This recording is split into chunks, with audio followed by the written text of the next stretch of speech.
Okay.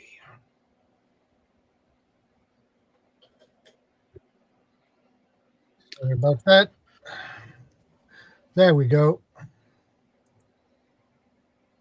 My computer is a little bit slow today for some reason. Well, good evening. How are you both And doing? we have Mike. Hello, gentlemen. Hi, Mike. Good evening, Mike. Good evening, Elusive, and good evening, Ellen. Thanks for stopping by. I appreciate it. How are you And doing? Today's top. Well, I'm doing pretty good. I'm just tired. I slept bad last night, so Oh, dear. I took a 1 hour nap. Power nap. So So yeah, I'm 1 just hour trying to nap sort the audio from out. I 5 to can't 6 hear o'clock. through the headphones. And we have Guardian in the house. Good to see you. Today's topic is the ethics and tactics of non-lethal defense. Oh, that's And it. this All is those the Brits are out. Yeah, that is a topic most prepping channels never talk about. They talk about guns and how they're gonna deal with the situation with brute force, but nobody talk about the ethics and tactics of non-lethal defense. Yeah, I've got my British self-defense right here. Yeah, using a frying pan and hit people with. Oh. Yes. Let's see. It's an We have interesting some subject. Nikki Anyway. on your side, I believe, or whose side ever it is. I have no idea. Good to see you, Nikki. And Bob. Hey, Bob. In the house. Good to see you.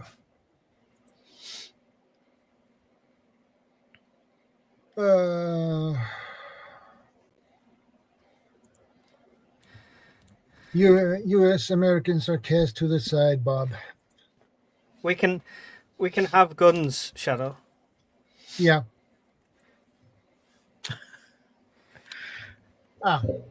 Anybody know what this is?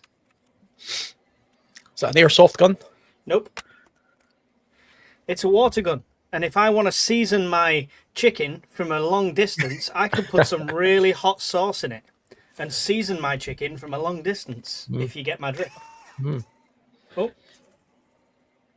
Looks like you might season your own chicken by accident. Yeah. This is why we can't have guns in this country. We're just not responsible. Good to see you.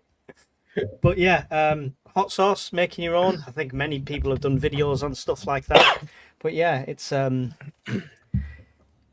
option if you want to season your chicken from a distance. Not any self-defense purposes, just, you know. Yeah. What happened to Elusive, by the way? I think he was having audio problems, so he'll probably come in from the garden, I'd imagine, and try and fix them. You could use the same link again, Elusive, if you've already got it. Yeah. I can send it to him anyway. Exactly, Rob. Exactly.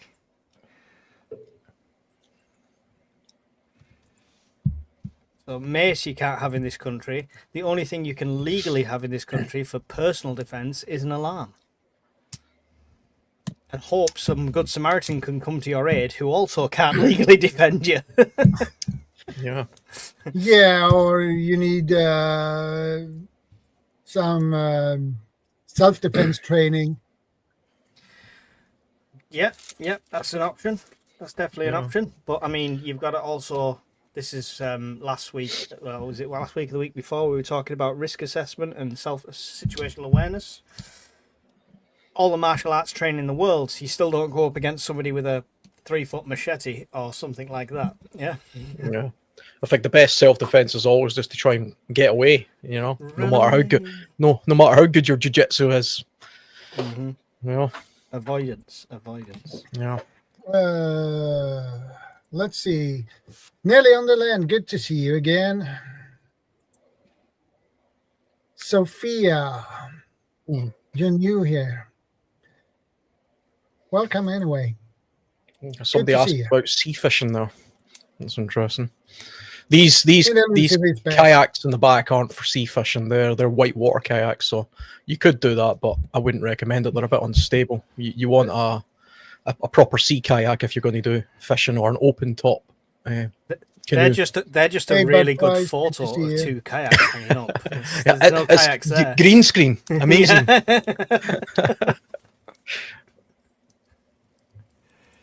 I do that when I see Weapon Collector alive. It's like a sheet like this, but it's got all the still different stuff on. And sometimes I'm like, is that actually hanging up there, or is that a picture? I can't tell. I've seen some really good green screens recently, because you can actually get AI green screens now, which you put in the prompt that you want, and it sort of creates the background. Some of them are really good.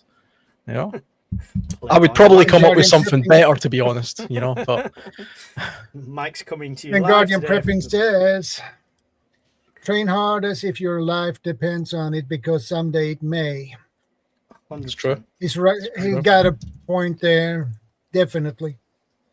I don't know if you guys can hear, but I've got a police helicopter flying around, so I don't know why. It's because we mentioned the word gun. We mentioned the word gun in the UK. Yeah, and I've got a fire one as well. Yeah, so I don't know why they're flying around. Looking for a guy in camouflage gear on his phone with a fire. Minded his own business in his back garden. Yeah. Hello, the Yeah, real. we have Dear Love Survival in the house too. Good to see you, brother. Good evening, Shadow. Good evening, everyone. Good How you evening. doing? Oh, messing about with Hi, my dear stand love. again. Good mate. Yeah, everyone. Norfolk UK Prepper says, Panel UK Urban Prepper, if you want some hot sauce, I'll send you some of my Naga hot sauce. I will beat that. I'll beat that. If you ever get a chance and you see it anywhere, have a look for Dave's Insanity Sauce. It's called. Oh, Asda used to sell that. It was great. I used to get that and put it on a chicken wing, and then give it to an unsuspecting person. So I had one of these guys. I worked in a warehouse at the time. It was a long time ago, and I had one of these guys there. If you caught a fish this big, he caught a fish this big, all the time, right? So I made chicken sandwiches with loads of reggae sauce on, quite a mild spice sauce. Yep, and there's loads of it on, and I brought the bottle of Dave's Insanity Sauce at the same time. He said, "What's on that?" And I said, "Oh, it's this." He said, "Oh, I'll try it." I said, "Only have a tiny bit. It's really hot." And he saw my sandwich with loads on. He went, "Oh, if you've got loads, I can have loads." He poured it all over this sandwich he had. Took a bite, had to leave. Couldn't finish his shift. Maybe try to play that trick on Brian, Mike. Well, I think somebody sent the extra hot lollies to my house and they didn't arrive because of stupid Amazon delivery drivers. So that was going to be one thing, but yeah. Hot sauce generally though, it's probably the closest thing we can have to any sort of mace in this country. I think. I think I was shown something the other day that you could get from like the pound store, which is almost an equivalent to something like one of those type of sprays where I think he was using like a deep heat or something like that. Yeah. Some kind of heat, the cheap version of deep heat. I won't name names. I don't want them to be like chased after. No, but it's right. If anybody's had deep heat and you accidentally get it on a sensitive part, like an armpit or something like that, it burns like anything. The problem you've got is the dispersal, because it's instant spray. So you'd either have to be point blank, whereas mace is more like a jet. That's the only thing. Wonder if you could refine deep heat. Hot sauces to the topic. That is the topic today. That is the topic. Hi, Guardian Prepper. Just came out, just showed my face just to say hello, Guardian Prepper, and everyone in the chat. Alan, Mike, Elusive, Dartmoor, Shadow. Sorry, Shadow. Hi, mate. Hi, dear love. Good evening, John Boy, Grandma, Grandpa. Everybody Bobby else. Joe. Okay, back to the topic. So we can Yeah, so go that's genuinely the topic. So this is a water gun, like I say, and if you filled it with something like hot sauce, it is quite a strong deterrent, like ice and stuff like that. That's the only reason I was showing that, talking about the hot sauce. um, Non-lethal, stingy. yeah. Well, here in Sweden, we are allowed to have mace is not allowed here, or bear spray or anything. That's illegal. But we have what we call knockout spray. It's Uh-huh. a similar effect as mace, but it's license free, so I can carry that around with me without no problem. So, Yeah, is that what? but I that mean, is illegal probably in UK to have. what's the effectiveness of it? It is similar as a pepper spray. I Right. Okay. Yeah, There is the Yeah, UK peppers. is classified as a firearm, Yeah. isn't it? But you can get like a defense spray, which is like a patent kind of thing. I've got that. But obviously, martial arts is like a good idea. Yeah, the one you're on about is like a identify that criminal deterrent type spray, isn't it? Spray them in the face and they're purple for a if you week. You guys, the person in red in the face, and it takes 3-4 weeks before that wears off. I mean, if you spray it in the face, it gives you a few seconds to like run. But you could also use like a link spray or something. The same thing, innit? You can just spray that in the face. It gives you time to run, then, doesn't it? If you have to. What did And that lead guy? them. What did that guy use against the Predator in the film? Do you remember when the Predator sort of looked at him and thought, "You're ill, you're no threat," and then he turned his back, and then the old chap used some kind of spray, he set it alight. Oh, is that like a hairspray type thing? That was some kind of spray that he had. He had some kind of chest problems, and he was Right. Lung cancer. So Lung it was cancer. medication. So that was medication. Some kind of meds, yeah. Yeah, I think one of the problems with the UK, I don't know what it's like in Sweden, Dave, but good to see you. there's a little bit of a grey area as well when it comes to even non-lethal self-defense. So, if, for example, a baseball bat, for example, isn't illegal, you can buy a baseball bat. But if you buy a baseball bat and keep it under your bed for the sole purpose of self-defense, and then you use the baseball bat and cause some sort of grievous bodily harm to somebody who's breaking into your bedroom, technically you've then still used a weapon. Crazy. And it could be seen as being excessive based on kind of what damage you've done and all this kind of stuff. You know? So Yeah, but that's always the actual word, on. though, excessive. Excessive, though, isn't it? Like, But if you knock the person out with a baseball bat, it's absolutely fine.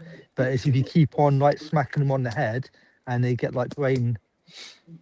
If they're still damage, twitching, it's more keep hitting. serious. Yeah, but even if you've put it there solely for the purpose to be used as some sort of weapon, that in itself is an offence, from what I can Yeah. understand. I'm not a legal expert, but it does appear to be. Personally, So, I think- I mean, there's lots of things you can make into self-defense weapons. I mean, like drain cleaner works like an acid. You could melt somebody's face off with that. You can legally buy it out of a shop. But if you buy that and keep it in your handbag and then use it on a mugger, you're still going to go to prison. Yeah, it's I all think it all depends, like, if context. a So person- I was going to Yeah, say, if a if you've person's got the got a knife- baseball, and they're stabbing people, then it's different, isn't it? oh yeah, definitely do what you can. But if you've got a baseball bat, Alan, under your bed, just make sure the glove and the ball is with it. Yeah, it used. That's where you keep Very it. slippery pickle. Do you remember it used to be the old thing with the car where people used to keep a tool bag in the back of their car, and basically the tool bag was just so they could keep a screwdriver and a hammer. But the police have long since caught on to that. So if you used a screwdriver or a hammer and then you went to court, the first thing they would say is, "Are you a builder?" No. Can you demonstrate that you were transporting those tools to go and do some work somewhere? No. If it appears that you simply had that for the sole purpose of self-defense or some other defense, then that's just as good as carrying a knife in their eyes. You can carry a knife one in of the my UK family- legally if you're a chef Yeah. going to work or something, you know? One of my family, well, he was in like CID, they get like funny. If you've got like a weapon like under your driving seat or anywhere near your seat, they'll get funny about it. If it's in the boot, they're not too bothered because unless it's like a big like knife or Well, you're using the W word. The W word is the problem in this country. Yeah, weapon is the problem. It's not weapon, right? You got a giant maglite torch. It's under your seat in case you break down and you need to see the engine, right? Yeah. You've got a steering lock for security. One of the bar ones that go across that extends that is solid. Yeah, it's for security. Yeah, using the word weapon for anything in this country is where you're going to run into issues. Yeah, I agree. Yeah. But I mean, like if you use your head and put it in the right place, you should be fine. Yeah. Yeah. Here like in at home, Sweden, I've got a metal baseball bat, and I keep it in my bedroom. But yeah. So if they see that, if they want to say that, I want, then I'll just say, yeah, it is. It's for like self defense, like I think you'd possibly run into trouble by doing that, to be honest. I only had a quick sort of like chat GPT look at the UK law, but having a baseball bat in your bedroom for the sole purpose of self-defense does appear to be a crime in the UK. I think Dartmoor, then there's going to be like a lot of people in trouble because there's a lot of farmers and stuff, and they've all got like air rifles, baseball bats, like in their bedrooms. Like I know like quite a few, and yeah, it's quite a big thing around here because obviously it's all remote and that, especially at night time, it gets dark really quickly. A lot of farmers do have stuff in their rooms and stuff, right? So yeah, I mean, I'm sure most people probably do. Most people probably have something in their bedroom that they could use as an aid to self-defense should they wake up and somebody's standing at the end of the bed. But if you specifically go out of your way to make something a self-defense tool, and it's kind of obvious that it's a self-defense tool, because it hasn't got any purpose being in the bedroom, then you might fall foul of some sort of stupid, ridiculous UK law. If you live in the UK, I appreciate a lot of people, maybe even most people on ShadowStream might not live in the UK. There's an American guy probably right now thinking, what the hell are these guys talking about as he's polishing his machine gun? It's different countries have got different rules, obviously, and the UK is probably one of the worst when it comes to self-defense. And here in Sweden, it's it's kind of ridiculous at some point from my point of view anyway. Let's say if somebody attacked you with a stick, you have the right to defend with a stick. If somebody attack you with a knife, you have a right to defend yourself with a knife. If somebody attack you with a gun, you can have the right to defend yourself with a gun. But the problem is, most of us don't have guns. Yeah. And in that premise, in Sweden, I'd hate to come across a flasher.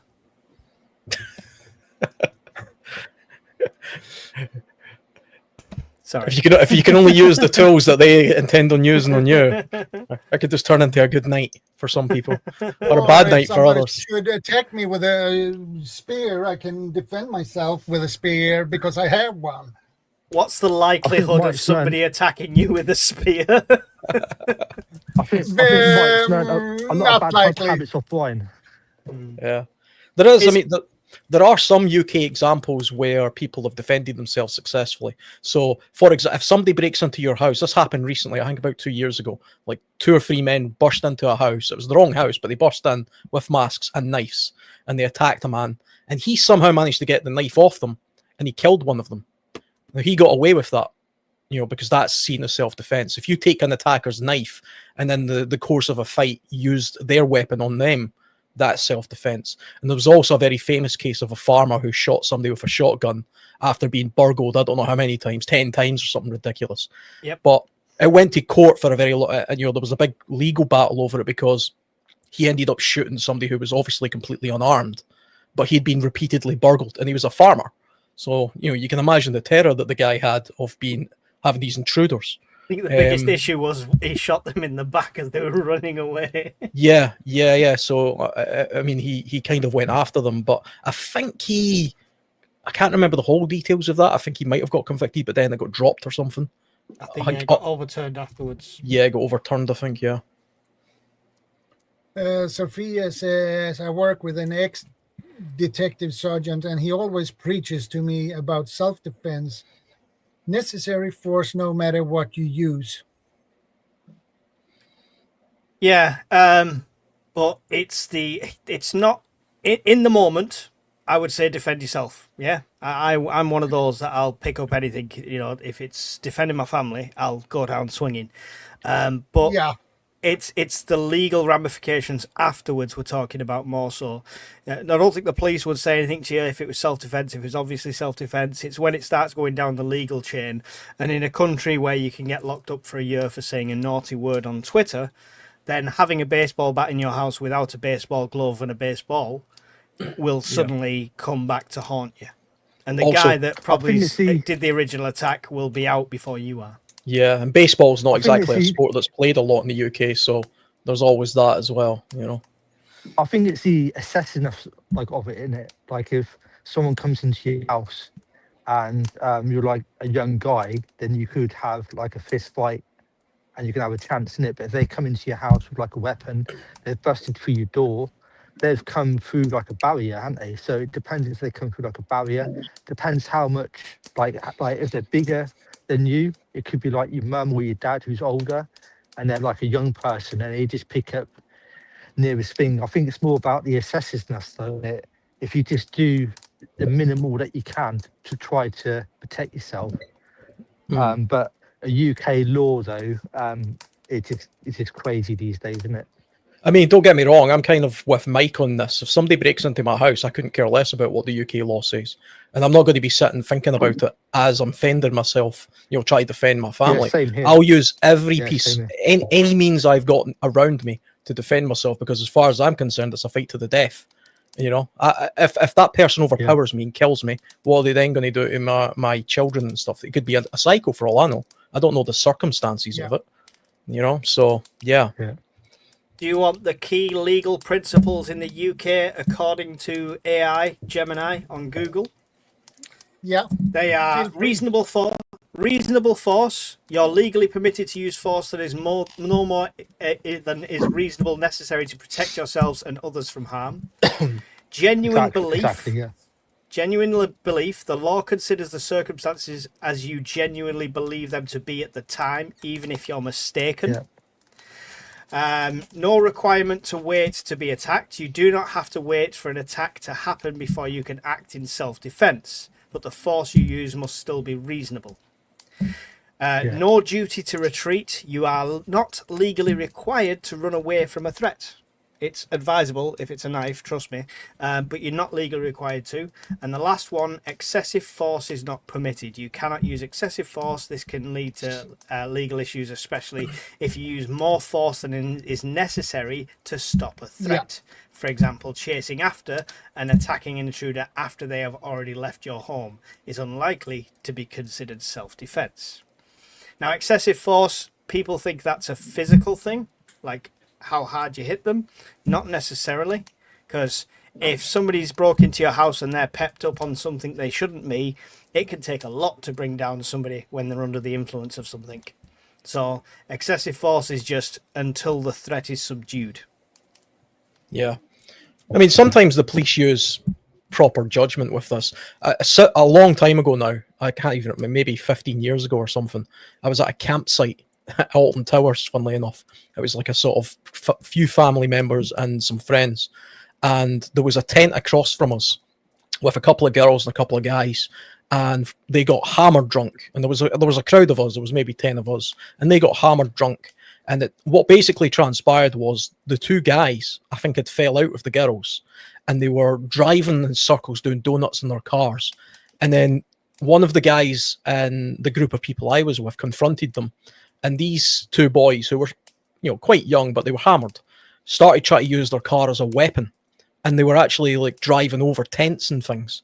And I got a tire iron from my car, and I smashed the driver's window of this car, and I managed to get in and get his keys.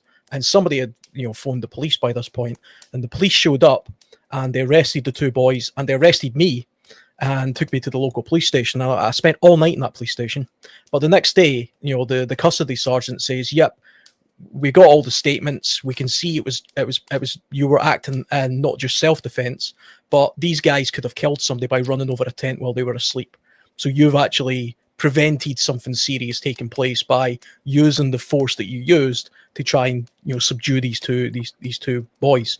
And they let me go, even though I'd had to spend a whole night on a hard bench inside a cell. But they kind of used their judgment at least. But I suppose from their point of view, it's not like I then started beating the guys up. I literally just smashed my way into their vehicle and took their keys, and then some other people sort of like held them down while the police got there. But I remember at the time thinking, okay, so that's you can kind of get away with doing that at least, because I wasn't sure. I remember at the time when I was in the back of the police van thinking, I'm going to get done for something here, because it's the UK. Even 15 years ago, it was a bit crazy.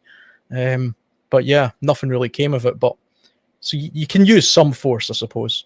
But I suppose if I then beat that guy up, it probably would have been a different story. Yeah, I found what I googled on the Swedish defense laws on English, and what the AI says about it.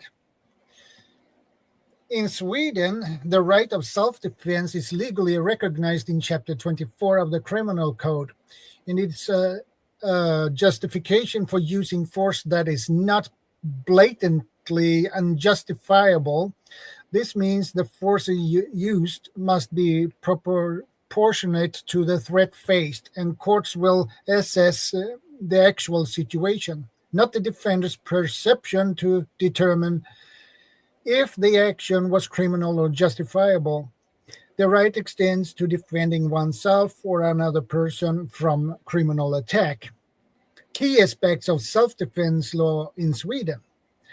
Number 1, proportionality. The response must be proportionate to the threat. You can use deadly force if the threat involves deadly force, but you cannot use excessive force. Justification. The defense is justified if the action is not obviously unjustifiable given the circumstances. Objective assessment. Courts will consider the actual situation to determine if the self-defense was necessary and proportionate. Scope. The right applies to defending against a violent criminal attack, and it can be exercised by the person being attacked or anyone else nearby. Consideration of fear and stress. While the law is based on an objective assessment, some legal scholars argue that Swedish courts have sometimes been too rigid and have not adequately considered the fear and stress a person experiences during an attack when evaluating the actions taken in self-defense. That is what the AI says. So it does sound pretty similar, like in principle, right? In principle, it's all about not using excessive force and stuff like that. It's whether that then put into practice reflects on the legal system, because that's what's fundamentally broken in this country. Even if we've got the same sort of laws as you in Sweden, it's when we do it to that level and still get prosecuted for it. Yeah, I mean, there's cases of people who have had fights in the street, the completely equal fights, and then just, by pure fluke, a single punch has killed a person, or they fell and banged their head or something, and then that person finds themselves potentially going to prison for the rest of their life because they had a drunken fight with their friend or something. There's lots of cases like that. I know a case exactly like that on a personal level as well. So yeah, it does happen. Not killed, but brain damaged. I suspect, I think Swedish law is quite similar to UK law. I think the UK is probably a little bit more stupid than Sweden when it comes to most laws. As he likes to brag, Shadow's allowed bigger and fancier blades than me. Yeah. Oh, you never let me No, forget I'm that not gonna. one. I'm not gonna drop it. No. I like. So I like. It's a shame Bob's not here right now, but because Bob had a take on this originally when we spoke about it a while ago, and it was the do not engage side of things. Like if it's a complete nutter at the end of your driveway sort of thing, it's about stood there being present, showing a show of force, like intimidation in a way, but not engaging. And that itself can be a deterrent and a self-defense technique. Yes, it's the acting crazy. It's the give the guy the crazy eyes look and hope that he thinks this guy's wired. I'm just not going to go near him type thing. Which I imagine does work in some cases. Everybody remembers that little scrapper kid at school, you know, that nobody went near, even though he was stick thin and not a muscle on him, but he appeared kind of nuts, so you wouldn't go near him. We didn't have one of those. Oh no, Oh. It was me. Yeah, interesting. I think when it comes to like non-lethal type self-defense things, though, we're just thinking about kinetic force. We're just thinking about things that hit each other and things like that. But things like flashlights aren't illegal in the UK, and you can get some seriously powerful flashlights in the UK that, well, I mean, they'll bloody practically blind you, definitely momentarily, and especially at nighttime. That's a great tool to defend yourself against an intruder. The one I've just give away on to one of the gold members, and the one I'm doing a review on, which will go live shortly. I lost the original video, so I've got to re-review it. It's a Wooburn one. It's like 40 or 50 quid. It's an expensive one. It's compact, but that on a strobe would disorientate anyone, even the most trained of people. It is super bright, and on the strobe, yeah, it's definitely enough to dazzle and give you some time. Yeah. Or actually just strobes specifically. You can get really good strobe lights that you could just keep at the end of your bed, and maybe that with a noisy alarm might be enough just to deter an opportunist that's came in. But I mean, to my mind, if somebody has blatantly just broke into your house and they've actually got to the point of breaking into your bedroom or something, I think they're nutcases. I don't think they're in there to rob the silverware. I think they're in there to murder you.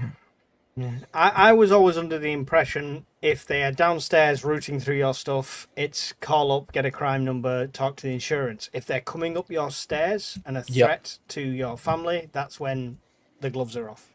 That was the legal impression I got.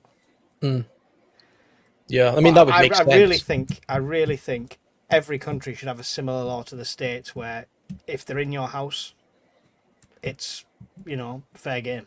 I suppose the only problem with that law is, I mean, I can't remember the name of the movie, but do you remember the movie where the state said that if somebody entered your house, you were legally allowed to kill them, and so they set it up that they invited somebody to the house, and there was a guy waiting.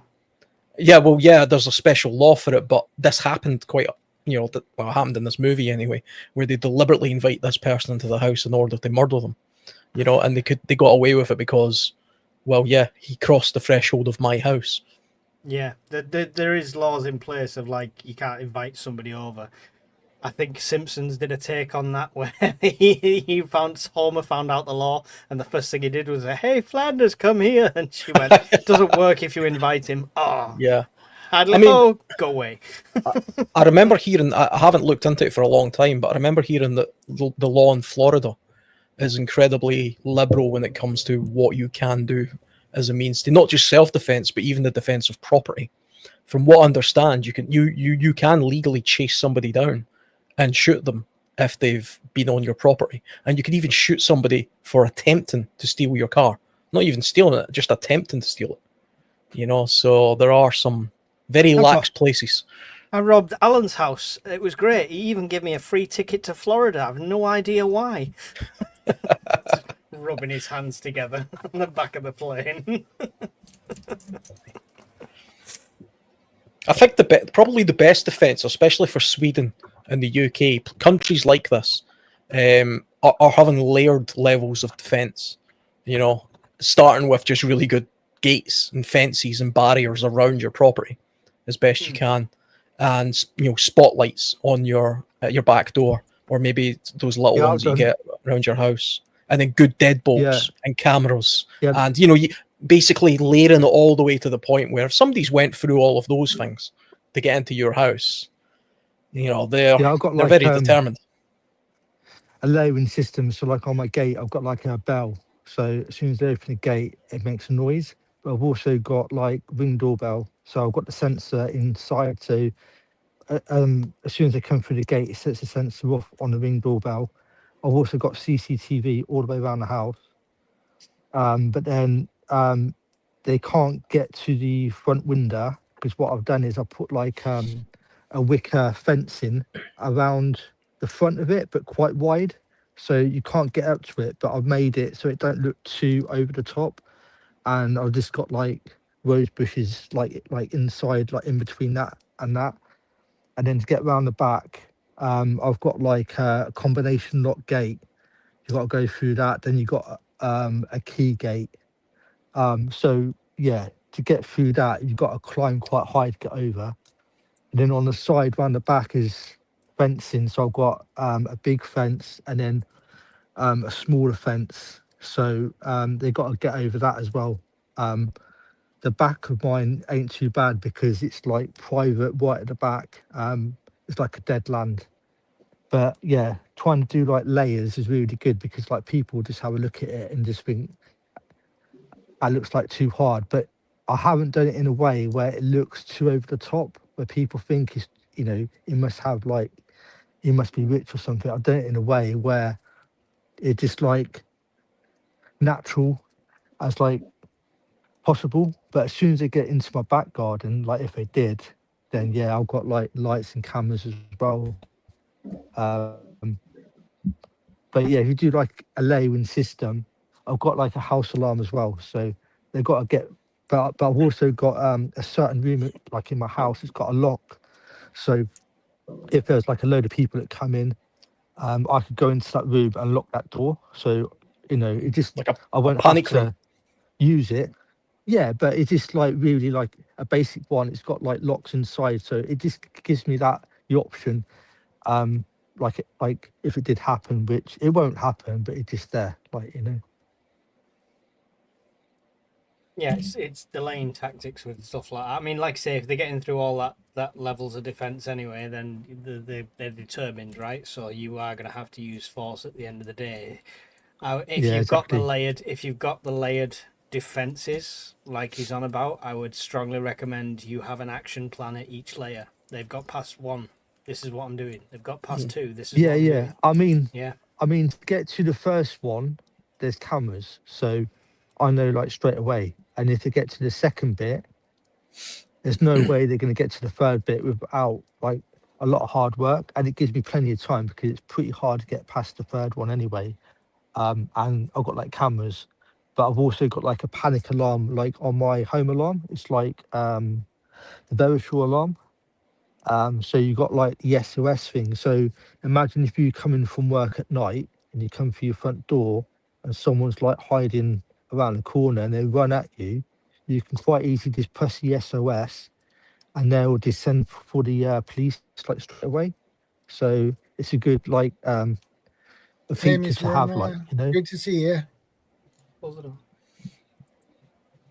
Yeah, it's kind of like doing a bit of a risk assessment. You should always do a risk assessment of where you live anyway, and then always increase or decrease the risk assessment and what you're doing, your levels of security based on what's going on. If I had a bit of intelligence that a riot was about to take place in my street, I might consider doing things like boarding up my windows or something like that, but that's not something I would ordinarily do. Good to see you, Howie. I mean, it's the same with like trying to tell like family members and stuff to think have a little bit more security orientated as well. Funnily enough, today actually, my partner with like my son was getting his room redecorated. So he's got an Alexa in his room and stuff, and he's into this demon hunter thing or something, whatever the hell that is. It's like K-pop demon hunter or something it's called. In any case, it makes a horrible noise. They sing and dance and stuff. So he's in his room with my partner, they're decorating the room and they've got this thing on full blast. I just walked into the house after work. I got home a little bit early, came in, I put the air fryer on, I put chicken wings in, I turned the TV on. Chicken wings took 40 minutes. I took the dog out. I went round. There's a cemetery where I live. I walked around the cemetery. I came back, came in with the dog. Chicken wings were finished. Just at that point, she came walking down the stairs and says, "Oh, you're back." I was like, "Well, I was back well over an hour ago and I've cooked chicken wings and took the dog a walk and you didn't even notice, that I was in the house, doing all those things." Good awareness. That's totally oblivious, Both of them upstairs dancing to some crazy K-pop thing or whatever it is. Yeah, That's how half the world will go out when it happens, dancing to crazy songs and not realizing it's all happening around them. Yeah, not realizing somebody's downstairs cooking chicken wings and stealing your dog. I live in an apartment and I live on the top floor, so I have at least an advantage. First of all, my apartment door is burglar proof and fireproof. It will take them basically forever to break in, but I have another advantage. If I go outside my door and down the stairs, it's a spiral, okay? So I have high ground. So if attackers come down from downstairs and going up, and I move down, I have the advantage because I have higher ground, so it's hard to, push up when you're going down, because you have the advantage because you have higher ground, and that is the advantage. You have the it's kind of a give and take, isn't it, with something like that? Because you have a tactical advantage of obviously a high position when it comes to violence, attacking, anything like that. Terrible. You also have the exactly. You also have the not so advantage that you've got to have much more robust plans when it comes to evacuation, fire, anything like that. Yeah, because I have only one way down. Do you have an an emergency ladder out the window or anything like that? I have a balcony, but and that is at least 10, 15 meters down to the ground. So that's quite high. Practice your base jumping skill. Get a parachute. Yeah, what? Rappel down from the balcony. Well, give yourself options. You could have rappelling rope and a parachute and a glider. I would if I lived in that position, I would genuinely have the rope to abseil down.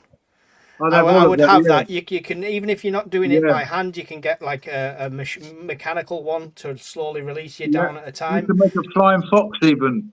Yeah.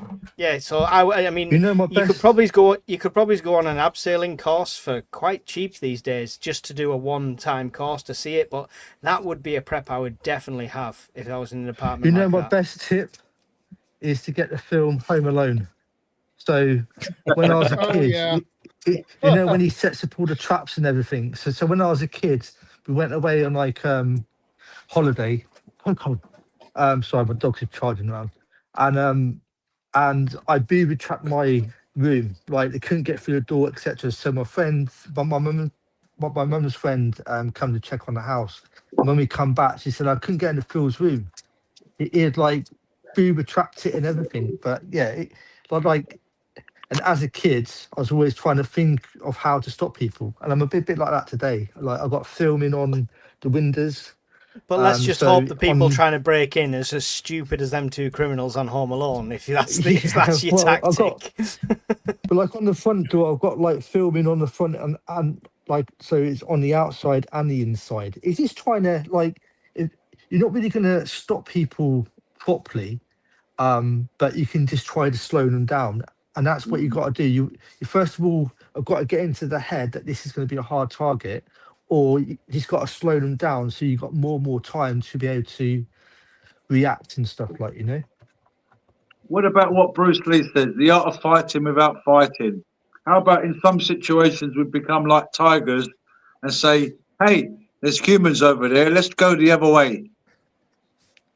Well, that's true in a sense, because I do like taekwondo, and you don't want to fight people, and you always put your hands up and you try to back off, kind of thing. So you're trying to make that person question whether they're going to like attack you or not. Like, you're trying to calm the situation down. And you want to do that with like home I can't say now. Defense as well. You want to put it into the head. This is just no point trying to like burgle the place or something, like, Yeah, I think a lot of people, a lot of burglars. It's not an easy word for Scottish people to say, by the way. Burglars. Yeah, Burglars. I think a lot of the professional sort of people who break into houses, they're Please not say- interested. Please say Al. purple.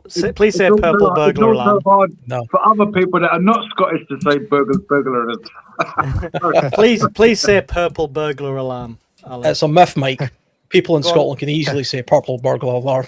You see? We're the ones who struggle with burglar. What about films?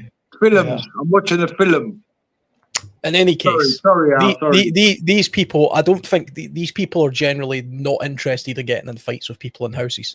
They've probably, they're there to steal stuff. That's what they're at. They're probably junkies or Opportunists. something. They're opportunists, and chances are they've broke into your house because they thought you weren't there. So the second they realise somebody is there, they're gonna do one. So having things like motion lights, or even just making noise, and maybe even shouting and screaming, kind of doing the Bob thing, acting crazy at the top of the landing, might just be enough for them to sort of, run away, because they don't, unless they've, staked out your house for a couple of days, they don't really know who's up there or what you're doing. And most people would probably be aware that if they broke into somebody's house, that there's a good chance that they're going to be fended off by any means necessary. So they don't want to do themselves any injury as well. So I think non-lethal tools or weapons. I mean, we're concentrating on the UK because we've got bad laws, but there are the US, for example. Just because you have the means, the legal means to have something that will kill somebody, doesn't mean you should have all the time. Yeah. And I listened to Ben Shapiro's podcast, and one of the things that he plugs is some sort of non-lethal firearm, where I think I don't know if it's a beanbag or just a really powerful plastic ball. It's probably the beanbag rounds. You can get rubber balls, which are like 50 mil rubber balls. Apparently it's bloody sore. Like, seriously. It'll crack a rib. It'll crack a rib. So it's a serious tool, but it won't kill the person. Probably not. And so even if you live in Florida, where you're allowed to machine gun somebody if they come onto your front lawn, you're still ending somebody's life for stealing a car or something ridiculous. So that might be a good tool to have. You mean semi-automatic or full-on automatic? I don't know. I'm just being sort of. It doesn't. I mean, if you get shot with a semi-automatic and a fully automatic, I don't think it matters. To be honest, I was just kind of thinking of someone just letting off a whole 30 meg. Yeah, that's not excessive force, though. Like securing your house and everything. Like, I've done this once where my house and the outdoors bit is really secure, and once I had to get in through the back without a key, and I absolutely struggled. So you got to think about it like a event of like a fire and stuff. So your place could be super secure, but you also need a backup plan. So I've now got an extended ladder in case I have to go out the bedroom side. I've also got a spare key hidden in the front and the back. So you've got to think about the fire hazards and you stuff one of those as well. pilot seats in your flat, Shadow. Like one of those pilot seats. If you've got eject, you just pull a button and eject. Oh yeah, you mean the kind they have in the airplane, jet fighters. Yeah, one of those eject button seats. That would be a cool exit plan. Wouldn't it? Just getting my ejection seats and what's that in the air? What's that? And then the news in Sweden. 500 Dear feet love. above the block of flats, Shadow and his wife and his cat were spotted going 500 miles an hour. Dear love, I don't think it'll quite work for you though, because you're in like a downstairs flat. So if you done it, you'll be getting a proper hard like headache, like, you know. I'd hit my head on the wall, on the ceiling, yeah, on 10 stories above me. How do you know I was on the basement? Because you said to us in a stream. Wow, you've got a good memory. You sure you're not CIA in a childlike voice? Got his notepad. Rose-colored glasses with Lord and Lady Logan. She has a good point here. Use timers in your home when you're away, so it looks like there is activity with lights going on and off, music playing, etc. And don't announce to social media that you're away on vacation. After you come back. Good point. Yeah. I'm in a restaurant You know what? in another country. You know what? I've seen on Facebook a lot of friends I have on Facebook. They announce, now I'm on vacation in Yeah. in Not in my house, Brunei in or another country. yeah, and they have that little marker that says exactly where they are, Yeah. and they will be gone for let's say 2 weeks. and these are some of my Swedish friends who doing that. And man, don't do that. Don't do that, please. So The problem. I'd just Sorry, like to say with the lights thing, it's a great idea. If everybody stopped leaving the bloody lights on all the time anyway. I just wanted to say that. Yeah, I've got an idea. Mike, I've got this idea, Mike. If you develop this idea, Mike, and you become a multi-millionaire, don't forget me, right? Okay. This idea is you've got an inner projector in your house. So what happens is, if there's any people that come onto your property, this projector comes on, and what it does is it projects a shadow of a dog running across the property, and it sets off a dog bark. So if someone can develop some kind of system where they could make people believe there's a dog in the house, but there's not a dog in the house. There is a device for that, but like on my property, I don't even put a sign that I've got a dog. There's like loads of like reasons why. So I don't want them to figure out where the sensors are in the house. I don't want them to know that I've got a dog, so they can try to poison the dog before they burgle the place and stuff like that. So but you wouldn't have to worry about that with this system because there is no dog, and the dog will be around. Yeah, true. Sorry. But like I just try to make it as difficult as possible, where they're just like surprised to see a dog like face to face. But you can train a dog to not take food. You can actually train a dog to not take food as well.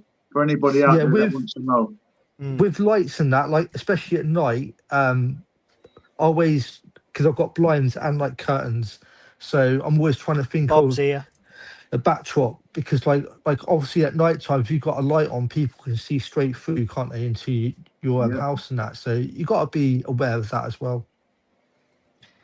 Yeah, true. Yeah. I think a dog sign's generally a good thing. I think having beware of dog. You know, I had one of those in my shed. My dog's a 17-year-old Jack Russell, so he's not going to do much. But you know, Jack Russells are awesome. There used to be a Jack Russell in school, and believe me, that used to chase me away when I was young. I don't have a sign for a dog, and I don't have a dog, unfortunately. I do have a lovely St Andrew's little flag, and underneath says "Beware of the Scottish wife." You'll definitely be all right. Okay. Sophia has a question here. Is a monkey ball keychain a good idea? I think Bob's waiting. Okay. Sorry. Hi, Bob. Hey, guys. Good morning. Hey, Hi, Bob. Hey, Bob. Good evening, sir. Beware of the Scottish wife. I like that. Oh, man, yeah. And Sophia has a question, actually. Is a monkey ball keychain a good idea? I have a very small dog, but his lead is heavier than him. Well, I have one. This is a monkey fist ball keychain. And you know what? This is a 1-inch steel ball in this one. So 98.5 grams. So if you swing this will hurt, definitely. Yeah, in other words, for people in the UK, it's a great way to know if you've dropped your keys because it's a bit of a weight on it. That's the only purpose for it. Yeah, yeah. Because once I'm not very good with my keys. I lost my keys a few times, so now I carry a big bundle. Anyone my remember key the old chain. hotel keys that came with a piece of wood like this big on? I wonder if I'd get away with carrying one of them. Just write Premier in on it. It's fine. I agree. Signed by Lenny Henry. No, Yeah. I don't want to say that. I see. There's a few people talking about martial arts and things as self-defense. Yeah. I'm no great expert in martial arts. I do some Brazilian jiu-jitsu, and I'm the lowest belt you can be, so I'm no expert. But I would say be very careful about what kind of martial art you're learning, because 99% of the, especially women's self-defense classes that you see, are complete nonsense. Yeah. They're complete Yeah, nonsense. Alan, Trust me. you know that you do I can't say it now, jiu-jitsu. Like, Yeah. I know it's a really good thing to learn, because especially if you have to grapple and stuff like that. But I've gone like the other way with with taekwondo, because like I try to keep my distance. So I use my legs, because I'm quite tall, to try to use my legs to keep a distance. I can do a few things with like protect myself with knives and stuff like that. So like I'm trying to keep as far away as possible, but judge the distance. So like I can attack them. I'll tell you what. I love You want to learn I love your way, breakdancing? though. I struggle with talking, Mike. So yeah, breakdancing. No, I'm It'd be just awful. thinking with the legs, you could if you could spin on your head, Oh you're right. unstoppable. Oh right. Yeah. I'll tell you. But I do moon agree dance and with like slip away nicely with a moon dance. I do agree with Alan though, because there are some courses out there just for like women, and some of the courses aren't great. Because you're trying to think that the actual males are like bigger and like heavier, and some instructors are really, really clever, and they teach it well, but I've seen some classes where they just wouldn't stand a chance. I'll tell you what. I'll tell you this for nothing, right? It doesn't matter. Pick any self-defense art that you want, but any of them that are telling you that if you learn this technique, you can disarm somebody with a knife or a gun or something like that, stay the Don't hell do away it. from that. It's nonsense. Don't do it. There's Don't no do it. martial art in the world I mean, that can fend off if you somebody with a keep- knife or a gun. But Alan, I you saw the teach you- TikTok video where he went and Yeah. took the gun off him. Yeah, I've Surely seen that's that, got to I've be seen And fake. then, and then he woke up in Yeah, his like cornflakes. yeah, like I've seen that as well. But like I tried to use my legs to try to kick that out of the hand, and then try to but like people that use their arms and their hands, you got like you got your oh I can't think of the word now, but yeah, like if they hit the wrong part of your body and you bleed out, Pressure then point. I tell you what, right? yeah, See, because I think it's important. This, right? See, I mean, if somebody's stabbing you with a knife, you're being attacked by a knife. Do everything possible to try and fend that off. And that's why most people get damage to their arms, because that's where the blade is hitting. But you need to just try and get out of there. If you see somebody with a knife and you think you're going to be able to do some sort of kick to disarm them, don't do that. Right? I can hold a knife tighter than anybody can kick it out of my hand. Trust me. Right? It doesn't matter what martial art you think you're doing. You're not going to be able to get that I'd knife love you off to me. meet my instructor. The power that they have. Like, if you do it properly, if you do the technique right, you can do it. But Why take the risk? Why take the risk? I do, yeah. Run. But that's what I'm trying. Run. Yeah, but that's what I'm Just trying run. to say. I do. If you got the option to run, then do it. But if you're stuck in the corner, then you're just gonna have to fight. Well, that's- And when you're cornered, you honestly you can learn every martial art under the sun. Unless you've been doing it your entire life, it's not second instinct. When you're in a corner, just go wild. All right, I'm talking poke eyes, kick crotches, bite, swing, throw, Yep. do anything you can to get out of the corner, then run. See, the thing as well is There's no special technique. It's do or die. Survive. all of us are Survive. about Yep. all of us are kind of an age where we grew up watching the Karate Kid and Bruce Lee movies, and we believed that kind of stuff. Okay, I don't think Daniel LaRusso could punch his way out of a paper bag. if you still believe that you can be some sort of Bruce Lee where you're doing spin kicks and knocking knives out of people's hands, I strongly advise you to spend just one afternoon watching an MMA fight. Just one afternoon. Yeah. Right? Yeah. But, Not a single yeah, one but of what I'm those trying to things say- work. No.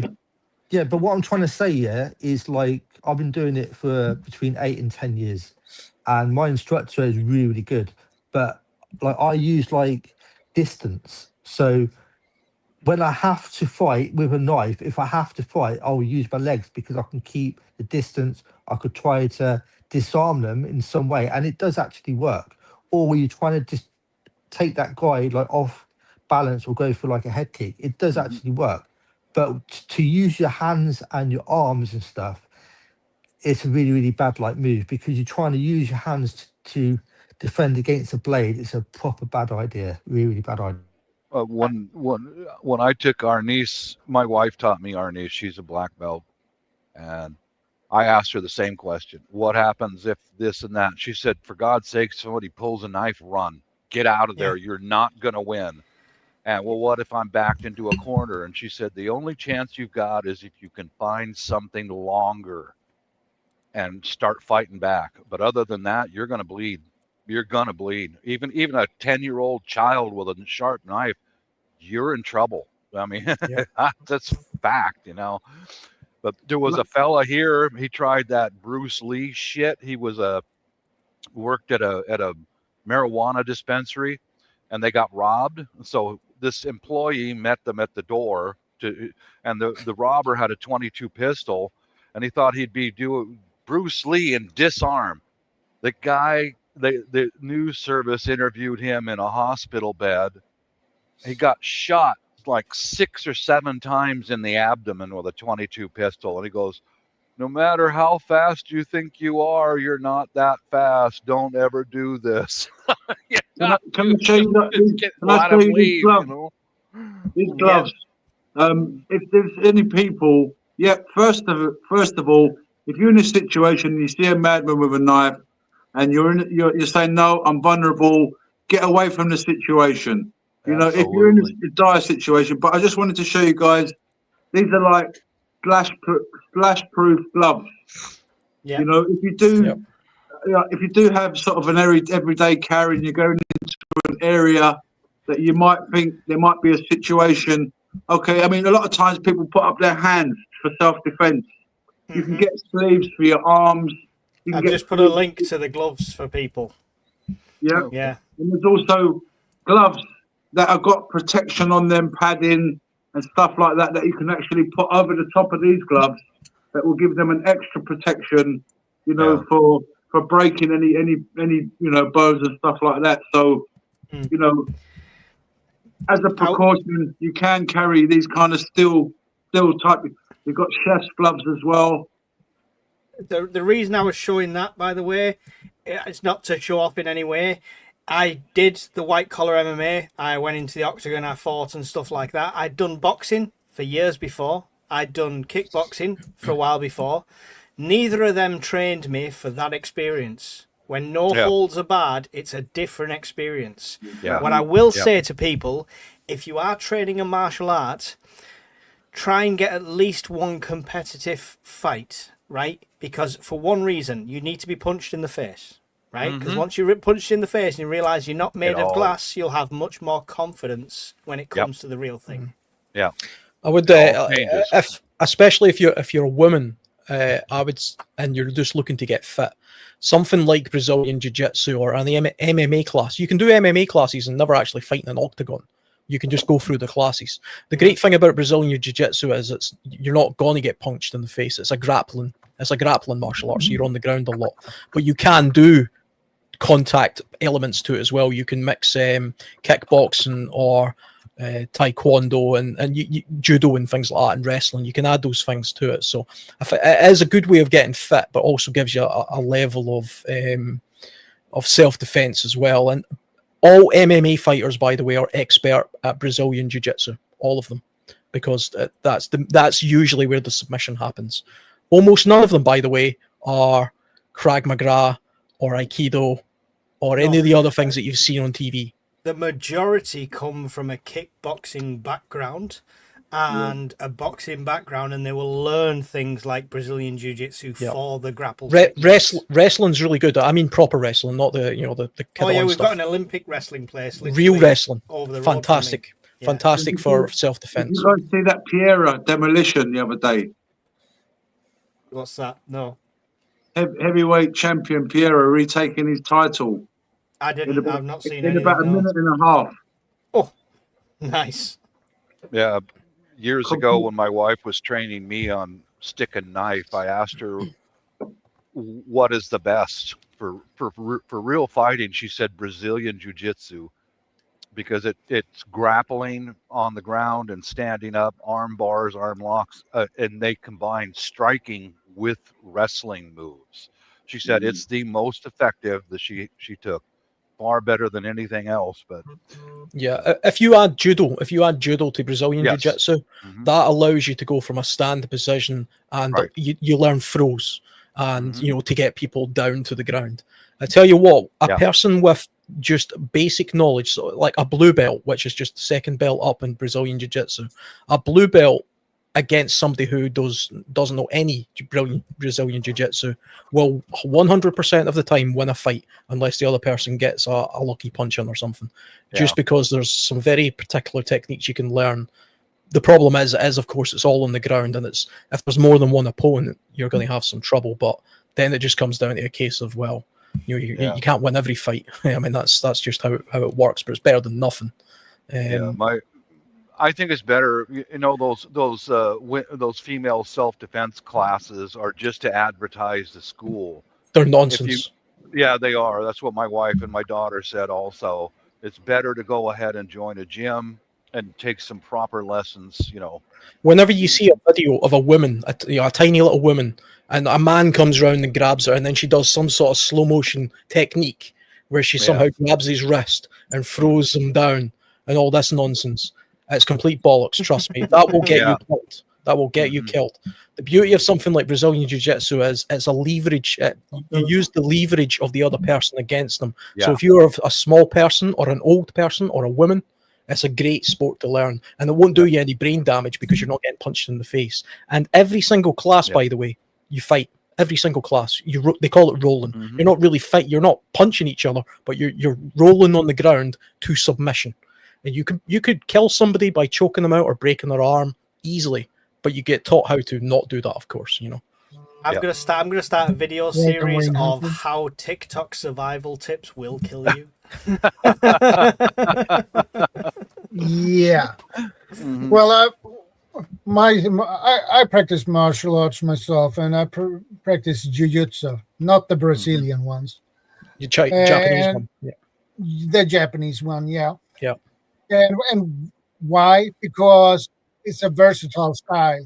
Because you have punches, you have kicks, you have grappling, throws, grappling, and weapons as well. Japanese jiu-jitsu also use sticks and blades and things. They're very good with sticks and stuff. We learn to defend against guns, knives, sticks.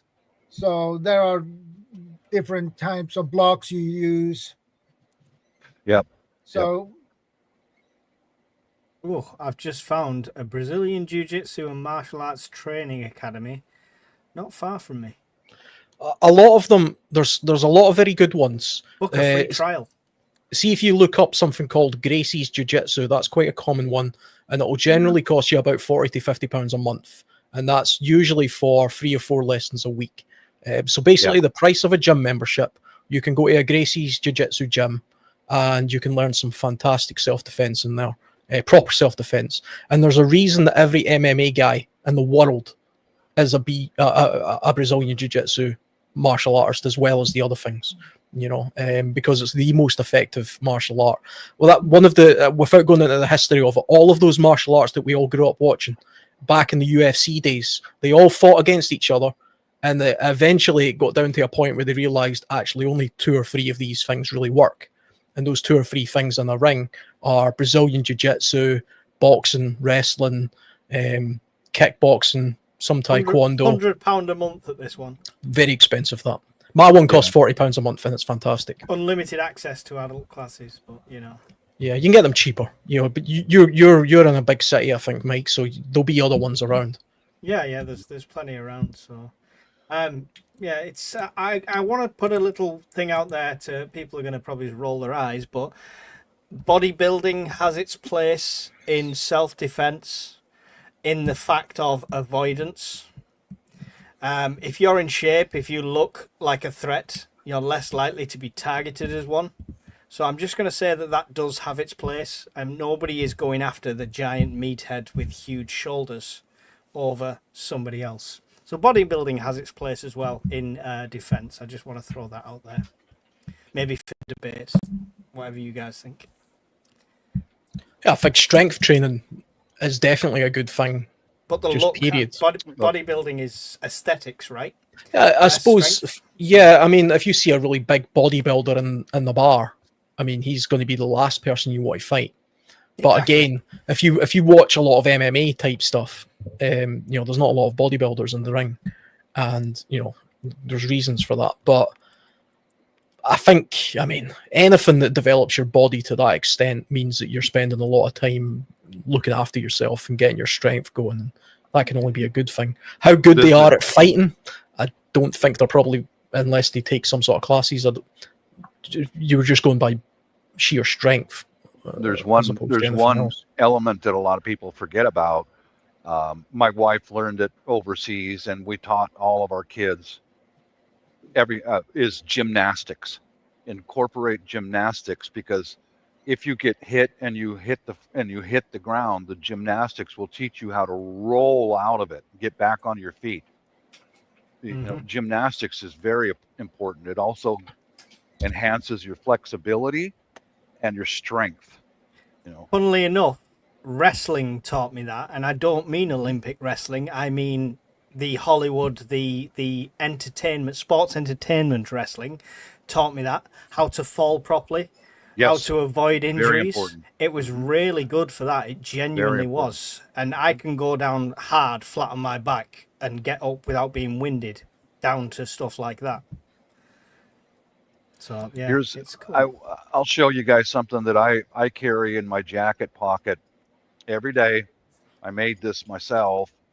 It's a dog leash with the dog leash clasp still on it. I tied it all together. That's a striking weapon. Yeah.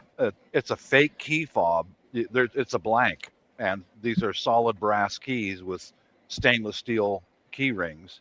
That's a striking weapon. I carry that in my jacket pocket, and when I'm going across, the most dangerous place here in the States is a parking lot, because you don't know who's hiding behind a car. But frequently, I'll put this in my hand and go from my car to the supermarket. And that way I've got something in my hand. And who is Jimmy the junkie? Is he going to select me, who's got something in his hand right now, or someone who's surfing their phone? He's going to go after the idiot surfing his phone, you know. But yeah, and there you go, Mike. Is another problem. So I must admit, am I still muted? No. I must admit, it's probably the best thing I ever did get off Temu, because the clasp is really strong, and I came with 2 of them. Yep. So the missus has one of the keys as well, and she calls mine the mace, but I never throw a key away, and you can see why. Yep. It is. There's also some emergency jewelry on there, just in case I emergency need a piece of jewelry to wear for fashion purposes only. I love it. But yeah, that's my car keys. If I drop my keys, I know I've dropped my keys. Having a big pile of keys is a good self defense tool. It reminds me, though, again, talking about these sort of spurious women's self-defense classes. How many times have you ever seen the whole put keys between your fingers so you kind of look like what do you call it? You know, the Wolverine. Do not do that. This Don't do rubbish. that. Yeah, This rubbish. that will do you more damage. That will do Uh-huh. you more damage than the person you're hitting. So Yeah, put it on a lanyard. Yeah. Use Just like it like Mike a striking and I have weapon. got it. But these are fake keys. They fit nothing, so that if it's taken away from me or I don't lose anything, you know, because if this key fob breaks, no big deal. It doesn't even go to my car at all. It means nothing. So that's one thing. That's the reason why I ordered all these different items and assembled it. So if it breaks or it gets taken away from me or I got to throw it, whatever, no loss to me, you know. I like that. I like the idea. I mean, mine is just my keys, but if they go, then there's lots of access I lose. So I like the idea of putting one together that's not actually my keys. Yeah, I've got a whole box of blank keys from Amazon, and they're brass, so they're heavy, you know. Nice. That's a really good idea, Bob. Yeah, you can. Well, it's like these are stainless steel key rings. You can get all these on Amazon for cheap. Yeah. But you know, I'll see if I can find them. Just to give an example of be creative and make your own. Yeah. Yeah, I do like just that give idea. me a moment. That's really good. There's a YouTube channel called The Gracie Breakdown, which is run by a couple of the Gracie brothers, and they have an excellent women's self-defense element to that as well. One of their wives, she's very high in Brazilian Jiu-Jitsu, and she focuses specifically on women's self-defense, and it shows you the realities of what happens when a fully grown man, for example, tries to pin a woman to the ground, because all this nonsense about twisting these up, poking them in the eye or hitting them in the balls. Yeah, in the real world, a fully grown angry man isn't going to care about that kind of stuff, and there are things you can do to sort of defend yourself. So that's a good YouTube channel to watch. It goes through all the techniques, and those guys are world experts in it, masters at it. Their family practically invented it. Nice. Oh, this is what happens. Bob comes on and I end up adding things to my Amazon You've list. got your Amazon list already open. Every time, Bob. Every time. You cost me money, honestly. Well, you're ruined, Mike. I'm flattered because the experiences that I've shared, people are picking up on it. I love that. That's what it's all about. But here's a whole box of keys that you can get on Amazon, and they're blanks, and they're brass, so they're heavy, Nice. Yeah. It was like $30 for all these blank brass keys. And yeah, they will. I think if you got struck across the forehead with something like a keychain, a fake keychain, whack right across the forehead or on the back of the hand, that's gonna. The only problem I've got with that is I'm one of those that would drive me nuts, because I'm one of those minimalist type people. I've got two keys I've got my car key, my front door key, my back door key. That's drive you insane. I'm already getting, that's giving me, that looks like making me agitated. Yeah. Here's my wallet. This annoys me. When you said this that, is my whole when you wallet. said I'm a minimalist, I was having a little vision there. A little funny joke came into my mind where you pulled out an elastic band, walked to the person, and just went in their forehead. This drives the missus mental, because if like we're coming in with shopping, she's like, I'll give her my keys and say, yeah, open the door, and she's like this. Oh, good Lord. Yeah, I know. See, I know if I grab my everlasting match, my house key is attached. I know exactly where it is. So, so does everyone else now. Best change. For an outsider, it would take basically forever to find the right key on their keychain. Yeah. Yeah, just blame me, Mike. If your wife starts yelling about spending too much, just it's Bob's fault. that freaking American guy, he made me do it, huh? I'm gonna blame you, Bob, next time she goes to open the door, and this is not only this, but it's also got 26 other brass keys on it. Yeah, and Mrs. UK Urban Prepper says, "Fire Bob." Fire! Thank you. I've been You're fired. fired. You're fired. I'm fired. I think people used to carry knuckle dusters, didn't they? But those are actually illegal in the UK as well. I don't know what they are, if they're illegal in Sweden, but knuckle dusters are illegal in the UK. It's jewelry, Alan. It's Knuckle jewelry. dusters is illegal here. Yeah, same If as you the get States. You don't caught wanna get with caught. a knuckle duster here, It's a fashion accessory. straight Are to knuckle- jail. Are knuckle dusters illegal, Bob, in the US? Yeah, Really? yeah. It depends upon the state. You know, I know in Washington State where I live, you better not get caught with one of those. You know, you can keep it in your house, but don't go walking around town with a knuckle duster on your hand. You're going to get pulled over. You know. Wait, but double rings, fashion rings, which is genuinely what that's sold as, are legal. Just throwing that out there. That is legal. That's you never know when emergency I might need a fashion change, right? Yeah, I just now put another key on this. You know, I might as well stack them up even more. You know, I might as well. I've got a question for you, Bob, seeing as we're on this topic. Mhm. Non-lethal weaponry. So I'm thinking things like tasers, or like we were talking earlier, that in every state in the US it's legal to have it's a non-lethal gun. It shoots some sort of beanbag, I believe. Yeah. What's your thoughts on that? Is it a good idea? Because I'm thinking the UK firearms police, for example, right? They will have a lethal firearm, but they will also have a taser, and they will have pepper spray. And the idea being that, you know, there's a maniac with a knife. They use the pepper spray, then the taser, and if that stuff doesn't work, then they move to the lethal stuff.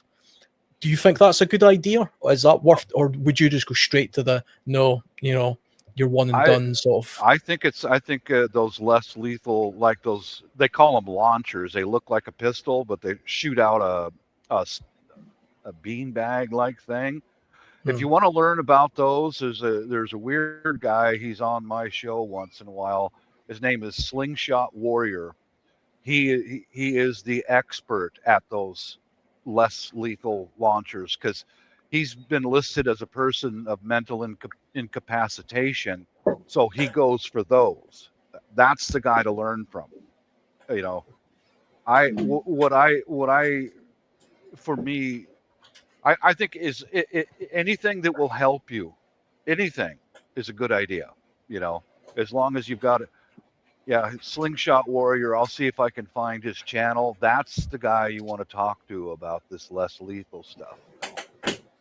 Yeah, I suppose. I mean, the people who have got like felonies and things, they can't have firearms in the States. Correct. So they would move to some, you know, the next best thing, I would imagine, which I'm assuming would be like, is a taser a firearm in the US? Is that considered a firearm? No, it's what not. about even the ones that shoot? You know. I don't know much about them because I've never really looked into it. It's really hard to answer that because each state is different. Okay, I'm gonna put a link to Slingshot's channel up here in the side chat. This is the guy you want to talk to about less lethal. He owns a lot of this less lethal stuff. Because that's the most I can really answer, is just give you a good referral. But what I carry less lethal, I have one of these on my desk at all times, and one of these in each one of our cars. I know that you guys in Europe are very limited on this pepper spray and pepper gel, but here's another option. Here's another option for you guys in Europe. I have this on my desk right now. It's an air horn.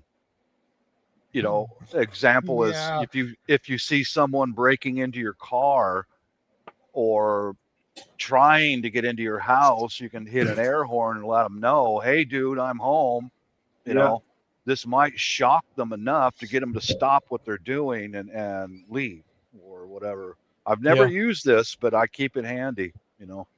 I'm actually I'm just looking at the thing I was talking about earlier that Ben Shapiro sometimes plugs. It's an American thing. The company's called Byrna, Byrna, and it says here on their description, it looks like a gun. It looks like a red gun, but it shoots these balls. It also says legal in all 50 states, no permit or background checks, up to 300 average FPS or 200 miles an hour, 50-foot effective range. And it looks like a piece of, it looks like a serious tool. If I was living in the US and I had access to, a proper firearm, I think I would still consider having something like that, purely because I don't want to kill somebody. Right. Especially if all they're doing is try to steal my TV. Yeah, I agree. If they're breaking into my car, for example, I would probably resort to using something like that if I had that. But if they were in my house, that's a different story. Then they're getting everything that comes to them. But if they're breaking into my shed, I would feel better maybe using something like that. What I've also got this less lethal. I've got one on the second floor and one on the first floor. They're a really big solar rechargeable spotlight. I got that tip from a guy at a backyard barbecue. He lives in a crack area, and it's bright enough to when a crackhead comes on his property, he shines it through the window. He doesn't go outside. Shines it through the window on their face when they're coming onto his property. And he said every single crackhead turned around and left because they realized that they've been discovered. That's another thing that's a very good less lethal. It avoids a problem. He doesn't have to shoot the guy or beat him or anything. Yeah, flashlights. We talked about that earlier. Lasers as well. You can get some pretty powerful lasers. That are, you can use them as a type of deterrent, I suppose, if somebody was prowling in your garden or whatever. What you can get in the States, which you can't get here, he says hesitatingly, you can buy an Umarex TR50, something like that. That's the one I've been looking at, and it's a paintball revolver, right? They're restricted with a little cap to turn the power down. So whatever you do, don't take the gas cylinder out and remove that cap and put the gas cylinder back in, because then it'll be really powerful. But that fires solid rubber balls. And also in the States, you can get pepper balls for that. You can't get them over here. They are illegal over here. But you can get pepper balls for that as well. So a shot of that anywhere near the face is like a mace from a distance.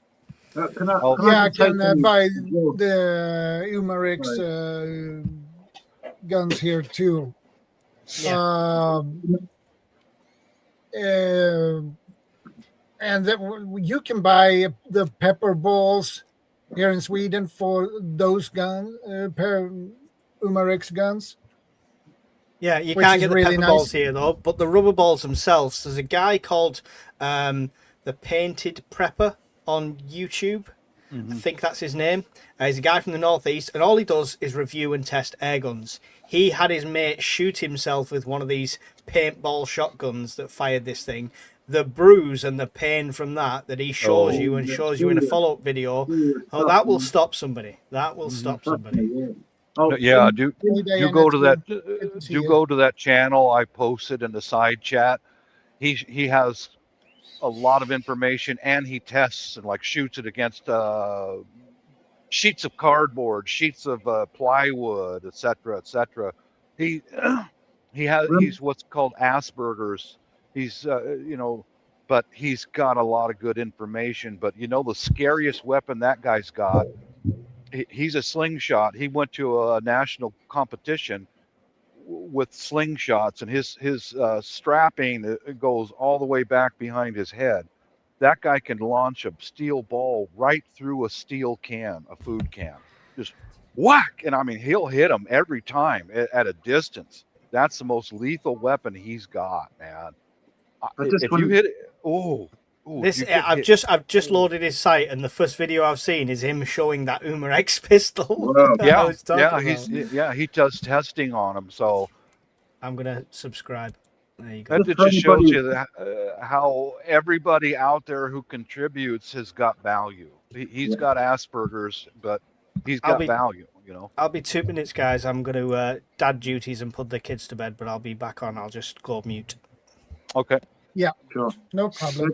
I just wanted to add on there for anybody listening that if you do use any kind of stuff like this, remember to have safety equipment as well. How many times have we heard things like, wow, you missed, you got me in the eyes as well. You see, I've seen a few videos where actually, you know, police officers shoot other police officers with the spray in the face by accident. Yeah. So just remember when using this stuff as well to have safety goggles, if you know, just in case. Well, that's I'll add to that. That's why I use in all of our cars and in our house is this gel. It's not a spray. It's like shaving cream that flies 10 feet with a red dye in it, and it just splatter, you know. So that's what the bear spray is, an aerosol. The gel is like almost like a solid. Is you know. I learned about this by watching the riots in Portland back in 2020. It was about a 260-pound black guy who runs up to the police. I'm right here. I'm right here. You know, he's ready to fight, and the Portland cop brings up one of these and blast. Stop. He didn't say much after that one. He just went, and a cop runs up behind him and grabs his dreadlocks, throws him on the ground and hooks him up, you know. I'm right here. I'm right here. Bam. I seen a couple of videos in the US where people at petrol stations or gas stations, that while they were fueling up, they had their hand either on a gun or something like that, a spray, because that was a common place where I think carjackings or robberies take place, you know, while you're fueling up the car. It seems to be going crazy over there in the States. You've got Portland, you've got Chicago, you've got people attacking ICE. I mean, it's just like, it just seems to be crazy sometimes, some of the stuff going on. All these, I mean, there's crazy stuff going on over here as well. Crazy stuff going on everywhere. I mean, everywhere. Only a little while back, you had Nepal where they literally burned down the government sort of offices, and they were chasing politicians through rivers, catching them, beating them up. Sadly, even like the Prime Minister's wife was killed. I mean, some shocking stuff going on out there, and we've got to realise if this stuff is available, we're talking about, you know, self-defence. If we're thinking about getting this kind of stuff, there's going to be a lot of criminal type people that are going to get this stuff as well. So that's why I mentioned PPE. You know, and if you have to get in a situation where it's your last resort and you're trapped in the corner. I think, was it Michael who said earlier, you know, I mean, you know, then think you're a cat. Imagine you're a cat. I'm a wild cat.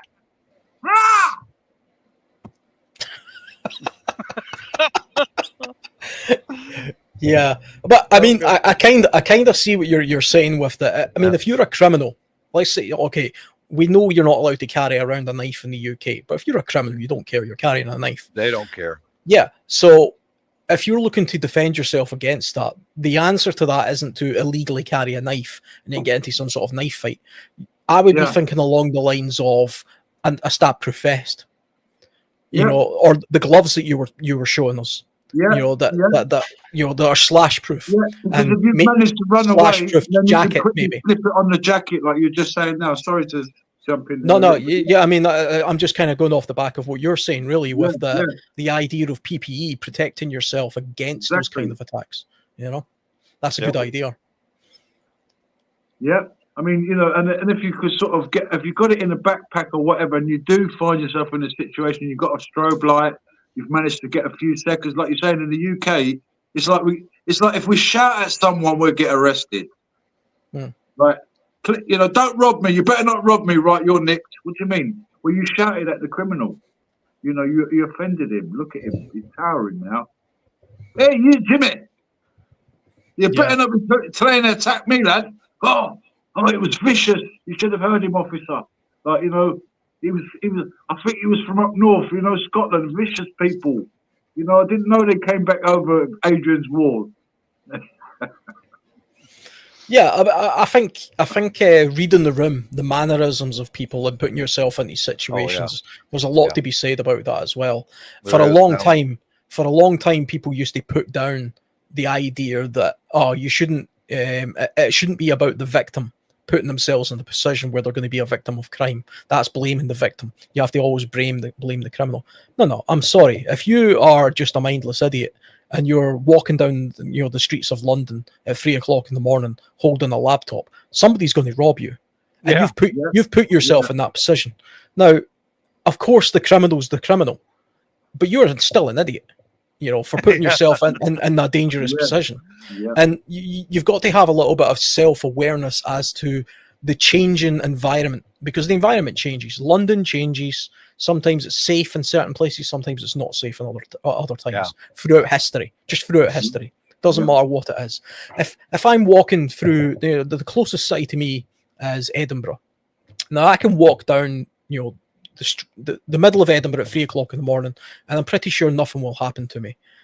If I walk down certain neighbourhoods on the fringe of Edinburgh, I'm going to get in trouble, because I know gangs of bored youths hang about, the local shop, so I'm probably going to be attacked by a bunch of 15 and 16-year-old boys that are just bored, but they could do me some serious harm. Whether they, because they're all riled. You've got a mob mentality. That's the problem with mobs. They feed off each other, and they might all be individually the nicest kids in the world, but when you get them all together and they're a bit bored and they've had a couple of drinks and they see some guy in his 40s or 50s walking down the street and they think they can have a go at him, before you know it, they've beat the crap out of you, and they can do you some serious harm. That's why you have to have a little bit of self-awareness as to, okay, maybe I'm not going to walk down that neighbourhood at that time of night. Maybe I'm not going to get on the subway and then just sit on the front seat with the strangers at my back, because I'm a nice, trusting person and I see the good in all people. No, because you might unfortunately be that 1 in a million people, or 1 in however many thousands of people, who happen to sit in front of a maniac who's going to stab you to death, which is what we've seen. And if you were to just think for a little minute, I'm not going to put myself in a position where I could potentially be the victim here. I'm going to try and offset that as much as possible by sitting in the corner with my back to the wall so I can see what's going on around me. So I've got a little bit more time to get away from something like that. There's nothing wrong with that. And there's nothing wrong with even doing a little bit of profiling, in my opinion. If you live in a country where the largest criminal element are Scottish people for some reason, okay, and you get on a train and there's 10 Scottish people and you're the only non-Scottish person, think about that. Think about where you're going to sit. With 10 Scottish people. Well, it's even with like a football thing, for example. Okay, there's a big football game going on in the UK. Say Liverpool are playing somebody. I don't know anything about football. There's loads of madness going on all the time in London. Let's say there's a big football game. Liverpool fans, they're all wearing red, which is the colour I think they wear. You go on the underground. Red and white, I believe. Yeah, and you're the blue team, right? And you're wearing your blue shirt. Is it smart to get on the train with all the people with the red team because you think, it's just a game, we beat them 3-0 or whatever, but I'm just going to do it anyway. No, but it's fun, Alan. It's fun. It's fun right up until the point where one of them is setting you on fire, or kicking the crap out of you. You're right, because I'm a Sunderland fan for my sins, and I would never do that with a train full of Newcastle fans. What's the old saying? Prevention is better than cure. Yeah, I would always avoid that. Situations, maybe someone should write a little leaflet saying prevention is better than cure. What does that mean? Well, in any situation, be a tiger. If you see a human, get out of there. Mm-hmm. For self-preservation, if you get injured, there's a number of variables. It's not just if you get injured. You can get robbed. You can get attacked. You can get in trouble for defending yourself. You could be, any number of things can happen. So, prevention is better than cure. Sorry, Al. Go on. Sorry.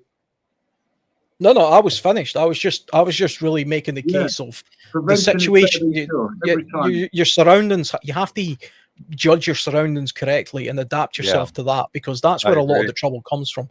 It could even be from the authorities. If let's say there's a riot going on, like I say, Edinburgh is my closest city. Sometimes they have protests. Now, I could have nothing to do with that protest whatsoever. If I just go bimbling through the middle of a protest, right, and there's riot police there with horses and stuff, and I get too close to them thinking, well, I'm just minding my own business, you know, this has nothing to do with me, and a policeman smacks me with a baton, I'm the one I've put myself in that situation. Yeah, because I haven't judged my own surroundings properly. Have you been watching my videos, Alan? Have you been watching some of my videos? You know what? I was once trapped in a student protest in London on London Bridge. I couldn't move left. I couldn't move right. I was like, what the heck am I doing there?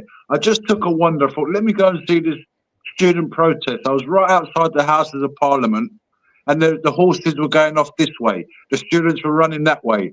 The horses were running this way. The students were running that way. Half the fence got thrown over that way. A horse nearly got tumbled over this way. I was like thinking, oh my gosh, what am I doing here? Let me try and get out. Anyway, I went to the line where the police were, and you could clearly see I was like in my 40s or whatever. And like, you know, I'm not a student. So I said to the policeman, look, I was just actually walking through. But like you're saying, it's my fault for actually going there. You know, looking back now, but I was there. And the policeman said, no. I said, look, I'm just living up the road from here. Just if you let me go through this way, I can go home and be out of here. He's like, no, you're here now. And I was kettled in outside the Houses of Parliament for like 5 hours. 5 hours. And then after that, we moved onto the bridge. And instead of letting me go sort of north towards where I live, they redirected us south, go towards south of London, make a U-E across some part of London, then come back up on another bridge. Anyway, the moral is don't get in that situation. Yeah. By the time you got to the end of the circuit, did you have blue hair?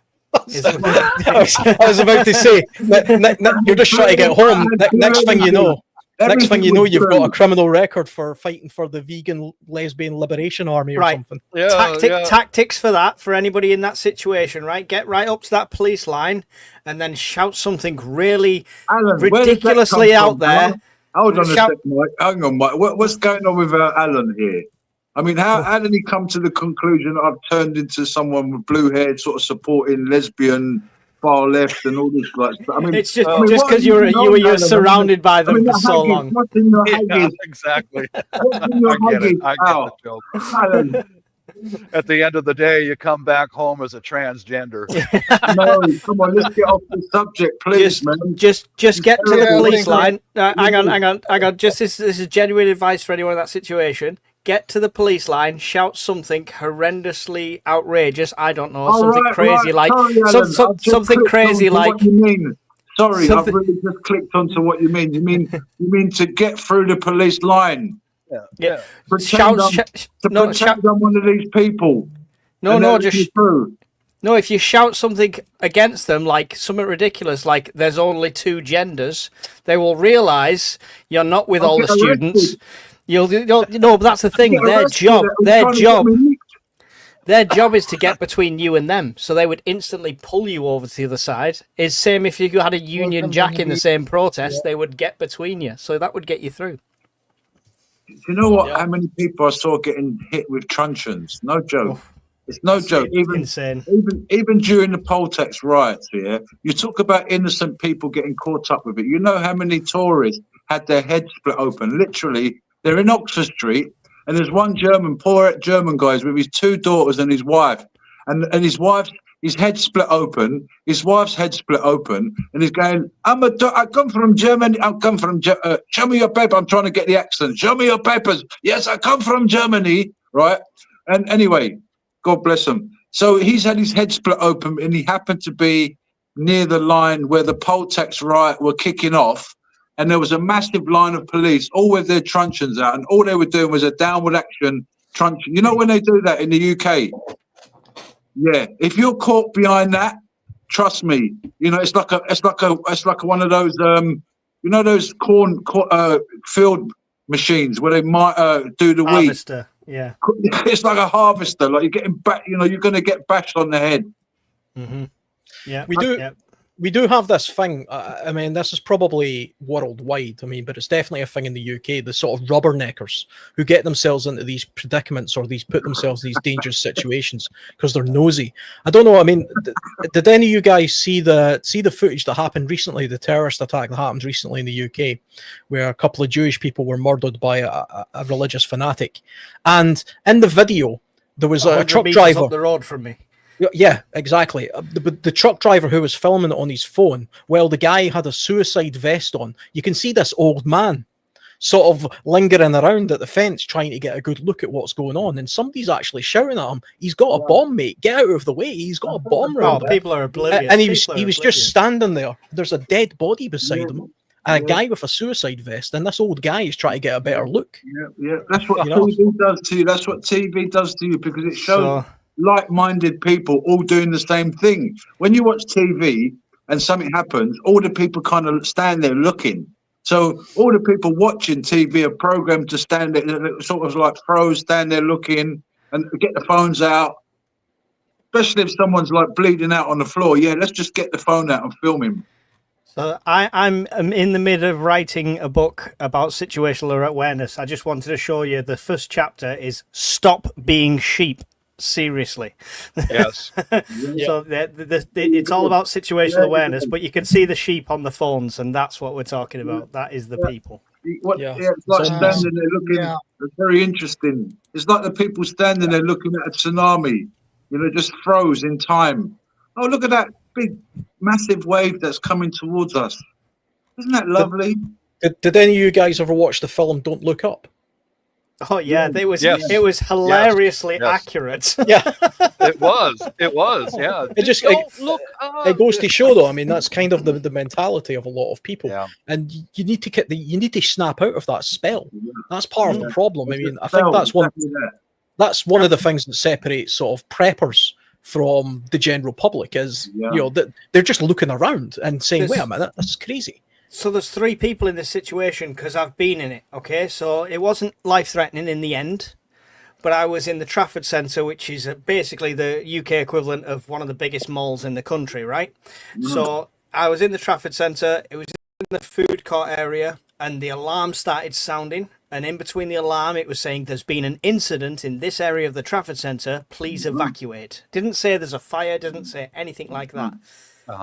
I watched 30 or 40 people stood around filming the crowds, and I watched everyone else in the crowds try and mass to this one exit. All of them. Like honestly, it was like a funnel of people. I heard the alarm saying this area of the Trafford Centre, so instead of going to the exit with my family, I grabbed my family and I went through one of the cut-throughs to the other areas of the Trafford Centre, which then we could find a clear exit. And nobody else was going that way. Nobody else. And we're talking over 2,000-3,000 people at this point. All trying to get out of three sets of double doors. For all of us listening, remember peak hours is danger hours. If you have to go peak time somewhere, you know, in and out. You remember peak hours are danger hours. Just train yourself. When she wants to go shopping. They're always danger hours. Always have something to do, or your leg is sore. Yep, definitely. I mean, we've no excuse in this country or any country anymore. Shops are open till ridiculous times. You know, you can go late. You can go. There's some 24-hour supermarkets. You don't have to put yourself in that position. Yeah, you can minimise the risk for sure. I don't think you should go too far with it though. I mean, because then the terrorists win, I suppose. You know, if you're only shopping in Asda at 3 o'clock in the morning because you're being wise. There's nothing wrong with being wise. And not only that, it makes sense. You go to a supermarket early in the morning, and it's empty. You're like in there, your stuff's there, you know. And quite often there was a time just during the lockdown where there was a great shortage of eggs in the local supermarket, and if you got there at a certain time, they're all gone. And it got to a point, I think a little time after the Ovid, it got to a point where they put a little note up saying only 2 packets per person. So, Yeah. you know, sometimes it makes sense to be in and out. All right, you know, you don't have to queue up. There's no possibility of getting caught out. Like you said, even people.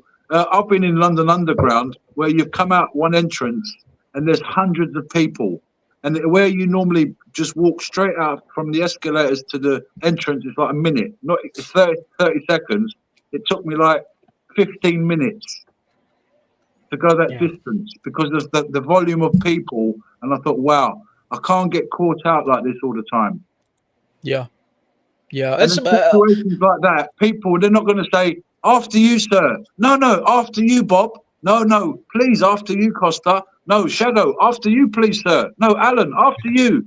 You know, I mean, us lot, we might be polite. But there are 50,000 other people there. The sheep, the panicking herd masses. They're going to be trampling on us.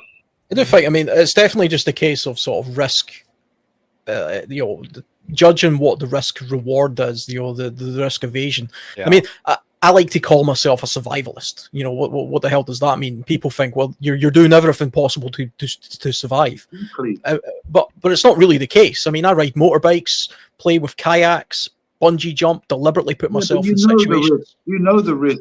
You know the risk. Yeah, and I mean, you know the highs and you know the lows, and you know at the end of the day, if you get injured, it's your fault.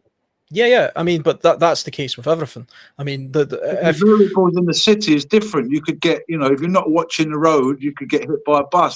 If you're in if you're in the wrong place at the wrong time, you might be. Look at those flash kind of robberies where you get like all of a sudden. It's not like robberies of the old times. Now you're getting guys turning up at a shopping mall, 10 cars, like, and there's like 6-7 people in each car. Like 50, all of a sudden 50 people run into a shop, start robbing the jewelry shop. Have you seen all that stuff? My brother worked at Carphone Warehouse, the big one that was in the Trafford Centre, and they had a gang of people come in, start booting the sample phones off the brackets to try and drag them away, and they're told not to do anything. So literally, they're just getting away with this and just watching them. But you know, who would risk their life for minimum wage at the end of the day? The thing is, the thing about, I mean, there's a self-awareness, street smarts type thing as well. This kind of goes into self-defense a little bit too. Whereas, I mean, somebody like you, Dear Love, and you live in London, and you know, like if you live in London and you travel in the London Underground a lot, you get an intuition for how it works. You know where you are, you know what's kind of normal and what's abnormal, and you can tell a tourist a mile away, looking at the map, trying to work out what the hell all the coloured lines mean. And so can all the criminals. All the criminals who are targeting people can identify that straight away. I went to New York a couple of years ago, and literally you get off the train from the airport and you end up in the subway, and I felt so vulnerable because there was people trying to sell me tickets. I'm looking at the screen that didn't make any sense. I'm asking this like guy in a uniform how the hell you get out of here, and he just stared at me. And I knew that I was incredibly vulnerable at that point. But see, after a week of using the system, I felt like a pro. You know, because I kind of knew where I was going. I knew, that guy who's asking to buy my ticket's just a tout or whatever. And you get street smart, but you need to do it you need to put yourself in a vulnerable position to begin with in order to get that kind of level of confidence. And that's the same way anything, you know. Yeah. I've experienced what you're saying as well. When I went to Amsterdam, you're thinking, what the hell does that say? Because in Holland, some of their words are really long. It's like 28 letters for one word. What does that mean? Okay. Yeah. Somebody asking if Alexa understands me. No, it doesn't most of the time. Hopefully most people on here can understand what I'm saying. Oh, perfect. I don't understand why, because I'm the only person who hasn't got an accent. All of you guys have got the accent. I hear people speaking like me all the time. Speaking as well, like these guys are not speaking, and then Shadow's thinking the same. I don't know what it is with these people speaking funny. What are they saying? You talk fun. Mike's on mute. Where's Chef, man? We need Chef. Where are you, Chef? Come on. Welcome, Jill. Good to see you, Talk man. about some freeze-dried food. Where's PV tonight? Talking to myself here. I have keep- no idea. No, you're not. I haven't keeps seen us him all saying, on 3 screens. right, lads, come on, get your wellies on. We've got work to do here. Everyone, Bob wants to hurt people. Alan wants to hurt people as well. and Shadow's Sophia like, says, this most is actually- insightful Saturday night ever for me. Lol. I tell you, talking I'm about glad you think non-lethal. so. Non-lethal self-defense. Here's another scenario where this would become particularly important. I think about an SHTF situation where there's lots of disrest and rioting and stuff going on. If you go straight to the step of using lethal force, for example, imagine the grudge that's going to hold. We all seen what happened when somebody harmed John Wick's dog. Now imagine you harmed somebody's man, kid if or you something. harm my dog, you're in trouble, man. Yeah. So I mean, you're drawing an unnecessary level of attention to yourself with the possibility of retribution and mob mentality again. So imagine a crowd of people being rowdy and they're attacking houses and things, and you kill one of them. All those people are going to turn on you viciously. Now, if you just shine a torch at them and maybe use a taser or something, they might turn on you, but they're not going to try and murder you. So I can imagine a situation where it's probably a good idea to go for the non-lethal force long before using any kind of lethal force, even if you have the means to do that, because the long-term consequences of that could potentially put you in greater harm. They might go away, regroup, and then come back and attack you. That's a dangerous situation. If you're in that kind of situation, then you mustn't use any kind of force. You really you don't even want them to know you're there. I can imagine there's cases where you have to marauding people, and there's a lot of them, and you're outnumbered massively. Eventually, they're going to get you or get your supplies. If you're on your own, I'd get out of there. But I don't know what situation you're referring to. Well, let's imagine I can use some real world examples. Let's take some of the BLM riots that took place in the United States, where some people protected their properties by simply showing force. What they did was they surrounded their business, and they had guys with weaponry and stuff like that, and they basically just showed the force. They put on a presence, and that was enough to keep people sort of at a distance. And then you had people. What was that guy's name? I forget his name, but he ended up shooting a couple of people dead, I think. Wow. And if you watch the video of that, where they're trying to chase him down and basically tear him apart, and he ended up using self-defense to sort of fend a couple of them off. But that's a situation that turned deadly because he kind of put himself in a position where he antagonized people to the point where it became a fight with guns and not just a fight with bad, language. Yeah. This is what I was saying before. I did a terrible job at paraphrasing you, Bob. But you mentioned this before on a previous stream, Bob, that you would just stand there and not engage, like at the end of the driveway. Yeah. That's the kind of situation there. The crazy eyes. Stand there silently. I had to do that with 19 different meth addicts trying to get into my house. I'd stand there at parade rest and do not talk to them. Yeah. Don't say one word, because then they can't figure you out. They don't know they don't know anything about you. Yeah. But you're going to stand in the doorway at parade rest with your mouth shut, dude. It works, because most of the time they'll turn around and walk away. But I had one guy scream profanities at me for 20 minutes, and I still didn't move, and it worked because he left. Even done that, even though you didn't say anything. A lot of times I've seen in many situations where when you engage with certain type of people, we could all imagine the different types of people. When you engage with them, as soon as you engage with them, they use it as an excuse. You've disrespected me, now I'm going to shout in your face, I'm going to come over there, I'm going to do this, I'm going to do that to you. And it's like all of a sudden, you don't want that disrespect kind of. I know what you're saying, Bob, It's like hold on to that respect kind of thing. I'm just here, but as soon as you engage, what are you doing here? I think PB said to me once when I got into a situation with a gang, and I was like, I confronted them, and he's like, well, sometimes in doing that, you also can make yourself a target. You mean like Yeah. when you confronted the guy that was peeing outside your house? Well, you know what? It's really funny because you sort of, two wrongs don't make a right, but sadly people don't know that today. Today is like, who Yeah. the heck I can do what I want. It's even like you see people robbing shops, and it's like they're confronted. It's like, how dare you confront me?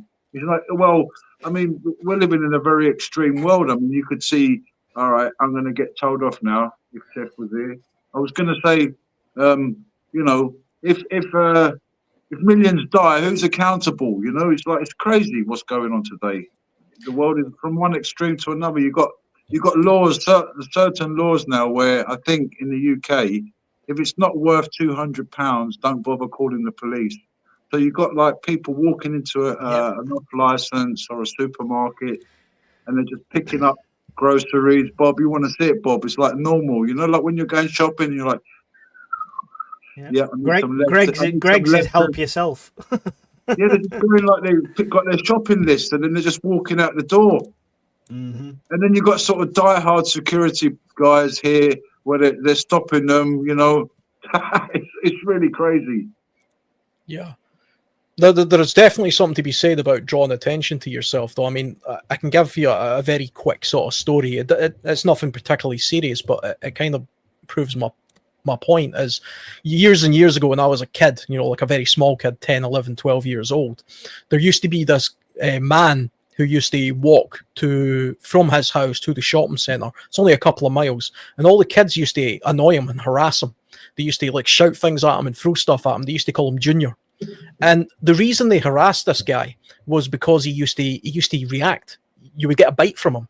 He would shout and scream and rant, and he would chase after you. And it was kind of, when you're a little kid, when you're 10, 11 years old, it's kind of exciting. This man is chasing you, and you think he's crazy, and you call him Junior.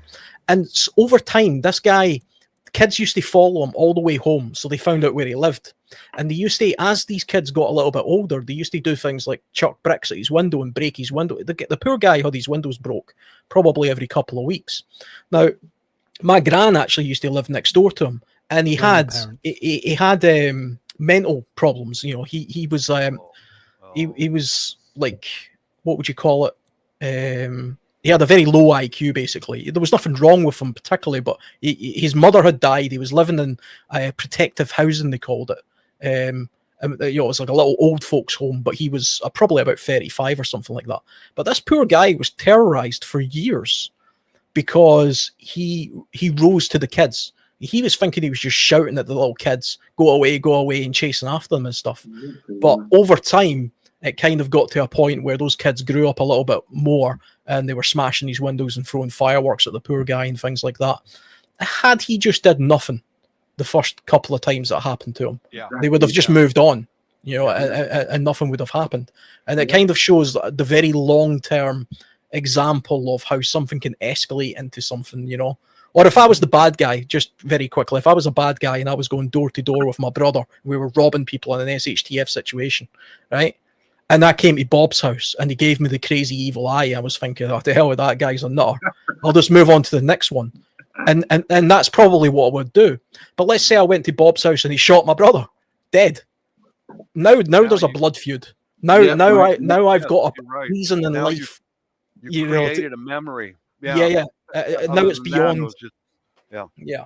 So I mean that's why it's a good idea to try and de-escalate with the non-lethal sort of force. I have on my channel where a guy was walking around the housing complex where we used to live with a bucket, and he's going between the buildings. He's looking for any unlocked door, any unlocked window. He's a meth head, and I fortified my house pretty well, and he comes toward, because he sees my garage door is open, but I've got stuff in the way, so he can't just walk right in. But I only said two things to him. Was he saw me standing almost as he came into the building, but he went around the corner, and then he came, and that's when I went and took cover, because I don't know if he's armed. So I crowded around a corner a little bit, and the most I said to him was two things. One was, "What are you doing?" "Oh, I'm doing just fine, thank you." And then he's looking around inside my place, and I'm standing there, not moving, not talking to him, so he cannot assess me. And then when he's looking around, I just told him one other thing: don't break into my house. And he replied, well, good luck with that. But that's the only interaction I've ever had with any of those junkies. The rest of the time, I just stand there at parade rest and just don't move. Kind of like one of the grenadiers, you know, just don't move. Just stand right there. You don't know what the guy's thinking if he says nothing. You know? Yeah. And the thing is, the junkie hasn't got time to be fighting with people. They Right. want the easy target. They want to want run to just, in. they want Right. to move on. So they don't. Like Once hyenas. I mean, By the lion. they've identified that, you know, why go to the trouble of fighting with this guy when we could just go Right. to the old lady down the street. Yep. Easy pickings. Yeah, that's very less lethal. Don't interact with them. Just stand your ground. Don't talk to them, and they'll move on. And I've never had any of them come back to my place. Never, not even once. But because they saw some lunatic dude standing there at parade rest with a 45 on his hip, you know, and they go around. Just that's very, very less lethal. Don't interact with them, but stand your ground. Let them know that you ain't getting in here, you know. Yeah. So I suppose the opposite of that would be somebody who's overly submissive. You know, you imagine these people that kind of like they're afraid to even look you in the eye. They sort of look away. They just look like an easy target. You know, they're almost presenting themselves as an easy target. That's been the same. That's not like a thing just as an adult. That's been the same since high school and stuff like that. Sure. If you walk around like this, they will see that and they're thinking, right, that's my target. That's easy target sort of thing. Yeah. You know, you gotta walk with confidence, keep your head high, be very situational aware. Yeah, massively. Have you noticed when people walking through their own sort of town, their own village, they've got this air of confidence about them. Like, you know the place, you sort of, you know, you're walking through, you know where you're going. But then if you notice other people that are sort of touristy, they sort of stop, hesitant, looking at their, you know, they might be looking at the map, they might be, and you know who's who. So, you know, I adapted that when I was going through a kind of an area to me that was alien to me, whether it was in another country or whether it was another city in the UK. I developed this walking pattern where I'm walking with a purpose. I know where I'm going. I know where I'm coming from. As soon as you sort of make out, oh, I don't know what the cab rules are. You know, the cab's going to rob you. As soon as you know, you don't know some kind of place to eat or whatever, someone's going to try and give you a dodgy price. There's a lot of scammers in different countries as well. So you develop this awareness. So you know, I'm sorry, I don't want none of that, mate. And you just walk through. You ain't going to hesitate. You ain't going to stop and say, what's that free cup game you're playing? Oh, look where the P is. Look, just keep your eye on the P. Tell me where the P is. $5. And then, you know, people get robbed, it's scammed or whatever. So you develop this. You've got to walk with confidence, as you're saying, And don't put yourself in dangerous places. Sometimes the places that you think are likely to be quite hazardous aren't actually as hazardous as you think. I went to if you've ever been to Turkey, they have these amazing Turkish markets, which they've got a special name that I've already forgotten, but it's like an enclosed area. And you walk around it, and there's, you know, people try to sell you all sorts of stuff from knockoff, like perfume to other stuff, things like that. And you think, oh, this is a pickpocket heaven. I'm going to get robbed in here. I'm going to get this or whatever. But that doesn't happen because they value your custom. So all the people there kind of look after tourists, you know. So the tourists are protected. Yeah, there's that too. There's that too. But sadly, it still goes on. I mean. You know, it's a dangerous world. You know, you're always going to get somebody somewhere. You go to the pyramids, and there's people that are trying to scam you all over the place. You know, so yes, oh, you like this? Look at this camel, and you know, you have to literally try and, you know, you got stories of people running away. But you know, leave me alone. I don't want to get on the camel. You know. You've got to be forceful, confident, without being aggressive with people like that. Well, you're moving from A to B. You're confidently just moving. You don't need no help. You don't need walk with purpose. Yeah, I know where I'm going. I've read the map. I know where I'm going. I know where I'm coming from. I know what north, south, and east and west is, and bam, you know. But the moment you hesitate, there's like you know, they're looking. Don't forget, they're like looking for the weakest animal, the elder, the sick, the young, the vulnerable. You know, but the other ones that are confidently going like the wildebeest, they're the wildebeest. The ones that are confidently just migrating, going. Let's go. All right. Definitely. Oh, you're on mute, Bob.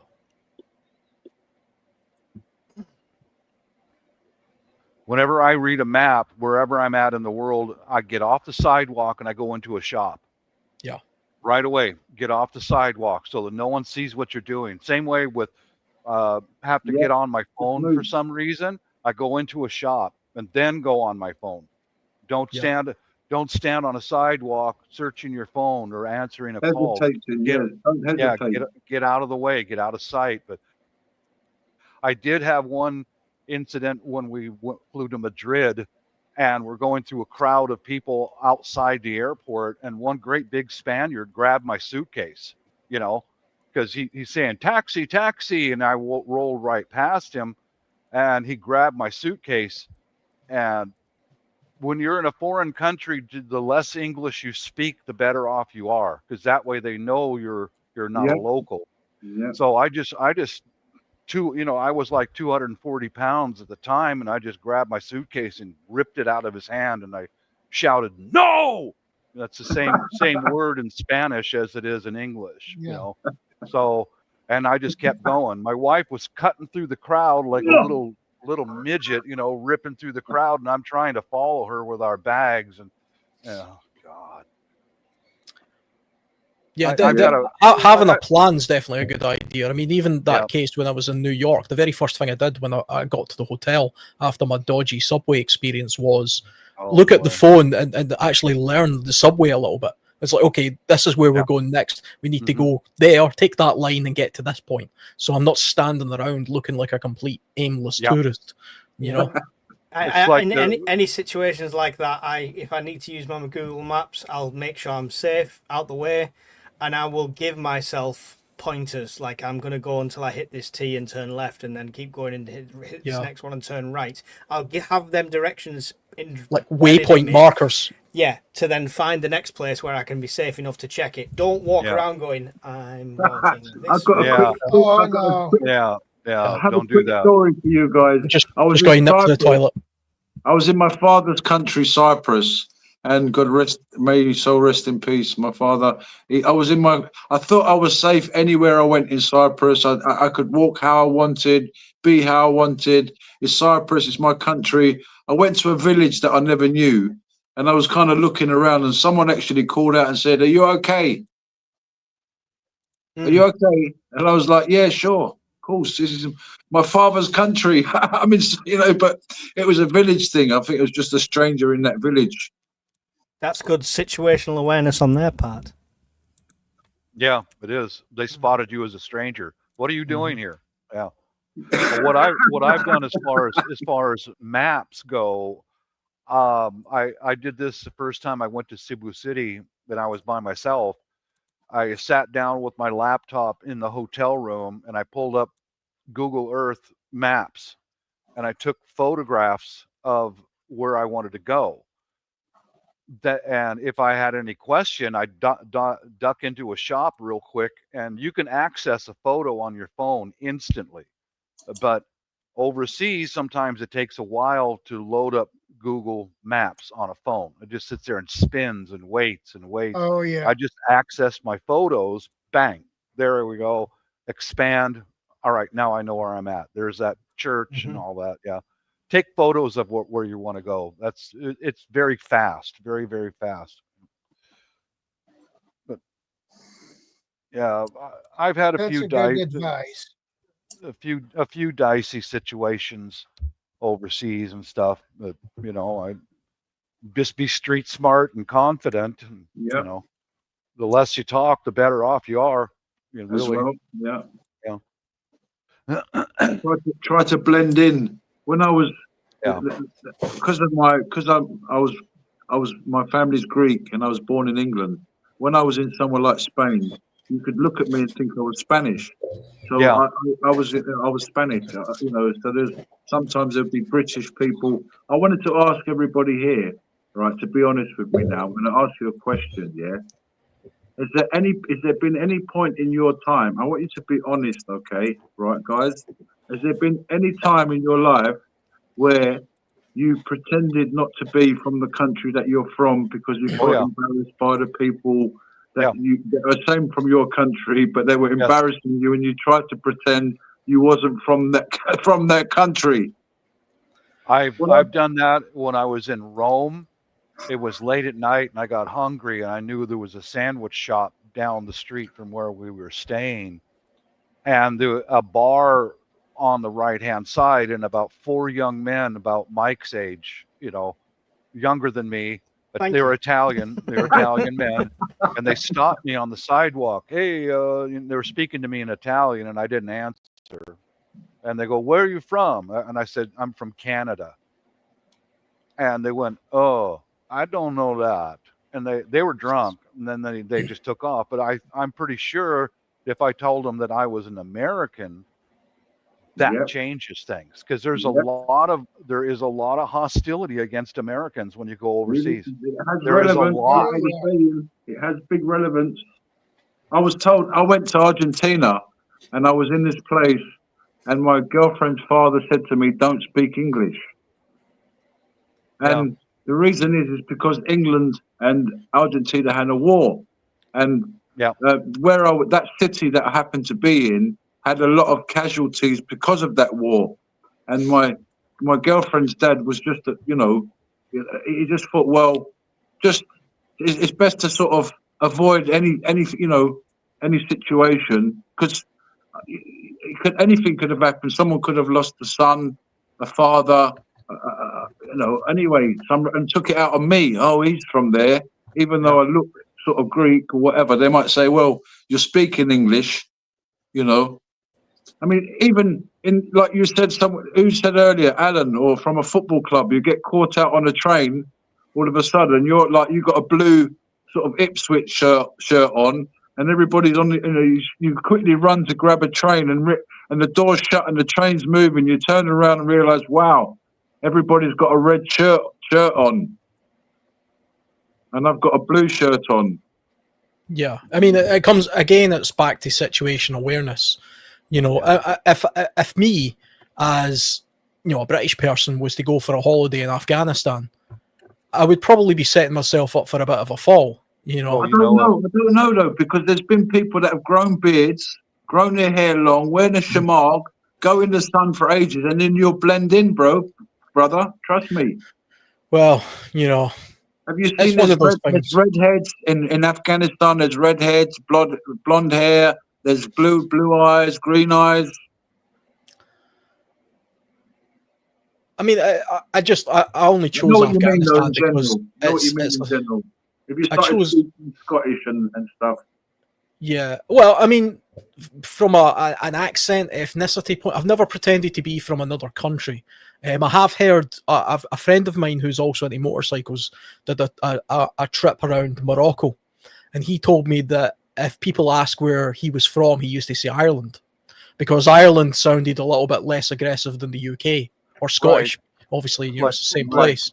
Yeah, like for me, Canada. Yeah, Canada's like most people can't really tell the difference between an American accent and a Canadian accent if you're not from North America. I can't tell the difference really that much, and a lot of people can't tell the difference between Scottish and Irish if you live in Morocco. So that's kind of why I think I probably would just say where I was from, but I would try to read the room. I would want to know why they were asking me. Was it harmless curiosity, or are they trying to figure out if I'm worth taking as a hostage or something? What I really meant was, have you ever sort of pretended not to be your own, where your own country is? Have you ever said, "I'm not Scottish"? No, Scottish people make a point of telling everybody. No, but what I mean is not actually mentioned it, but try to sort of blend into that sort of, like if you was in Germany and there was some Scottish people being crazy, It's just okay. Yeah. Yeah, Not for that reason, but I kind of do that everywhere I go. This is why I don't go on holiday all that much. But if I went on, like I went on holiday to Spain, specifically to Catalonia, and I learned the language. For months I tried to learn the language, and I speak to people to get the accent right as well.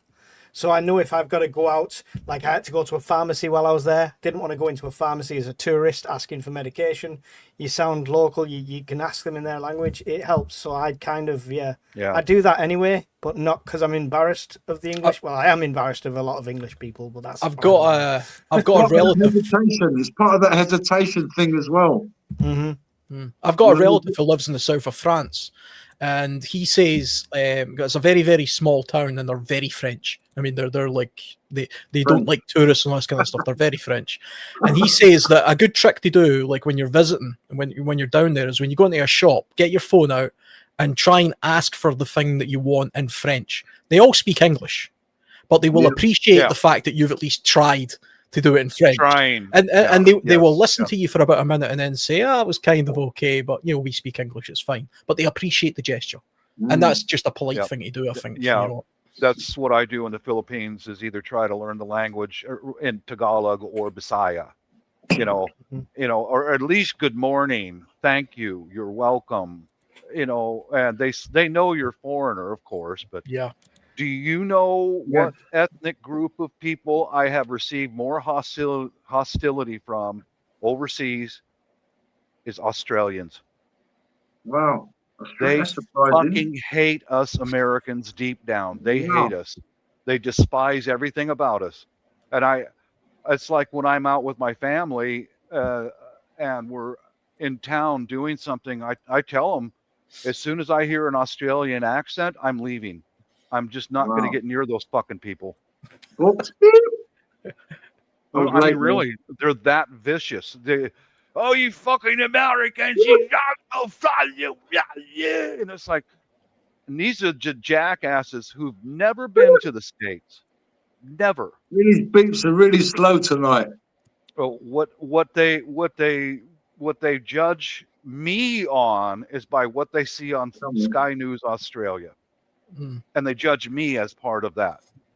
Yeah, well, I mean the over being judgmental of entire cultures is always a problem. I mean, kind of like what Mike's saying. Like British people have got a terrible reputation in places like Spain because they go there. It's a cheap holiday or it's football related, and they cause trouble. They get drunk. They don't care about the customs. I've actually been in situations where I've been in the bar and I pretended not to be British.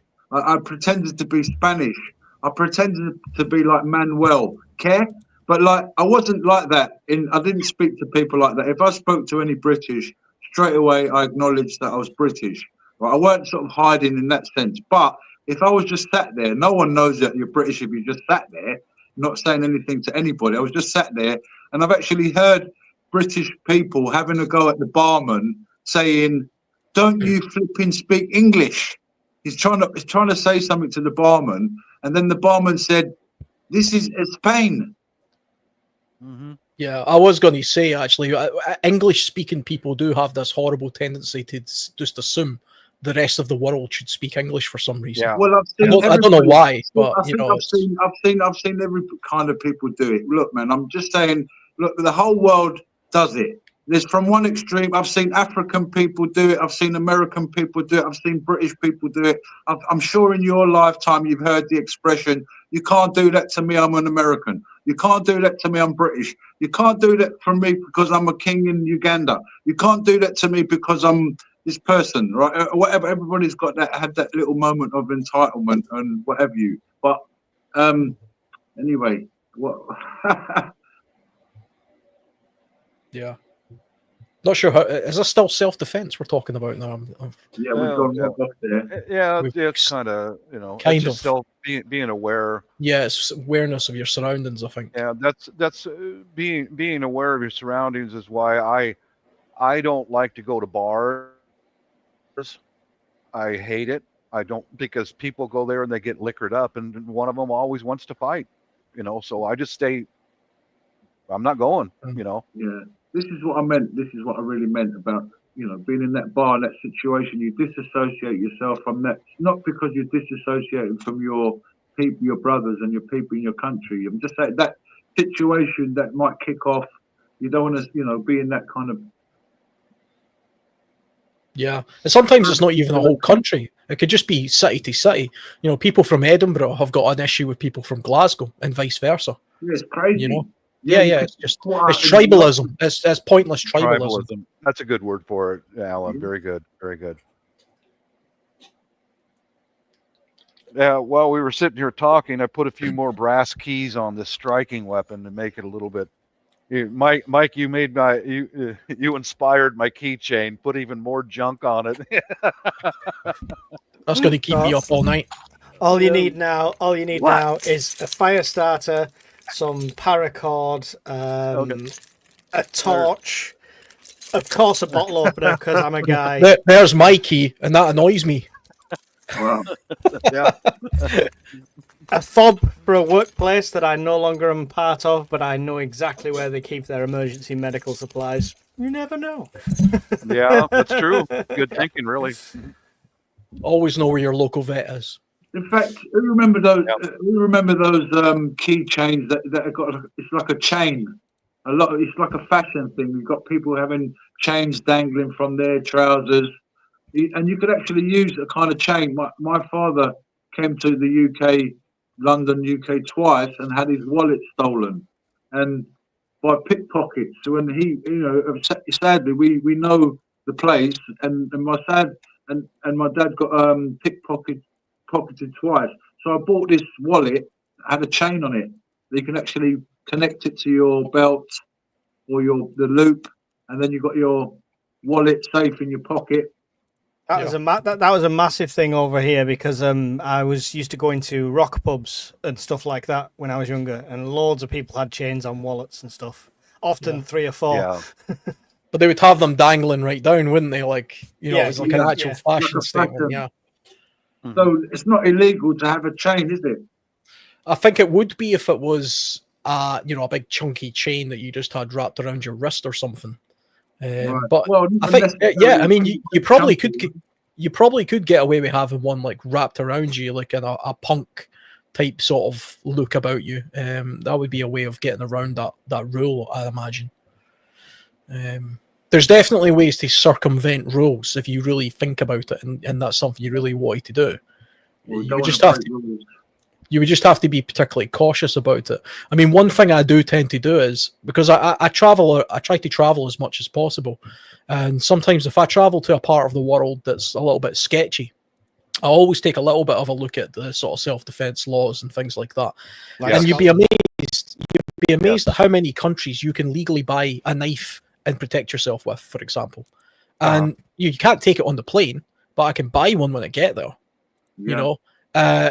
I rent motorcycles in a lot of countries that I visit, and bike theft on highways and things is something that takes place in some places. And so something like a boot knife or something that you can purchase, even knuckle dusters, if they're legal in that country, why not buy it?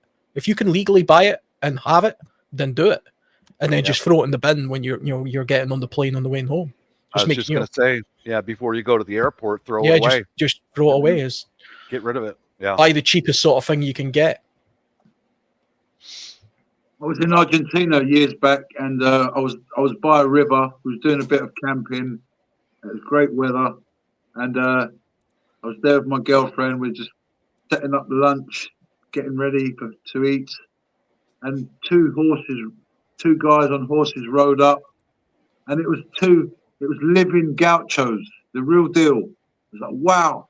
I was like, wow, it's like watching a nature program, like David Attenborough or something like that. And they just rode up. They had the gaucho knives in their belts. They're it's like a kind of a traditional thing. Is that a monkey ball? Yeah. It's kind of like the equivalent of a snooker ball in a sock. I think they're illegal in the UK. I'm not sure if they're illegal in the UK. There's Probably not. there's variations. I don't know if anybody knows the Weapon Collector. He's got a Yes, YouTube yes, channel. Mike. He was in here Mike. before, Mike. Yeah, I've spoke to him a few times. I met him at the last meet as well. He sells or creates like these leather tabs that are about this big. They're weighted, and it's got a slot in it. And what it is, it's so you don't lose your big handkerchief or your Yeah. shemag. So that goes through it and hangs, and you can put it in your pocket. That hangs out. However, you take it the other way around, it becomes very similar to the monkey fist.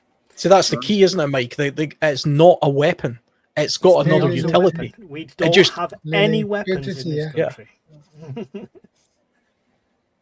You know, I went to a place in Argentina where they had places called villas, and they're like shanty towns. And I was walking through, and I thought, right, I'm going to walk through this place. And just before you go through it into this kind of little town, there's people that sort of stand guard just on the edge of it. They just sit there, and they're like, "Where are you going?" And I was there with my girlfriend. She's there with her brother. He's there with his girl. 4 of us, and we, again, this is about that situational awareness. We're sort of strolling along. I'm thinking, yeah, I'm in Argentina. I'm in La Boca. It's famous for tango dancing. I'm right by the river, which absolutely stank. This river in La Boca, and this guy said, "Where are you going?" We're like, "Oh, we're going to walk through and cut through and go to La Boca." And they're like, "Yeah, we advise you not to go through this part." Anyway, we didn't go through there, but lots of different situations. You've got to be very careful out there. But these gauchos was amazing by the river. They got their knife. We're talking about certain countries. You can carry certain weapons and knives and what have you. And so you were saying earlier how you could just, buy a knife and stroll around. Oh. And I did actually carry a little lock knife in Argentina, but it was, for fruit. Hey, Miss Lil. Happy birthday. Get this. What a wonderful world I live in, fellas. Okay. My wife's home right now. I as soon as I open the garage door, I go in the house, I smell beef stew cooking on the stove. It's like, oh. And there's my wife with her phone, and she got on the big screen TV Catholic Mass in Latin, and she's reading it. So she's learning Latin. What a world I live That is in, man. multitasking to the extreme. Yeah, You can learn Latin and cook. Don't give up your day job, Bob. learning Mass in Latin and cooking beef stew. And a little Filipino wife, Lil Vest Tate over in the side chat. She's a friend of mine. Beef stew, Bob, is amazing prepping food. If you could, is there a way you could actually cook beef stew? It's wonderful. And can it? I don't know. I suppose, but Lil Vest over on the side channel. She's a friend of mine. She and her husband live in Manila, and her husband Frank is an American. So, yeah. Regards to your husband, Miss Lil, my American compadre. Yeah. What a world! What a world! Little Filipino lady. Unless you're the only person in the house that likes beef stew, and you end up eating it for a bloody month. That's okay. You could do chicken. You can do all sorts. Yeah, I made a bulk one to test like how I could spread my preps amongst a lot of people, thinking I could feed it to the missus and the kids and everything Mark, like that. But good to turns see out you. they're too picky. There are methods. There is methods of making food go a real long way, and I'll tell you how. Oh yeah. Really? Sauces. If you've got some really nice sauces, and then you've got the bulk food. The bulk food is like the rice, the pasta. Okay, it's not all that great for you, but you can make a meal go a long way when you make sauces. Like you might have a fish sauce, you might have a stew sauce, and you don't have to use loads of meat, but you still got the taste, the flavour. Yeah. And if you want to see a raccoon go nuts, soak your pasta overnight to cook it quicker. Yeah, don't do that. I was going to answer a question in the side chat about my key ring. Okay, this is a dog leash. These parts are stainless steel. If you know the properties of some of the metals, stainless is very, very rugged. The rings themselves are stainless steel. Yeah. Stainless is tougher than yeah. normal steel. It's very durable. And I chose brass keys because brass is heavier than steel. You know, just to answer a question in the side chat. Yeah, but rust will give you a nasty infection when you hit them with it. Yeah. Yep. Well, And they have to go get their shot. what would zinc do? You saying Zinc- that, Chef? What would zinc do? Because Zinc is pretty brittle. It's not very Zinc is brittle strong. and very light. Yeah, but the trouble with zinc, you know that stuff in the UK, it's been sorry, galvanized. What's that stuff called? Galvanized steel. Galvanized steel. Oh, I don't like galvanized. Galvanizing is poisonous. The wound won't. Yeah, exactly. So the wound won't heal. Yeah. Yeah. Yes, this Lil, it's for all these keys here. I put this together to look like a normal key ring, more or less. And they don't. These keys don't fit anything at all. It's for a striking weapon when I walk across parking lots. It's a decoy, really. And if I lose it, it doesn't make any difference because none of these keys fit my house or my car. Nothing, you know. Yeah. They are basically useless. Yes, they are useless. Yeah. Kind of like the adapting of everyday tools like keys and things like that. Here's a thing for it's a selfie stick basically for carrying GoPro cameras and things like that. There you go. Right, but it's also pretty solid. I mean, this you can get cheap plastic ones, or you can get ones like this, which are effectively like a police baton. You know, it's like it's a serious tool, but it's a selfie stick. It's for a camera. I mean, it's not for being a baton. It's kind of, it goes on sort of Mike's principle of if you just end up using it like a baton, then that's just happened out of like a coincidence. Alan, I want you to know right off, I would use that right there to beat the crap out of any raccoon that came anywhere near me. You know? I've never seen it. I've never seen a raccoon in real life. I feel sorry for raccoons, man. Only they're having a bad time, I reckon. Only East Coast raccoons, I'll beat the crap out of them. The ones out here on the West Coast, I leave them alone. Yeah. Or you send an airstrike on them. Mismanagement. When you got to cow animals, I think we're the ones who've done it wrong. We've set it all up wrong in the first place. Where it's not being okay. You got to let the ecosystem do its thing, but at the same time, it's all we're kind of hogging it to the point where I don't know. Are we the ones? Why is there a hog infestation? Do you guys know? Why does that happen? Oh, down south, because somebody released a bunch of feral hogs and they breed like bunnies, and they can't shoot them fast enough. Yeah. Keep breeding and they destroy the crops. Yeah, so we have the same problem with people.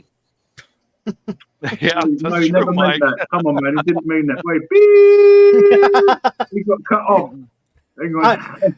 Daryl, I've got 5 kids. I'm part of the problem. No, you're not, man. Good on you for multiplying. Well done. I've nearly got my quiver. Don't forget you're the arrow. I mean, sorry, you're the bow, and your little ones are the arrows. So you've got to fire. You got to make sure they fight. I'm going to try and bring the Scottish. Please, Alan, say it for us. Make sure the arrows get fired long and far. Or is it a Spartan thing? The arrows. Scottish people and Spartans are often confused. You know what I mean? It's really funny. They get the 300. I mean, sometimes I don't know if I'm watching that movie 300 or Braveheart. Just all looks the same. No, but Braveheart makes sense that you've got a Scottish guy, yeah. But when you watch 300 and you've got Gerard Butler playing Leonidas, the Greek guy, he's like, yeah, Spartans, lay down your weapons. And Leonidas says, come on, get them. Come over there, Jimmy. To be fair, I don't think Mel Gibson is that Scottish. No, I know, but at least he did a passable impression.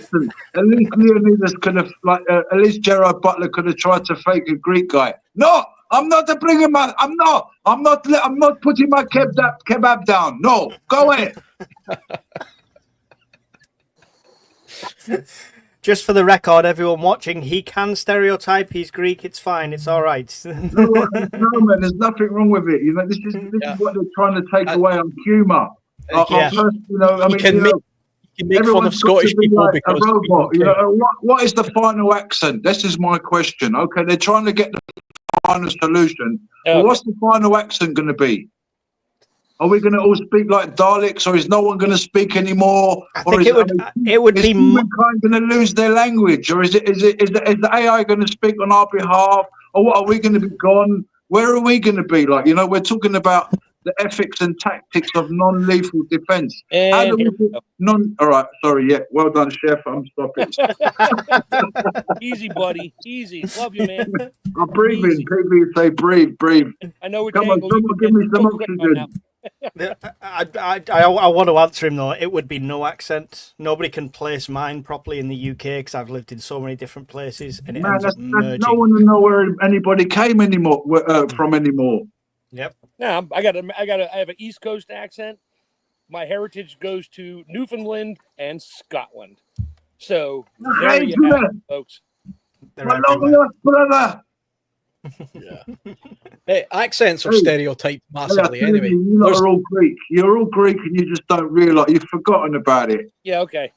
All came from here. I tell you, I mean, Bob and Chef Tech sound totally different. They have different accents. Same country, but it's different. Yeah, I mean, I tell you, I sound very different from somebody who comes from Glasgow or Inverness or somewhere like that. You can see that when Alan and Brian are on the same podcast with me. Oh yeah. Although me and Brian actually don't live too far away, although he's closer to Glasgow than me, I'm closer to Edinburgh, so that there is actually at no point have I gone, who said that? Alan or Brian? I've got a joke about the grey man in Scotland. Here's this quick joke about the grey man in Scotland, right? So this is how to behave in Scotland, right? So this is what I learned. I just done a big delivery from London, went to Scotland, done this delivery for a printing company. It was really good cash. My boss said, look, it's going to be a very long drive. Just go over there. We need this stuff delivered. They want it like now. Tomorrow morning, they must have these leaflets. Anyway, so I've driven up to Scotland that night thinking, all right, great. I'm going to Scotland, getting good wages. So I got to Scotland, done the delivery overnight. And then in the morning, I stayed at a hotel. In the morning, I'm driving around thinking I need a nice good calf, a good meal, and a real hearty meal. And I was driving around. I couldn't see no one early in the morning. And I bumped into this gentleman, and I sort of I felt finally someone here know where there's a good calf. I wound down the window, and I'm not being, you know, I'm not taking the mick or nothing like that. I said, hello, sir, I'm looking for a cafe. He went, a cafe? All right. I don't know. He said, but I know where there's a pub where you can get a pint and a roll like that. And I cracked up, right? I was like, a pint and a roll, like, you know, this is the Scottish breakfast, a pint and a roll at like 8 o'clock in the morning. I'm looking, I said, no, I need a calf, like with the whole lot. Anyway, cut a long story short, like, you know, so if you want to be a grey man and walk in confidence in Scotland, like, you know, you know the area, you know, say, right, I'm just going for a pint and a roll. What's a 7-course meal in Ireland? Also, you have fried Mars bar, which is fantastic, man. Fried Mars bar. Stop. Well, once again, I just went in the house, and there's my little Filipino wife looking at her phone.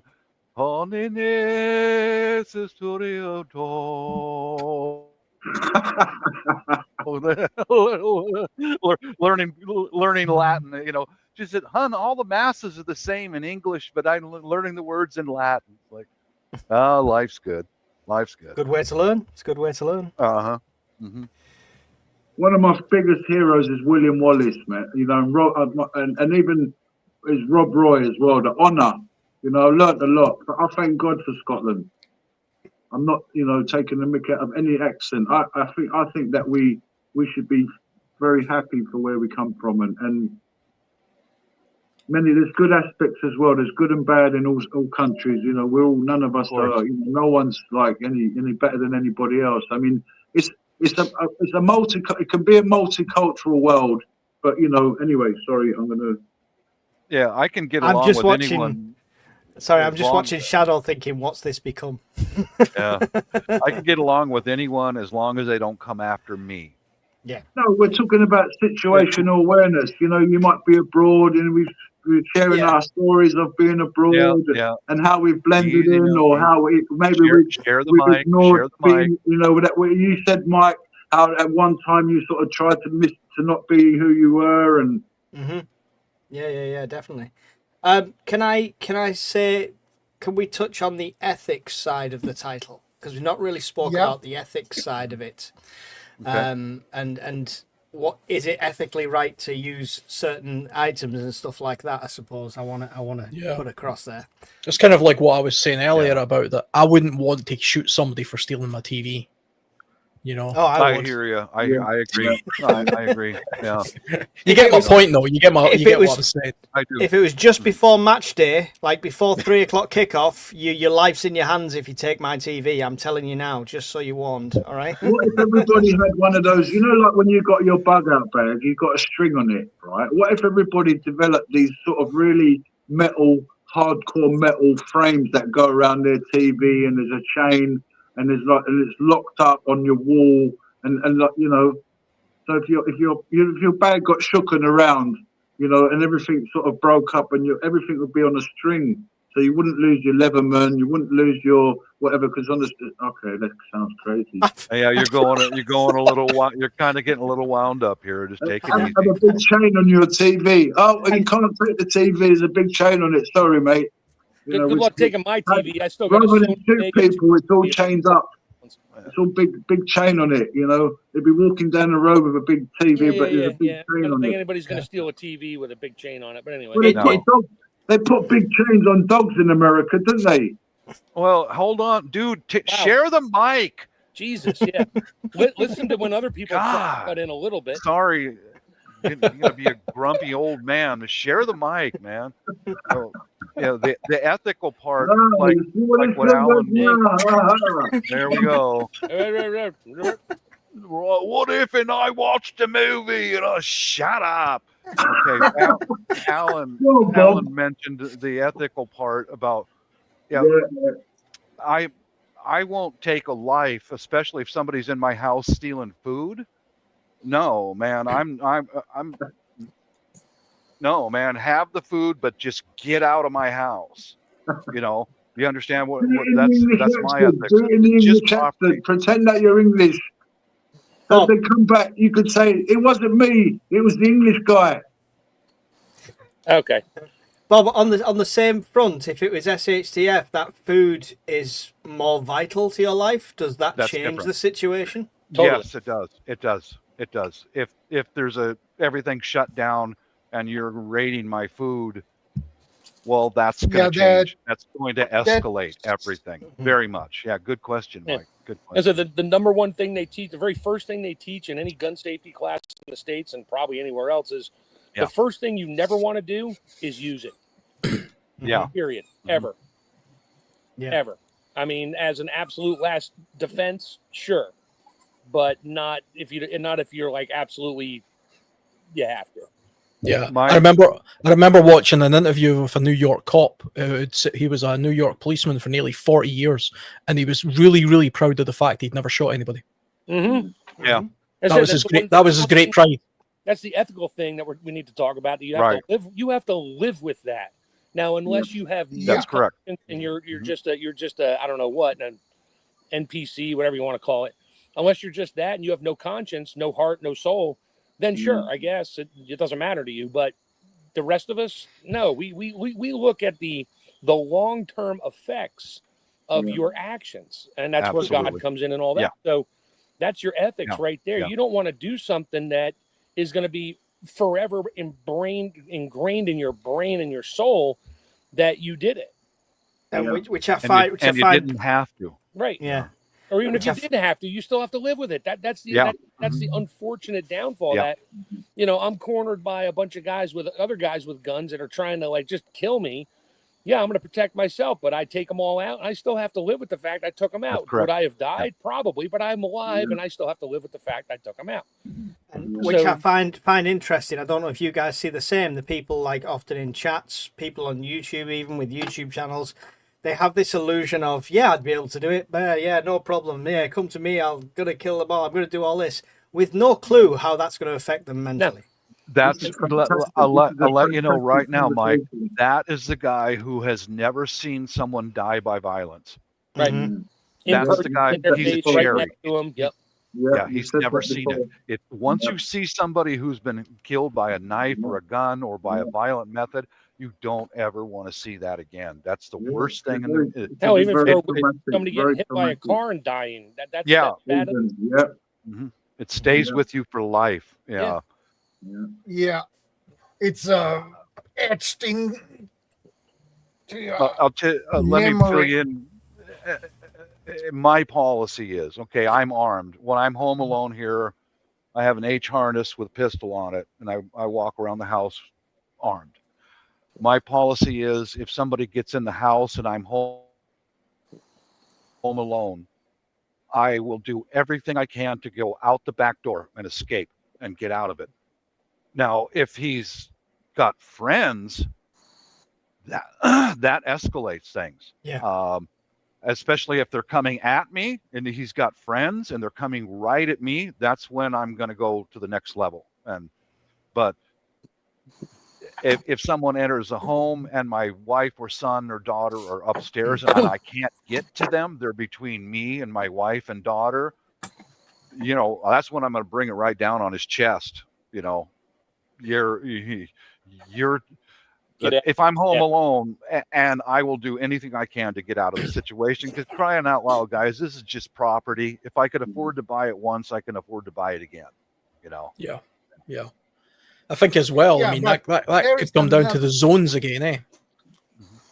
Sorry, Swede. There is another problem. Let's say, Bob, Yeah. if somebody come at you when you're home alone, and you go out on the back door, Mhm. but that dude has his friends on guarding the back door to Yeah, prevent you get out. What are you doing then? Oh, that makes it that's different. a perfect That's trap, and that's where you have to act. yeah, you have to act. Yeah, Yeah, I think. I mean, I would break it down into if I lived. I mean, I don't know exactly where you live, Bob, but I mean, if you, it sounds like a more dangerous place than where I live. He's near Portland. Yeah, so yeah, so I like so that, you yeah. you have to take more measures than I do. For example, Oh, I do. I would consider breaking my property into zones. So my back garden and my shed would be a zone that I would protect in a non-lethal way. So I would maybe have one of those tools that could, somebody's breaking into my shed, I would use one of these non-lethal tools. But if they cross the threshold of my Yeah, house, I don't have time to know if they're stealing food or trying to just murder and rape me. That sounds like fun. I'm a pretty guy, so they could have anything in mind for me. So the second they come into the house, I think that's probably then that's the most dangerous situation for them, at least. The more you speak, Alan, the more I'm not looking forward to our camping trip in December in Scotland. Now, if they came at me to try to steal my Diet Pepsi, that's it. All bets are off. Oh, that's it. Yeah. Abby say you can have it. It's crap. Stick with Coca-Cola, the real thing. Yes. Actually, get if they between tried to me steal and my coffee. we'd be all bets are off. Oh yeah, no, I'm with you on the coffee. I just drink beer. I don't know why you guys just drink tea and juice in these conversations. Well, it's late in the evening for you. It's only like 4:45 here for me. Oh well, yeah, I suppose. It's a little early for the brew to come out. It's 10 o'clock. It's 10 o'clock at night on a Saturday for me, so this is the time to do it. Jokes aside, we all know the type of characters we're dealing with in the world now, and what kind of characters are controlling the world. So when you said what you said, it's not entirely empty. Yeah, it's If not everybody gets to drink. everybody in the world. That's the thing. You can't generalize. Say we're dealing with everybody like this. No, it's not everybody.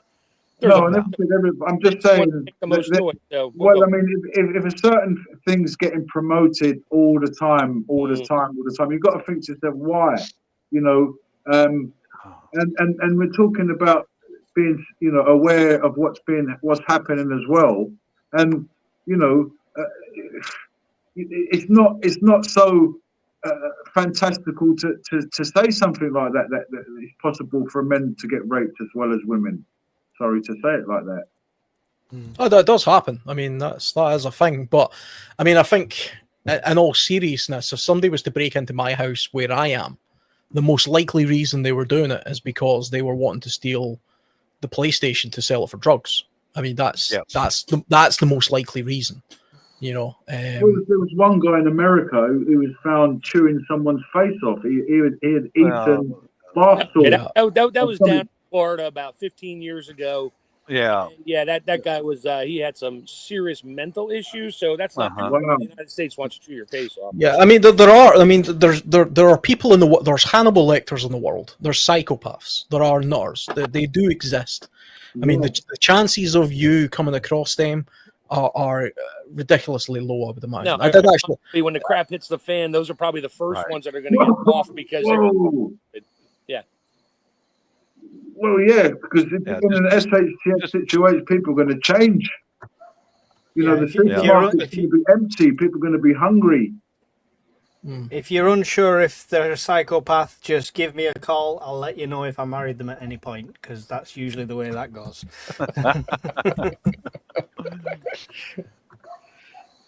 I think, it's not too bad of an idea to imagine that everybody... I mean, if somebody breaks into my house right now, I'm upstairs, I hear a noise downstairs, and I think somebody's breaking in. I should probably assume that that's a Hannibal Lecter type character, and not just somebody looking to steal a TV. Because if I give them the benefit of the doubt, all I'm doing is giving Dame the advantage. They can't steal your TV. You got chains hanging on the wall. It's chained to your wallet, which is chained to your pocket. You'll be tugged out. Maybe he's after chains. Everything's on chains, just like a bug-out bag with strings on it, like our American RAF, vest with everything's on strings, so you don't lose the chewing gum. I'm going to post. What are you talking about? I'm just going to post a link in the chat for anyone. Whatever. He must have been in a movie once. I'm just going to post a link in the chat for anyone in the UK. And the reason why you said everything's on chains is because I said, imagine if all your property was on chains, you wouldn't lose it. Just like you have on your bug-out bag, you've got strings, and you wouldn't lose your pen. Okay. I don't think I'm going to start chaining everything to the walls for fear that somebody's going to steal my TV and a crap hit the fan. No, I know. I'm just saying you brought it up, Chef, just now by saying it's on chain. You can't nick my telly. Sure. Okay. Okay, we've clarified everything. No, we're on the life same is page. not dear love. Life is not a movie. Okay. I like your stuff behind you, Bob. Yeah, life is not. Ready for action. Your vest. It's an H harness, but anyway. Yeah.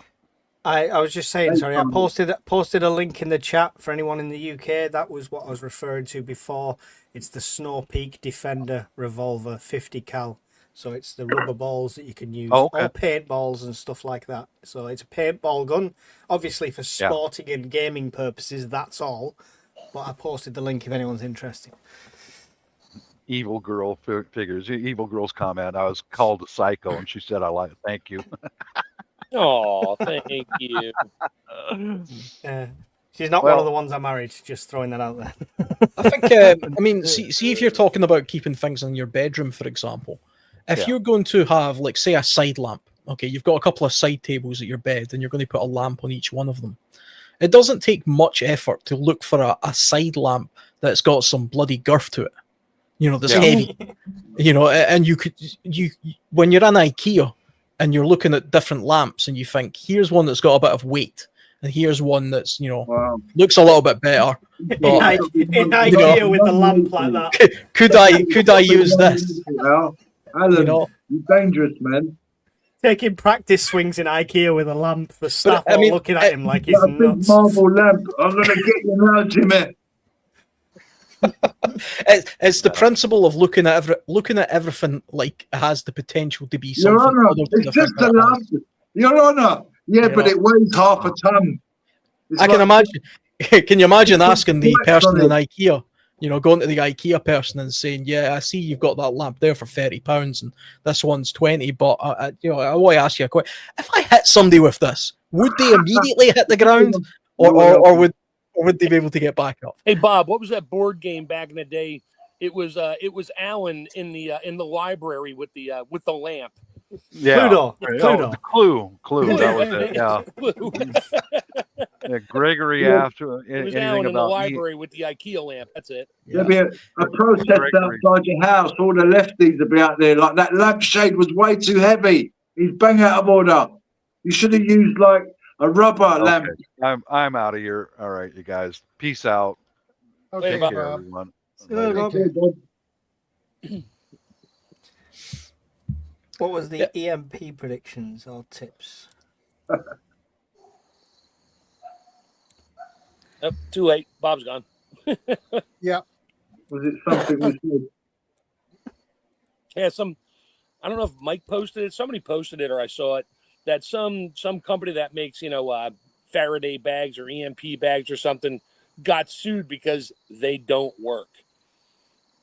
This is the problem. This is the There's a lot of problem, gimmicks right? out there.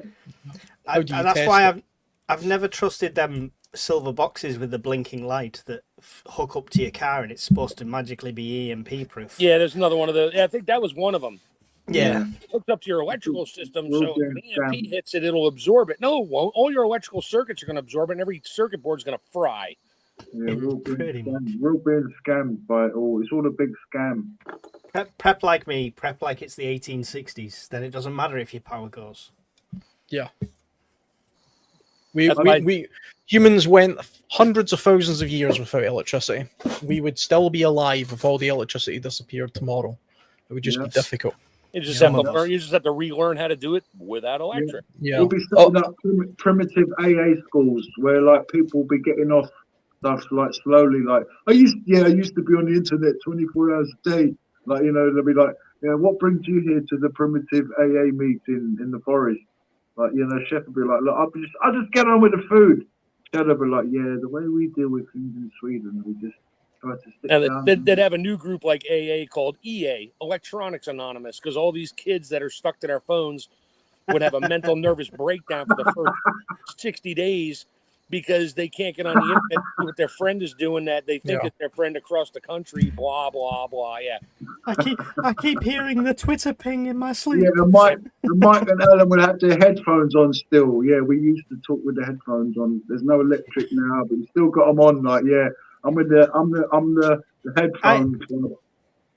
We joke about it, but when it all hits the fan, if my brain can't cope with it, I'm going to be sat here with headphones on, a mic, and an empty screen or a fish tank, and still doing podcasts to myself. That's what's going to be happening. He'll be talking fish. Will I am. Yeah, I've got food. I've got baked beans. I don't know if this radio's working. I might be just talking to myself. That's going to be it. Yep. Radio nowhere. Hello, is anybody out there? This is Major Tom to ground control. All right, stop it. I need to go drink to coffee. Virilin, remember Virilin? All right. Oh, and an American to shout out, I've had enough of those British guys. Oh, I've had enough of those Tea Party mob. Like, I'll be just happy to hear a voice. Well, I don't care where anybody's from. It's just great that we're talking about these kind of things. And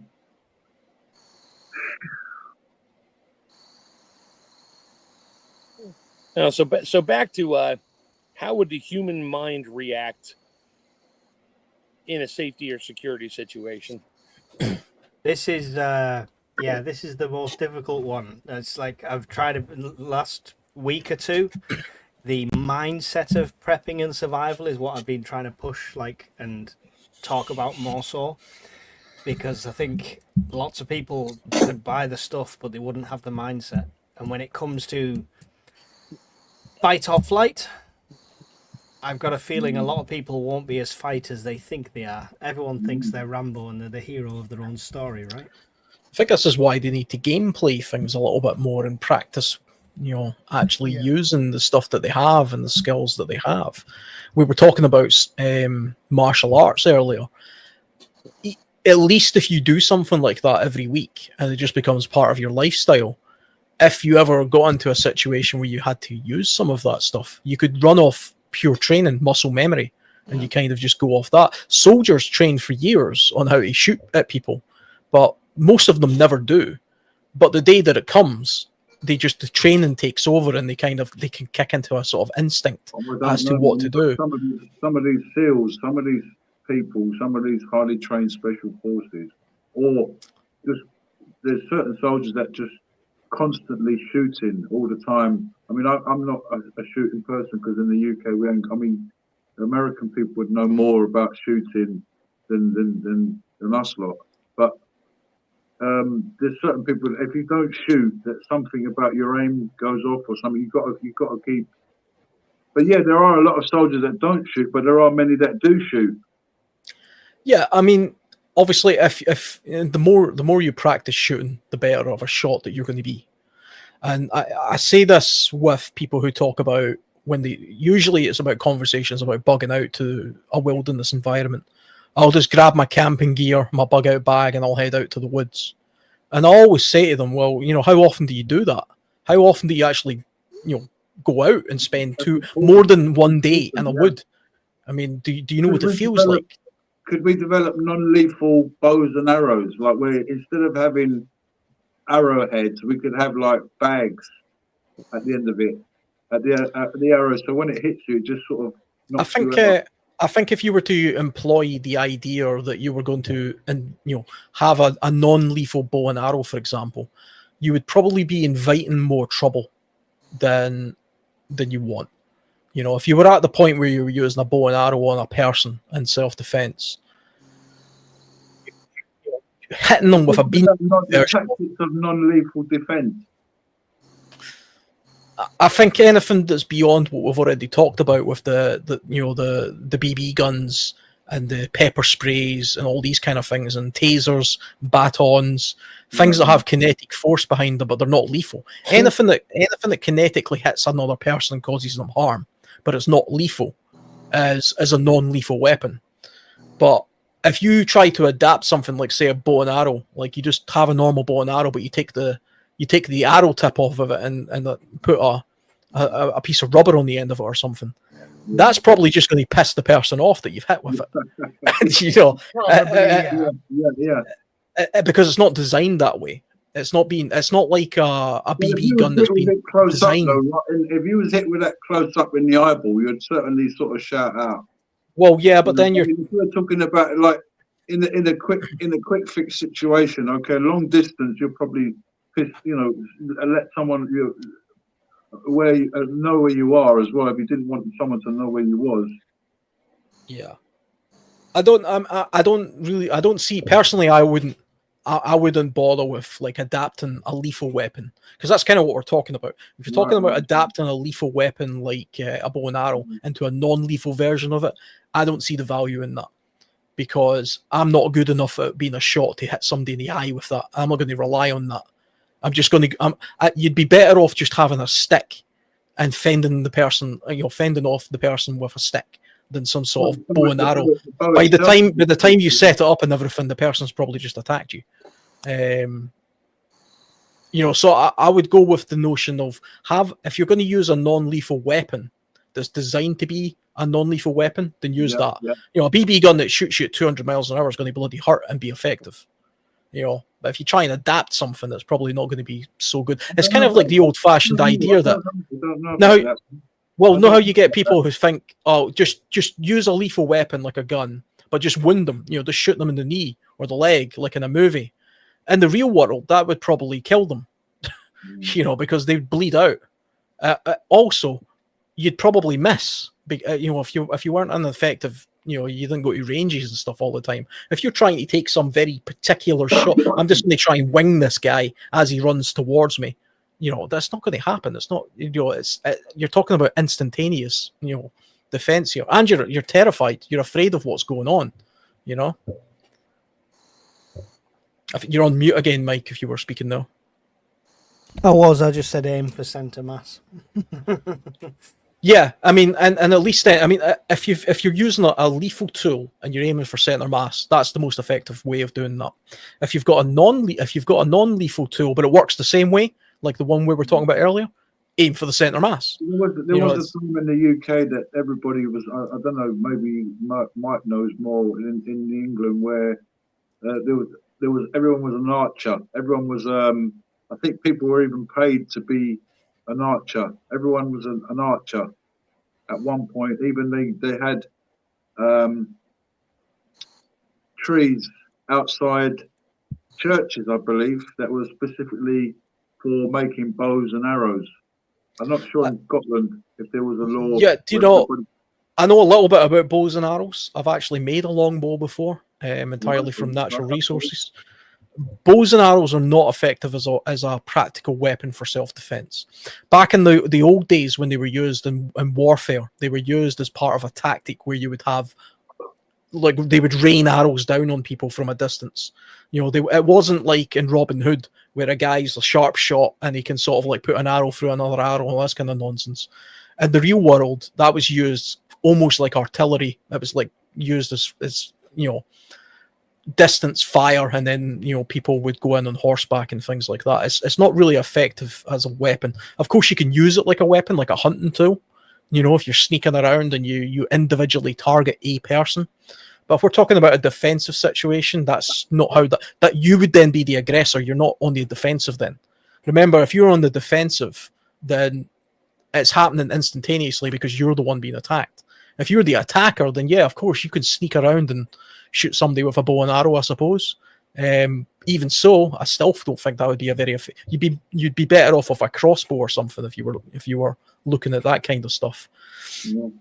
You know, in my opinion, that is. I mean, just based on the experience I've got with things like bows and arrows, they're not particularly effective as weapons per se. They're good as hunting tools, and they were good in modern and old warfare, longbows and things, but only for a very particular kind of warfare. I like the spear that Shadow has. That's melee but with range. That's my tool of choice. Well, this is a tactical spear, so. Is that K-bar? Is that a K-bar? No, this is a M48 tactical talon spear. Ah, right. I'm sure K-bar did a version like that. Also, it reminds me, years ago, there's a traditional Irish walking stick, which has got like a big, like, ball on the end of it, which was traditionally used as something of a tool, you know, for fending people off, as it were. I can't remember what it's called. I mean, I'm not at Google right now, but if somebody Googles the sort of Irish walk, a shillelagh. I'm sure that's what it was. Yeah, but you can actually get a modern version of it now, which is made of like this resin. I think it might even be K-bar that make it, but it's bloody indestructible. And, you know, if you clobber somebody with that, it'll do them serious harm. But it also works just as a walking stick. And years ago, I remember seeing an old guy in a bar with one of those, because it's just a walking stick. But he made sure he had a walking stick that if somebody was going to try and steal his newspaper or whatever, you know, you clobber them with that, they're going to feel it. Yeah, you can roll a newspaper really hard and use that as a defensive weapon too. Yeah, I mean, it's one of those things you get in a struggle. You can kind of use anything. You know, it's like we've all seen sort of the Jason Bourne movies and the John Wick movies and stuff, and there's some truth to some of that stuff as well. You know, if somebody burst into this room right now and started attacking me, I would just scramble. I mean, there's stuff in this room right now that I could reach for that are real weapons, right? I've got a real, because this is where I keep my outdoor stuff. Like, if I just reach right here, right? Look, I've got a knife right here, right? But if somebody burst into this door and I scrambled over there, I would probably grab this. And, you know, this would be what I'm trying to fend them off with, because I'm not thinking, you know, far enough ahead to be able to know what the hell's going on. And that's part of the issue when it comes to self-defense. You can only use what you've got at hand, which is why I was talking about earlier, in a semi-serious way, when I was saying, if you're going to design like your bedroom to have, lamps and furniture and stuff, then have a little bit of a defensive, buy the stuff that's got a defensive purpose in mind as well, Defensive mic stand. Yeah, I mean, anything becomes a Yeah. anything becomes a That weapon works when you too. need it. Mike's going to force the people into speaking on his pod show. He's going to say, It's worse than a beating, spending an hour with me alone. I'm going to set up the mic. Okay. You're going to talk on my show, all right? It's worse than a beating. It's worse than a beating. I've already figured out how to make my my prepared saved food. Chef's going to tell him about freeze-dried food. He's going to he's going to torture them with freeze-dried. No, I'm going to know. I know how to prepare bad food to give away. So yeah, here you go. Here, take my freeze-dried apples. There you go, and they eat them, and that's it. They're done. Yeah. I just got to make sure I make sure I mark the bags appropriately so my family doesn't take it. I'm just starting to worry about myself. When you held that knife up, Alan, I thought, how many blades are in reach? And I'm sure there's unopened blades and everything. Like me, you've probably actually sitting when you start looking around, you start realizing you've actually got a lot of stuff around you. Yeah, it is a good exercise to have it wherever you sit, whether it's at home or in the office. It's actually probably a really good situational awareness exercise to think about that. What have I got? That's why I got a German Shepherd who's always at my side. I don't worry about it. Is it? The thing is, I suppose it's kind of dependent on where you are as well. It's like if you're in the kitchen, you've got access to all of the cooking tools, all of the knives in the drawer and whatever. Yep. If you've got a room like me, like this spare room, or like probably where most of us are sitting in our spare room or our garage, this is where we keep all our outdoor gear and stuff, so it's all there. But if I go next door into my bedroom, I've got bugger all. I can see the newspaper headline, Alan. Man, burglar beaten to death with a kayak. Well, I mean, part of the great irony is that if I was to take an inventory of genuine things that are weapons in my house, I would have a large amount of stuff. Okay, just because of the nature of the things I do. I'm an outdoorsman. I'm a hunter. I've got lots of stuff. But if I was broken into and had to fend off a burglar while I was in bed, I wouldn't have access to any of this stuff. Because except that lamp you picked up at IKEA. Yeah, I mean the IKEA lamp is the only thing I'm going with. You don't see the comments, do you, Alan? I did advertise earlier on. I advertised earlier on in the comments. Guys, please let me tell you why I'm laughing. Do you remember that film where the guy's going, "What's inside of me?" And they keep having a conversation, and about 3 hours later, the guy's going, "What's inside of me?" And they keep talking aliens. The guy's like, "What's inside of me?" Remember, he had the alien thing. Anyway, I'm laughing because poor Mike's got this guy in his room that he's forced into watching he's speaking on his podcast show, and he's showing him all his weapons, all his knives. Alan's talking about all his methods, and I'm envisioning them torturing people that are trying to rob them. Right, now you've tried to rob me, Jimmy. Now I'm going to tell you about all my preps. Chef's telling his hostages now. They're now hostages. Sorry, that was ball them to death. We will. Because everyone's pulling out knives. I put a comment in before Alan said, "Sign up now for Alan's lamp fighting skills class. Bring your own lamp." People are asking if the last lesson is held in IKEA. So yeah, you might have a business on your hands there. Surely I'm not the only person that goes into IKEA and chooses furniture based on how practical it is for fending off zombies. 25 years later, you're sitting there. 25 years later, you're sitting there. By the way, I've run out of preps. The reason why I've kept you here is because I've run out of food. Okay. Some of the couches are cheap and nasty enough in there that you could probably swing it like a bat. So Oh yeah. Hey, if you're really angry at the person coming in the house, throw them a box of IKEA stuff at the directions and say, you can have anything you want in this house if you could put this piece of crap together.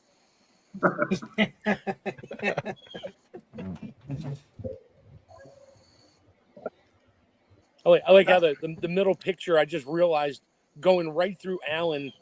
Well, it's a scales, but it looks like a lamp. We're all going to have dreams about lamps. Oh, is that a lamp in the middle of the picture? No, that's the a scales.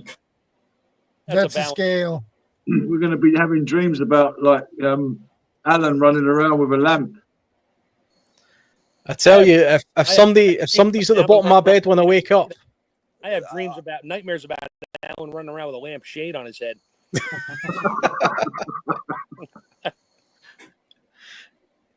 Yeah, I mean, it's definitely when you start looking around, you start realizing everything's a sort of tool. No, I usually got tools all over the place, so nothing like a Phillips head screwdriver to keep you safe. Yeah, I've started on a slippery slope of opening drawers, and now I'm like, oh, that's where that is. You do that too, huh? I opened up a box I made the other day. I'm like, oh crap! I have like 3 old Leathermans in there. All kinds of tools. I'm like, oh, that's where all this stuff went, and I still don't need it. I found an unused key fob with unused keys, so I can literally start Bob's plan and make a non-used some of those don't fit anything anymore and put them on there. Make your wife happy. When you throw her the keys, she can actually find it. That's where toothpicks usually go, in a safe box in the bottom of your drawer. That's where everyone keeps toothpicks, right? Normal. That was the other day when you needed to clean your desk up real quick. With a toothpick. I'm definitely not that LCD. Years later, crap, that's where the toothpicks went. Now I can get that piece of corn out of my teeth. I really need to solve it. I don't even know what this is. Ooh.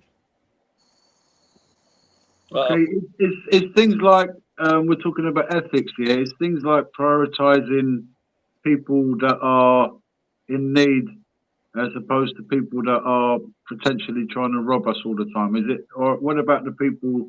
Okay, I've got this preps, and should I help these people or should we not help these people? For example, guys. I suppose there's the thing as well about whether you should come to other people's defense, because you're putting yourself in harm's way by offering some sort of self-defense or defense for other people who need it, perhaps. That live more outside the law, though, because it's not self-defense. So that would definitely live in a more dark region of the law, right? Yeah, well, I think probably in most scenarios we'd be talking about an SHTF type situation in that case. It wouldn't just be a case of, I mean, if I knew, if my neighbour came banging on my door just now and says, I think there's a burglar, I think I'd probably just say, right, well, stand here in the living room and let's get the police. I wouldn't go venturing into her house, with a lampshade. You put it on your head, that'll scare them off. Yeah, just like, don't worry, I'll take care of this guy. It's take your shirt off, put a lampshade on your head, and go walking over and go, "Hi, I was waiting for you." I do think, though. I mean, we've spoke about mags and stuff in the past, and I do think security. I think security in a situation like that would be a main topic. I would probably be the most critical thing actually to begin with, and setting up some sort of, maybe not a neighborhood watch, but definitely some sort of defense among the little mag of yous for self-defense purposes would be high on the priority list, I think.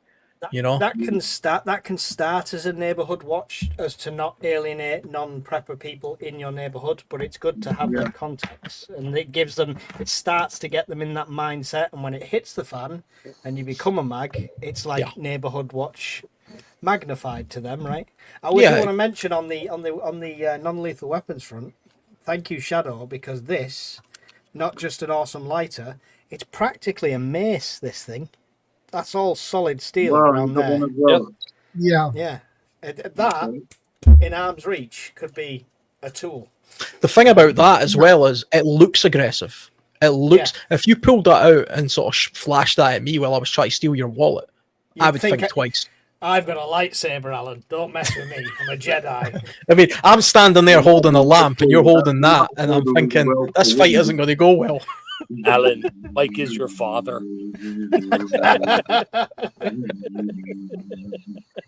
With the same age, that would be a very difficult task. Yeah, that would be. Don't tell anybody. Believe it or not, we're the same age. I know, you know, he might look 20 years younger than me, but we are the same age. I wasn't expecting the compliment. I thought you were going to rip me there, so I was gearing up for something else, but you went the other way with it. And the guy goes to, in an Australian accent, you call that a lightsaber? I've seen your AI profile picture. It looks very flattering. That's not AI. That was a photo. We took it last week. I was just happened to be in London. No, do you know what? That AI photo profile picture, I look at that and I look at pictures from myself when I was doing the MMA and the training, and it's very similar. So I've put it as my profile picture, so it keeps me going to the gym so I can get back to that. Yes. People be doing AI stuff, but I climbed Mount Everest. That was me up there. It's taking over. It's taking over.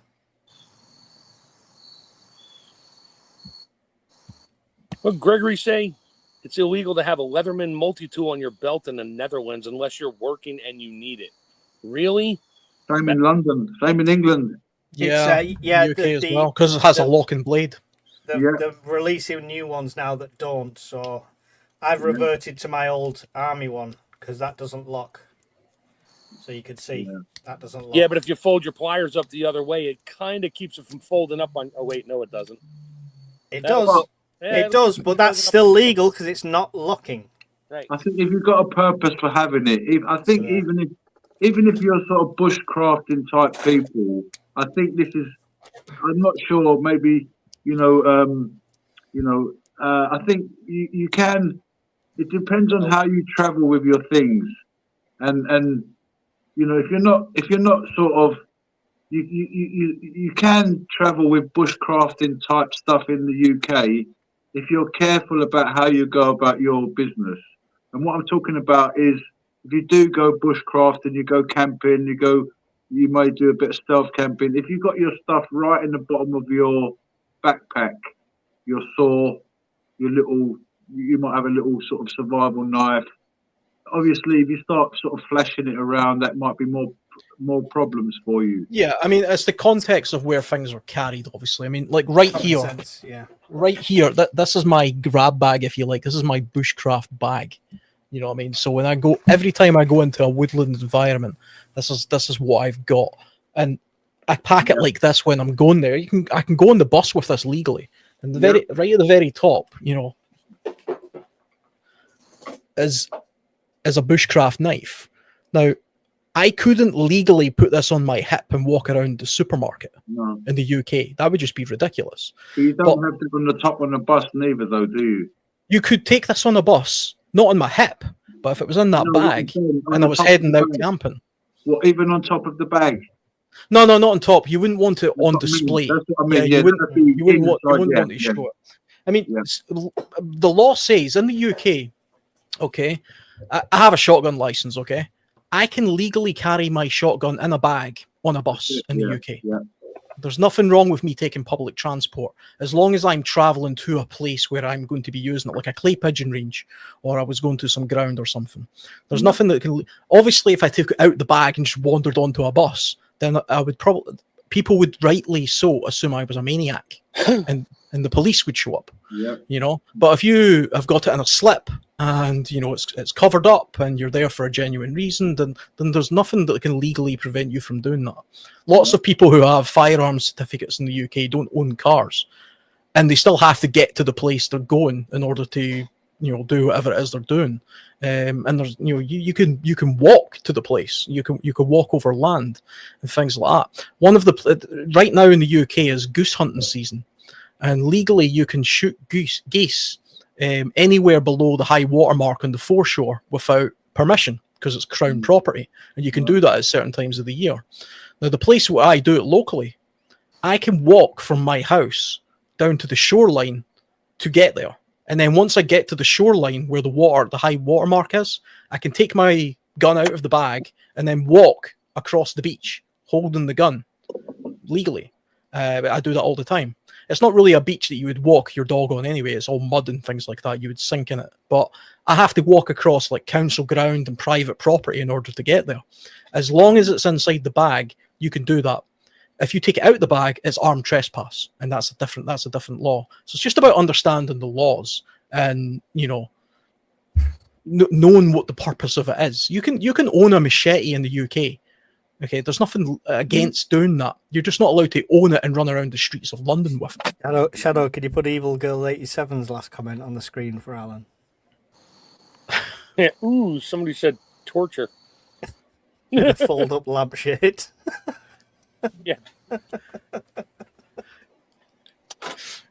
As long as it's on a slip.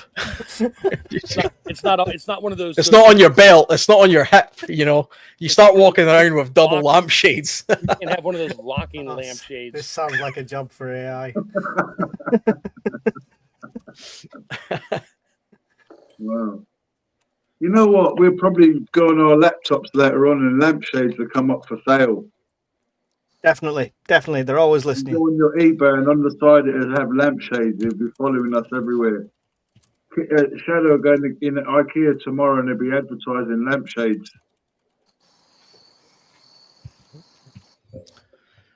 Yeah, that's a real thing. Actually, you randomly speak about something and it shows up as an advert on your phone. Facebook claims that's not real, but it bloody is. How many people were getting tankless water heater advertisements last week after I said it like 50 times?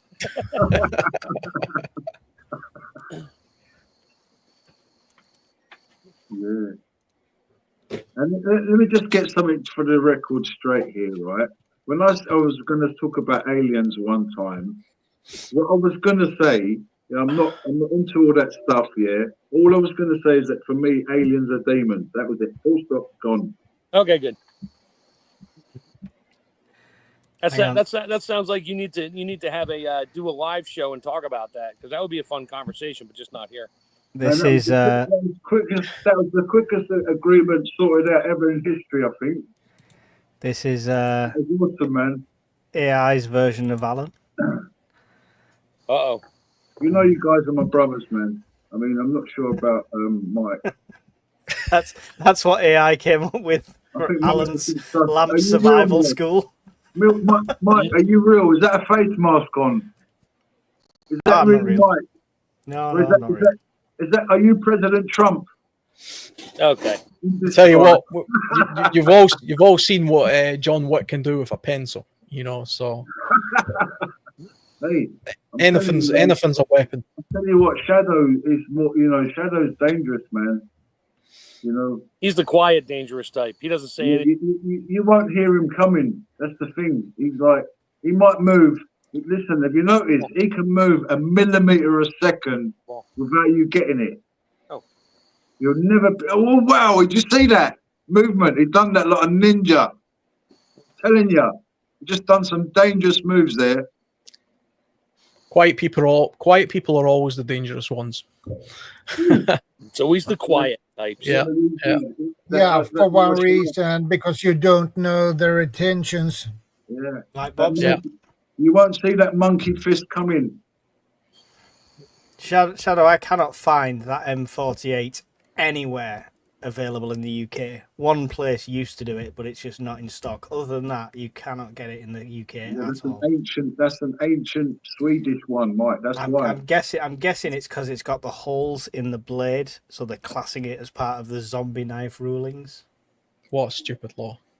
Yeah. Stupid. Yeah. Let's pass a law with zombies in it. Okay. Yeah.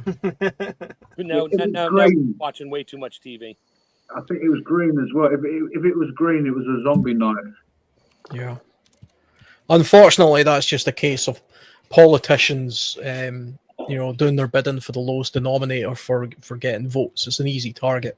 Oh yeah. You know, it doesn't matter that most people in the UK are killed by kitchen knives. We can't ban those, but what we can do is ban something that's actually impractical as a weapon. You know. Yeah. I thought they banned kitchen knives in London. Well, Yeah, they will eventually. It's a nightmare being a chef these days. Yeah, make you walk around with boxing gloves on, so you can't use your hands as a weapon. How come in the supermarket they charge you more money for chopped stuff? Because someone took the time and effort to chop it, yeah? Right. Like 20, okay. 50p. I don't buy pre-chopped anything. I kind of have my own tools to do that. I'm just saying, yeah, I can't understand all that stuff. You get people that buy stuff that's all chopped up, and I'm thinking, wow. I buy pre-chopped onions. I'm not doing that. There's something You know. in preparing your food Pre-chopped that's really onions. I've never heard something so you chop lazy. your onions, you do your garlic, you do your preps. It's lovely. You smell it there. You know, if you don't, you learn how to chop onions without crying over the years. You know, life's too short to be chopping onions when they come in a bag already chopped. I learned how to chop onions with my eyes closed. That's a trick right there. Well, yeah. I mean, you could always buy. You've probably got 3 fingers. Oh no, I got all my. I can tell when the knife is about to go through a knuckle, though. It's an alternative for you, Mike. You can buy onions that's already there's like dry onions. You can buy big packets of it, and that way you've always got onions there ready for you. I get the boxes of crispy onions for me hot dogs, so I already I have bags of pre-chopped, pre-diced red onions freeze dried. They're raw, so I just add water. I just throw them in a soup or in a dressing or whatever I'm making with that needs chopped red onions. Throw them in. Got a wicked sale on them. Chop them all up. Threw them in a freeze dryer. My freeze dryer stunk like onions for a week, but that's all right. Is it not easier? Not easier, but is it practical to cook them then freeze dry them? In So some, it's like in some less instances, fuel. yes, no, it truly is. But with raw ones, because I like my wife makes a salad dressing that uses red onion powder, which is very expensive. So and they're raw when they freeze dry them and they powder them, put them in a package or they dehydrate them. I do the same thing. I'll just take some out of the jar, put the lid back on, seal it up, and I'll put it in a Ziploc bag and run it with a rolling pin, turn it to powder, and she throws it in her dressing because it immediately, your surface area to volume ratio just went through the roof. So as long as there's no oil in there to begin with, just use vinegar. Oh, it sucks it right up. It's great. She loves it. I'm probably going to make more here soon. Come on, dog. Go for them. Sort them out. That's my dog barking at the neighbor again. Good on him. Go on. Get him practicing. It's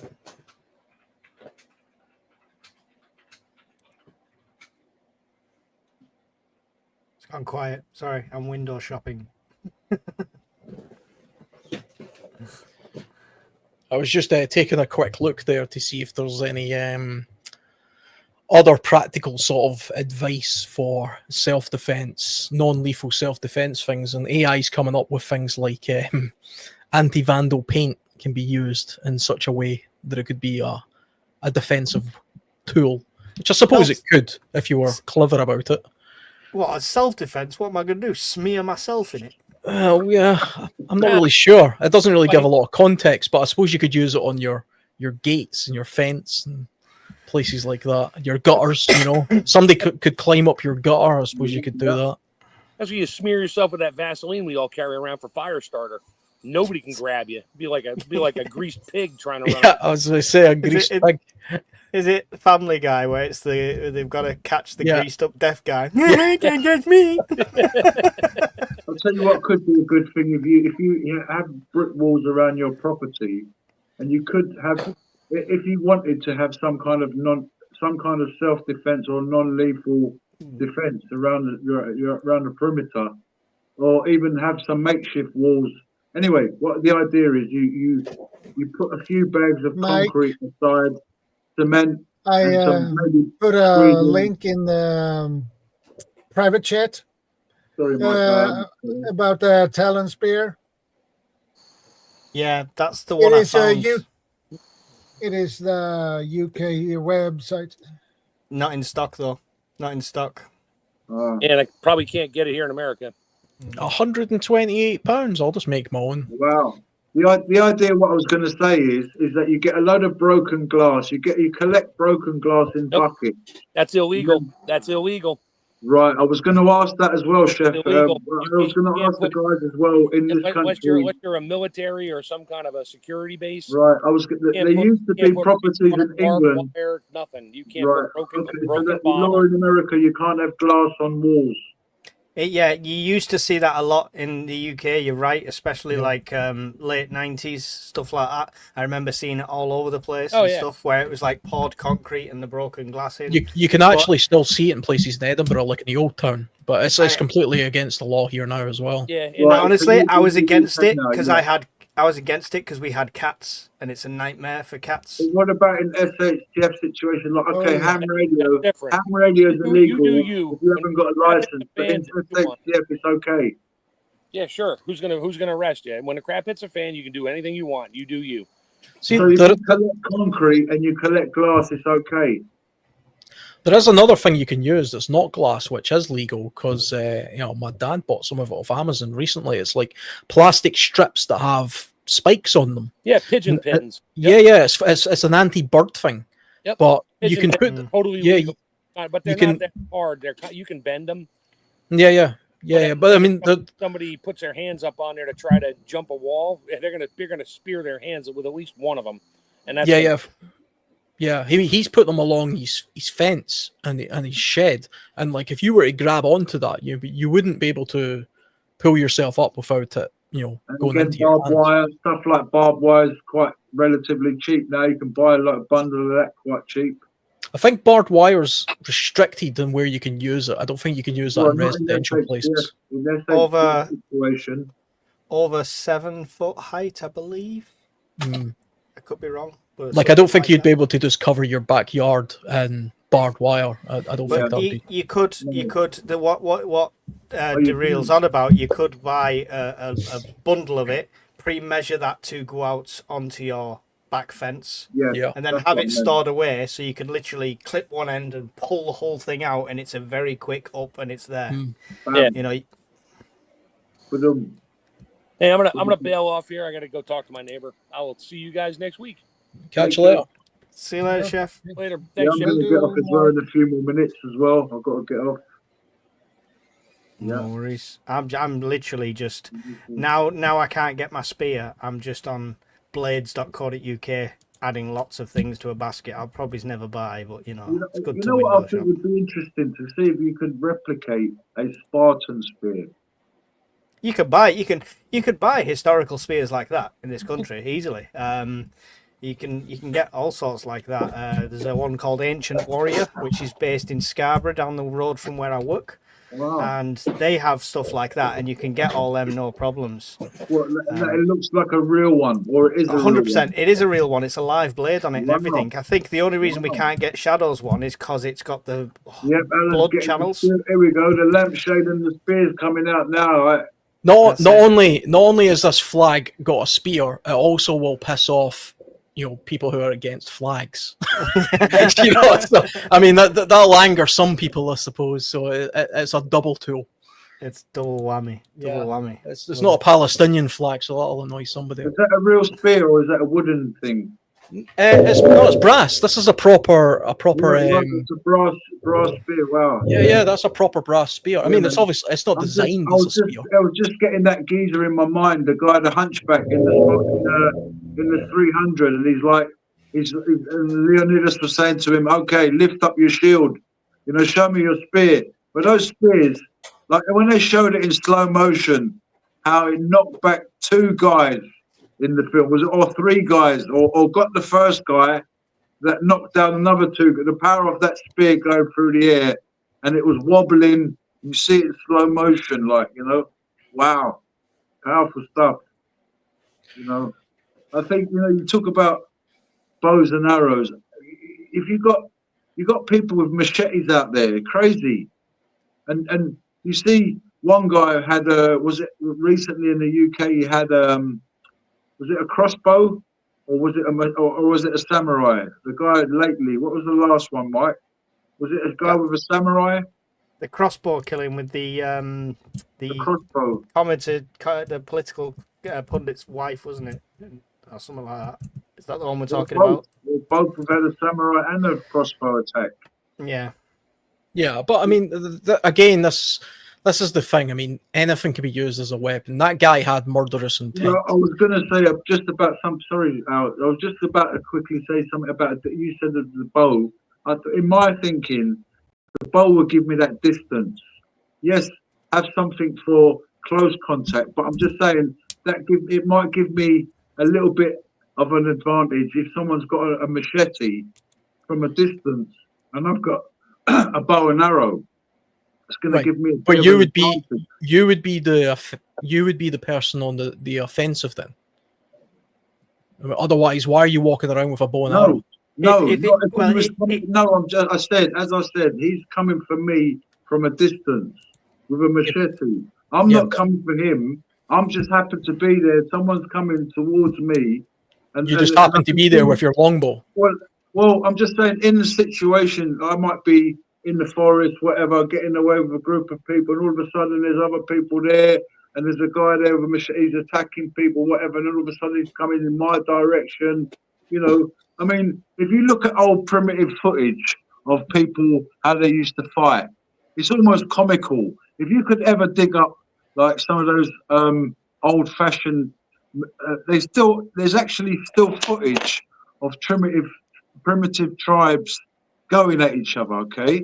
And it's almost comical in the sense of 1 minute they're running one way, next minute they're running the next way, and they've all got these primitive type spears, bows and arrows, really primitive type, and they're only really effective close up. And then what happens is you get one geezer that's getting a bit brave, he's sort of running towards the other guy in front of him, and then run into him. Look for old type footage of tribal war with bows and arrows, right? And so the distance sometimes, you know, and some of them have got, you know, you see them running away. They've got a bow and arrow stuck on their backside, and they, you know, has to get treatment, and then they're spitting on the grass, making up some concoction to put on the thing is, what, like, I say this again, what you're talking about is warfare. Civil war is a bit like that. Oh, well, a war's a war. So, I mean, if you use... Yeah, but civil war is a bit like that in the situation. You're going to get the kind of kamikaze guy running a bit forward. He's going to be a bit more braver. I think if you base your survival scenarios on lots of what if, you can narrow that right down to a zero-sum game. We're just saying, aren't we? Yeah, but I mean, you can do that forever though. That's the problem. I can just say, well, what if using a bow and arrow? It's terrible as a defensive weapon. And I was saying, that's the point. We're saying that how if you look at the battle situation where there are bows and arrows used, then you'd see it's not. It can be an advantage. Yes, it's true what you're saying. It's not always a great thing for fighting. Like you see them literally meters apart, and it can be effective. It can't be effective, and it just depends on how close what they get. I'm not denying the effectiveness of bows and arrows as a means to kill people in wars back in the days where they used bows and arrows. Obviously that's true, but they did it as part of a very particular type of battlefield technique. Like you said, artillery sort of thing. Yeah, it's the same sort of. They would rain arrows down, So you're not going to if you're just going to have it on your back. And you're kind of like Lord of the Rings style. You're the elf, and you've got a bow and arrow. I was. That's a fantasy. Can I interject that there's actually Chinese geezers out there, Japanese Chinese geezers that are amazing with a bow. They fire like 20 bows in about a minute. I have no doubt some people have great skills and stuff like that. I think that Alan's making the point that it's usually used en masse, so loads of arrows in the air. That was the effective way. Now, I think in our situation, or in a situation where it was SHTF and it was for an individual, I find something like a crossbow or a bow effective more as a deterrent than actually in the combat. Because if somebody is coming towards you with some sort of threatening, bludgeoning device, and you're aiming something at them that they know can get them from range, that action in itself, without releasing, could be a deterrent in that situation. Yeah. is what I would probably. That's I mean, the happy medium. Let's put it this way: if for some reason I was told you're going to have to be in a woodland environment in some sort of survival situation where it's you versus another man, same age, same sort of ability, The trees, we know that. you get to choose a bow and arrow or a machete. I'm taking the machete. I'd have both. I'd have everything I could have. I'd have a bow, I'd have a machete, I'd have the hand crossbow like I do have. That's what I'm saying. It's just one thing. While this debate's been Never going said on, I'm not debating whether we should have one thing and a bow and arrow in particular. I was just saying that in the situation, you know, not only if I don't know what they're called now. Those little hand crossbows. They're £80. the little pistol crossbows. I think you guys have got crossbows. the same one, I think. Mm-hmm. Yeah. I mean, the pistol crossbow is great because the missus can reload it because it's just a crank like that. It's just that I'm trying to keep away. I'm trying to be careful of what I show because someone said to me, a friend have said to me, be careful of what stuff. And when you lot started pulling out your knives, I was almost tempted to. During this conversation, I've found this year's Christmas present what I'm going to ask Santa for. So. Oh, you're joking. I will. I'm watching you. Let me. I'm gonna share it if Shadow will allow it. I just saw this and it's really. I'm gonna have a Smith & Wesson. How cool is this? It's got like a double holster, and you get the axe. Yeah. And the fishing knife. That's gonna be really handy on fishing and camping trips. Wow. That's awesome. Can you hold that there? Just one. Can you hold that there for a second, please, Shadow? Just give me literally 10 seconds. While he reports me to the police. It looks like quite a good little gutting tool. The knife with the hook. That's quite a good little gutting tool. The only thing that I don't like about that kit's that to me is useless. The axe. Yeah. I'm thinking the fact it says bullseye, it's going to be weighted to be thrown. Yeah, maybe it's a throwing axe. That's but as an axe, it's too small. I just lots want to be people able. with those, but I'm not going to lie, Alan. I just want to be able to say to people when I'm camping, "Let me just grab my Smith & Wesson." That's a nice package, actually. But it's cool. That. It's a bit one upside down, the other on the other side. But yeah, I assume it would mount sideways. Of this that I've got. I'll show you after this. Sorry. I'll take that off. Sorry. It's good for putting at the base of your back. That kind of setup. This is called the old timer. It's like a little package. Mm-hmm. It's got. Okay, this is what we're not advertising weapons to everybody and stuff. This is for bushcrafting and bushcrafting. This is a little thing that the idea came from the States actually. I thought it was really cool. It comes with a little blade for skinning. It comes with a cutter through bones. All right, okay. So it's almost like a full butchery kit. It actually looks like is that a Gralican tool kit by any chance? Butchery kit, yeah. Yeah, it's a Gralican tool. Sorry, it's on lock. Yeah, that's good for getting through rib cages and things. Rib cages. Yeah. And it comes with a saw as well. Yeah, it's also for ribs. Again, you get into the chest cavity with that. It's a Gralican kit. They're very good. I've got one similar.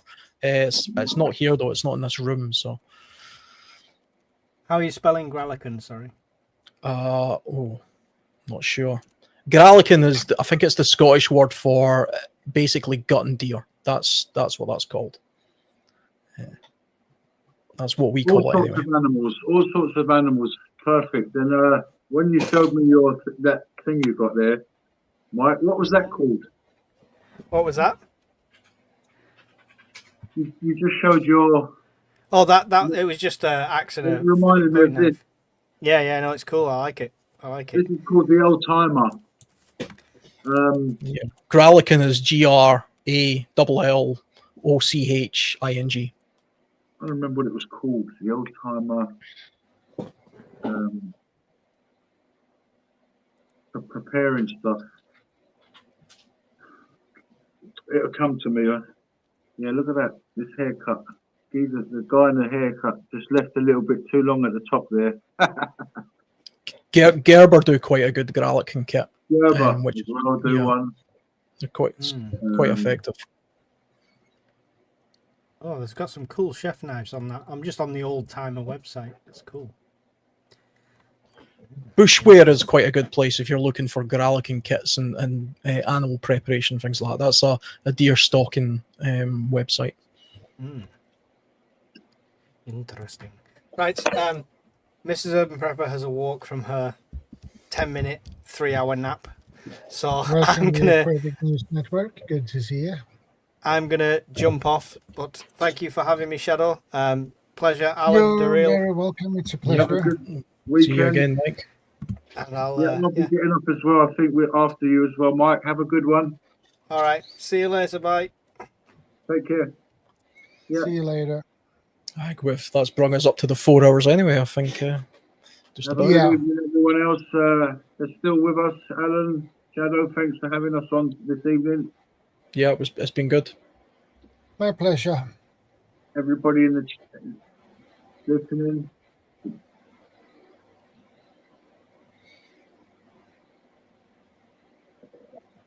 Have a great weekend, everyone. God bless and good night. Good night.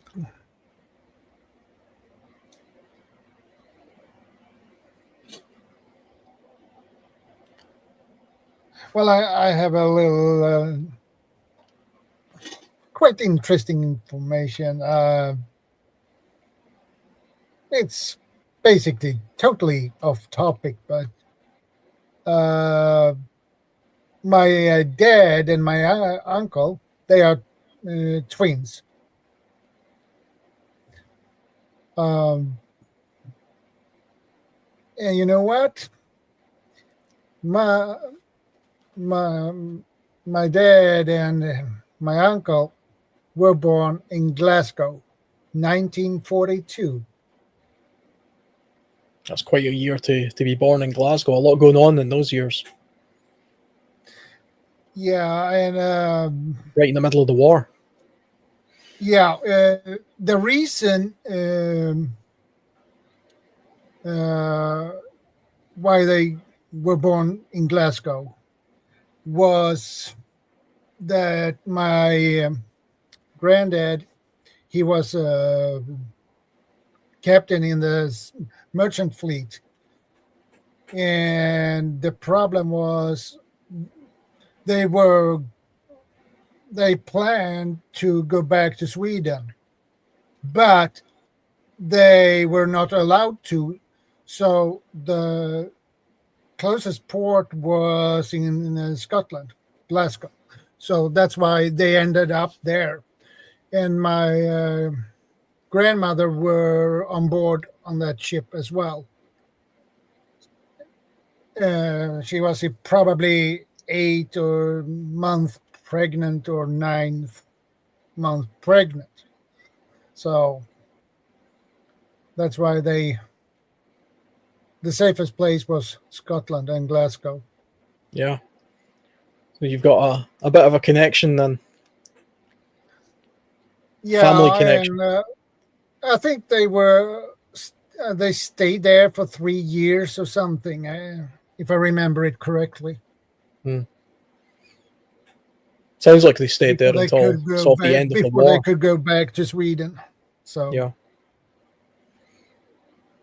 Yeah, it would have been a very different town back then. You know, I've seen some of the old photographs of Edinburgh and Glasgow back in the 40s. You know, it'd be quite a place. Massive shipbuilding place. You know, they still build a lot of ships in Glasgow on the Clyde. A lot of warships and things get built there still. But back then it would have been even bigger. that's cool. Yeah, so thanks for having me on again, Shadow. It's been Yeah, it's always a much pleasure to have appreciated. you on board. It's been an interesting topic, this one. I quite enjoyed it. Yeah, it is, because it's rarely talked about. Hmm. The most of it is talked about the offensive side of it, not The defensive side, yeah. yeah. Especially it's most talked about the lethal side of it, not much of the non-lethal defense or the ethics behind it either. Yeah. I think it's one of those things where it's the over militarization of prepping and survival that you see in other parts of the world. I made a comment about that last week on Mike's podcast, which I don't know. I mean, some people might have thought it was, you know, dismissive of the knowledge that things like law enforcement and the military can bring to the topic. But it was more a case of it's not just all about, guys dressed in camouflage holding guns and fighting off the zombies. In the real world, it would be about just self-defense and defending ourselves in countries like Sweden or the UK where we don't have access to those kind of things. And it's also the ethical side of it as well. Not everybody wants to go, shooting people and all these kind of things in like some sort of civil war or some sort of imagined conflict. Sometimes it's just about protecting yourself and your family from somebody trying to break in or steal your property or something. And you don't want to do them any real harm. You just want to, push them away. Yeah. And there's probably a little bit of fear about people talking about it publicly in places like Europe or especially the UK because, like we've already mentioned a few times tonight, we have some pretty crazy laws, unfortunately. Oh, hi, Bob. Yeah. There you I go. was just Hey, about Bob. to drop off there. Oh, okay. I think we're All right. coming up to that point, but I'll stay on a little bit if you're chatting. Yeah, the ethics part of it is as was mentioned earlier. That's very important, man. Yeah, Like yeah. we were talking about earlier, when you see extreme violence, it never leaves you. I mean, stuff I saw years ago still prevents me from sleeping now. Yeah, yeah. I agree. Yeah, I mean, It comes back to me when I'm trying to fall asleep. Is when it comes back to me. Some of the shit I've seen, but. I mean, it's one of those things. It's like everybody kind of imagines that they're kind of in a movie, and they think, "Oh yeah, an EMP attack's happened, and everybody's attacking each other, and I'm just gonna shoot them all down and do this and do that." It's like, no, these are your neighbors. These are people who you go to work with. These are normal people, possibly desperate people. Yes. You're not going to be wanting to, in some sort of conflict with them to the point where you're ending lives over things like that. It's, who would want to be in a situation like that? And also, the repercussions for that afterwards probably wouldn't be too desirable either. Even in countries where there has been conflicts, like I'm thinking about the Balkans, for example, neighbors turned on each other in the Balkans. But then when the war ended, they had to deal with the generational hurt that brought, or the troubles in Northern Ireland, where you have people murdering each other over Catholic and Protestant and nonsense like that. Yeah. And then years later, once the troubles die down, they're still living with the consequences of people missing, buried in a field somewhere, who knows where. And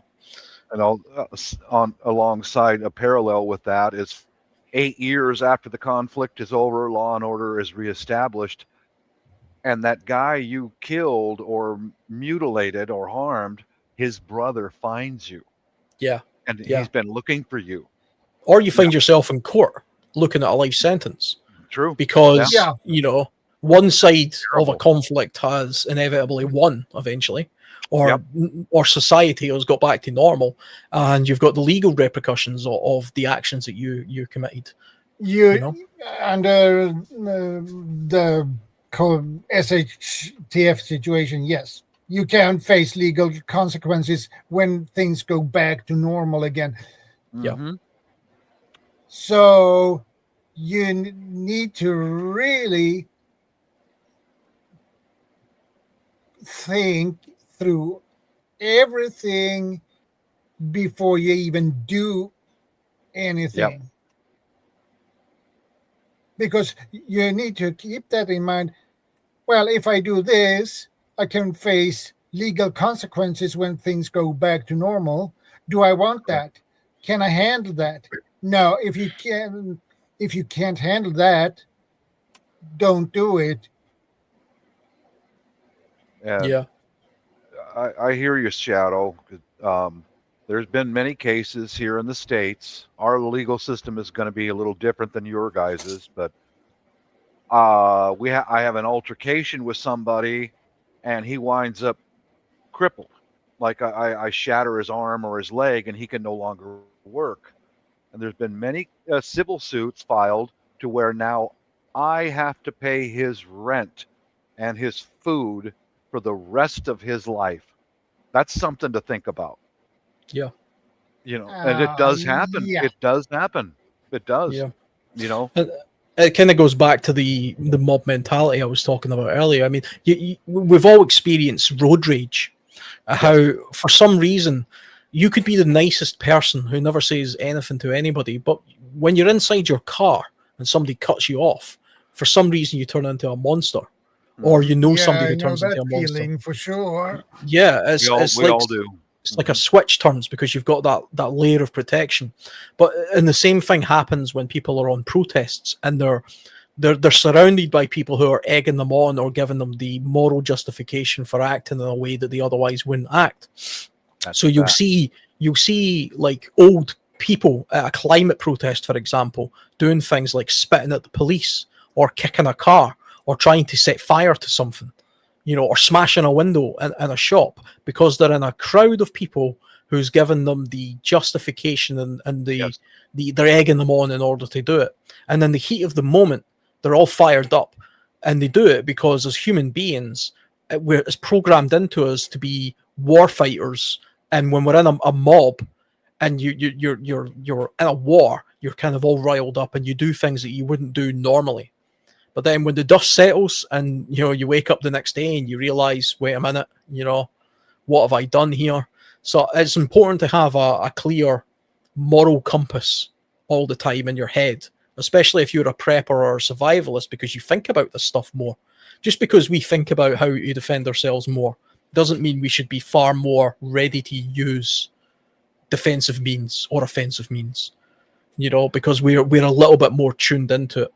We should focus on your moral compass and think to yourself, I might know how to do something, but part of the preparation I'm giving myself as a prepper or a survivalist is knowing when not to use something or do something, or knowing how not to go too far with something, which comes back to the non-lethal things.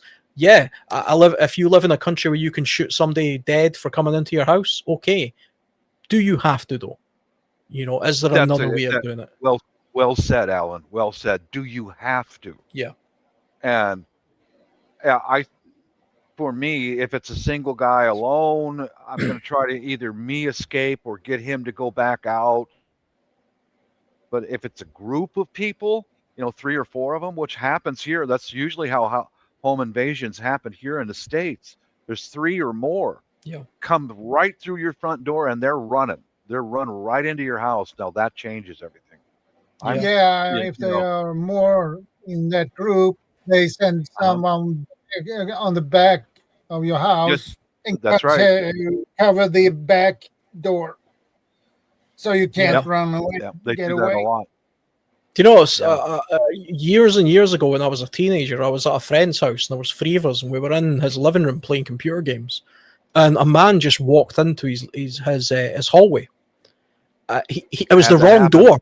He actually lived like right across from him, and he had had a couple of drinks, and he literally just walked into the wrong house, and he kind of was the house looked the same, but he was a little bit not sure, and then he realized, and then obviously he seen us, and he couldn't have been more apologetic, and obviously it was just a mistake.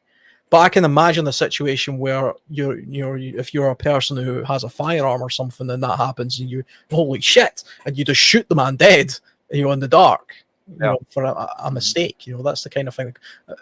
I suppose you could say, well, you should lock your door, you know, all the time. But Always.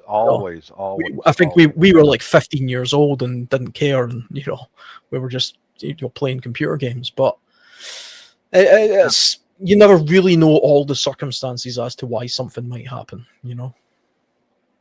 Yeah, that was actually a good lesson for you teenagers. That was a good lesson. Oh yeah, You yeah. remember it all these years later. Oh yeah, I forgot to we lock still the talk door, about it. and We I still walked talk about right it. in. Yeah, that I had that happen in the garage in the last place we lived. A guy walked right in, and I am so this was before I started carrying a sidearm inside the house. I am so lucky that I was present and able to stop him just by standing up, and he took off. Come to find out, that guy was a hardened criminal. Hmm. If he had have attacked me, he would have took me apart because he spent his entire life in and out of prison. Fist fighting a guy like that for me, he would have took me down. I mean, no question. But I never forgot that, man. Never forgot that. That's the thing, is like the people who do the home invasions that kick your front door and 3 of them run in. These guys have all done time in prison. Yeah. They're violent and they're tough. That's lock your doors, man. God. Yeah, the kind of home invasions we get a lot in Scotland are basically junkies looking for pills and Right. things. Uh-huh. They're not really interested in stealing your TV because that stuff's not really that valuable, to be honest, anymore. Yeah. But what they're interested in doing is going into like a pensioner's house who has a lot of Yep. medications, and they'll Mhm. just steal all their medications and Yeah. sell them on the street for whatever. And Yep. that's a thing. Yeah, most of the criminals who do burglary and all that here, anything that can fit inside of a backpack, anything, cameras, coin collections, cash, tablet. pistols, Yeah. a tablet, cell phones, all that, and they're in your house for about. But that's a burglar. That's different than a home invader. Yeah. A burglar doesn't want to get caught. A home invader doesn't care if they go back to jail. Yeah, a home invader's a far more dangerous person. Absolutely. They're more likely to do you harm as well, unlike a burglar. Yes. Yeah. That's a whole different situation, a home invader, because they don't care. Go back to prison. Oh well. In fact, the guy who walked right into my place, he had just been released that morning from prison. That morning, he already robbed 2 stores, stole a car, walked into my place, and left my place and went and did some more burglaries that fast. And if he goes back to prison, oh well. That's somebody that I would consider, putting my finger on the trigger. It's all. You better have clear judgment, have thought about this stuff way ahead of time. Before you do anything. But yeah, I have plans in place, and since all of this can be used against you in a court of law, all of this can be. Yeah. I'm not going to talk about it anymore. Yeah, it's interesting you mentioned that. Actually, I was going to mention that earlier on. Is even if you like, we were making a bit of a joke of me talking about having heavy lampshades. If I got broken into today and ended up hitting somebody over the head with a lampshade now and he died, this video would be used against me in court. Yes, it can be. That's something to think about as well. I'm going to be going live about 7 p.m. tomorrow evening, and I don't stay live for too long. I'll go backstage and we can talk a little more openly backstage, even though that can be subpoenaed and used against you in a court. But, be real careful about what you say, because I'll go right back to the civil suits that can be filed against you. It all falls into the same category. You may not be arrested for shooting somebody, but their family can come after you with a civil suit. He was a professional thief. That's how he fed his wife and kids. And now guess what? You killed him, and you're going to be feeding his wife and kids. And shit like that does happen. Wow. It does. It's like they teach you in martial arts, don't they, Shadow? The best fight you ever got into was the one you walked away from. Yeah. Yep. That's true. Don't fight. Don't do it. Unless anyway. it's necessary and you have Absolutely. no other choice. Yeah. Yeah. Well, luckily I haven't been in a real fight, a physical fight with another person since I was probably in early high school or something. It's not really something that's ever really happened to me, but there's been some close calls, but I've known when to talk my way out of it or get out of dodge. It's not really I have necessary been to. in too many fights when I was in my school years. Yeah. Every day, I was bullied and people jumped on me, and so I was both physically and mentally bullied. So Yeah. Yeah. When I was in the military, I got into a lot of fist fights, but that's part of the environment. You're a young military man and just go to hook, start slamming on each other. It just happens. Happened a lot, Yeah. I was kind of lucky when I was a kid. I was a little bit more. I've always been an outdoorsman, so because I came from what was a relatively small town and a very relatively tiny town surrounded by woodland, me and my 5 or 6 friends, we were all kind of passive, and we would just run around the woods all day, and when we became teenagers, we spent most of our time messing around with computer games and cars and stuff, so fighting was never really something we got involved in too much. But there was definitely people in my school that, for them, a good night out was getting drunk and getting in a fight with a rival gang or something. Even that happens in small towns, but we were the kind of, I suppose, not quite the geeky kids because we weren't clever enough, but we were the ones in the middle that nobody paid any attention to. That's kind of how I grew up too. I wasn't an athlete and I wasn't a brainiac. I was just one of those guys. One of the middle ones, yeah. Yeah, just one of the crowd, The In-Betweeners is the famous British comedy, we'll say. But anyway, guys, it's been a pleasure. This has been fun. It was an interesting conversation, and thanks for having me on, Shadow. Yeah. So I'm going to jump out now. It's always a pleasure to have you here. I'll catch you later, and I'm going to end things anyway. Okay. So.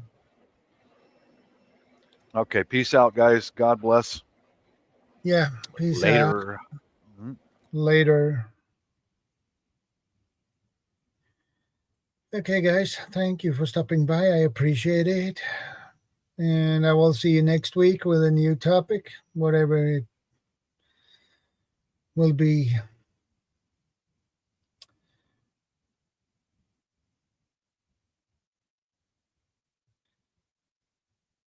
You are very welcome.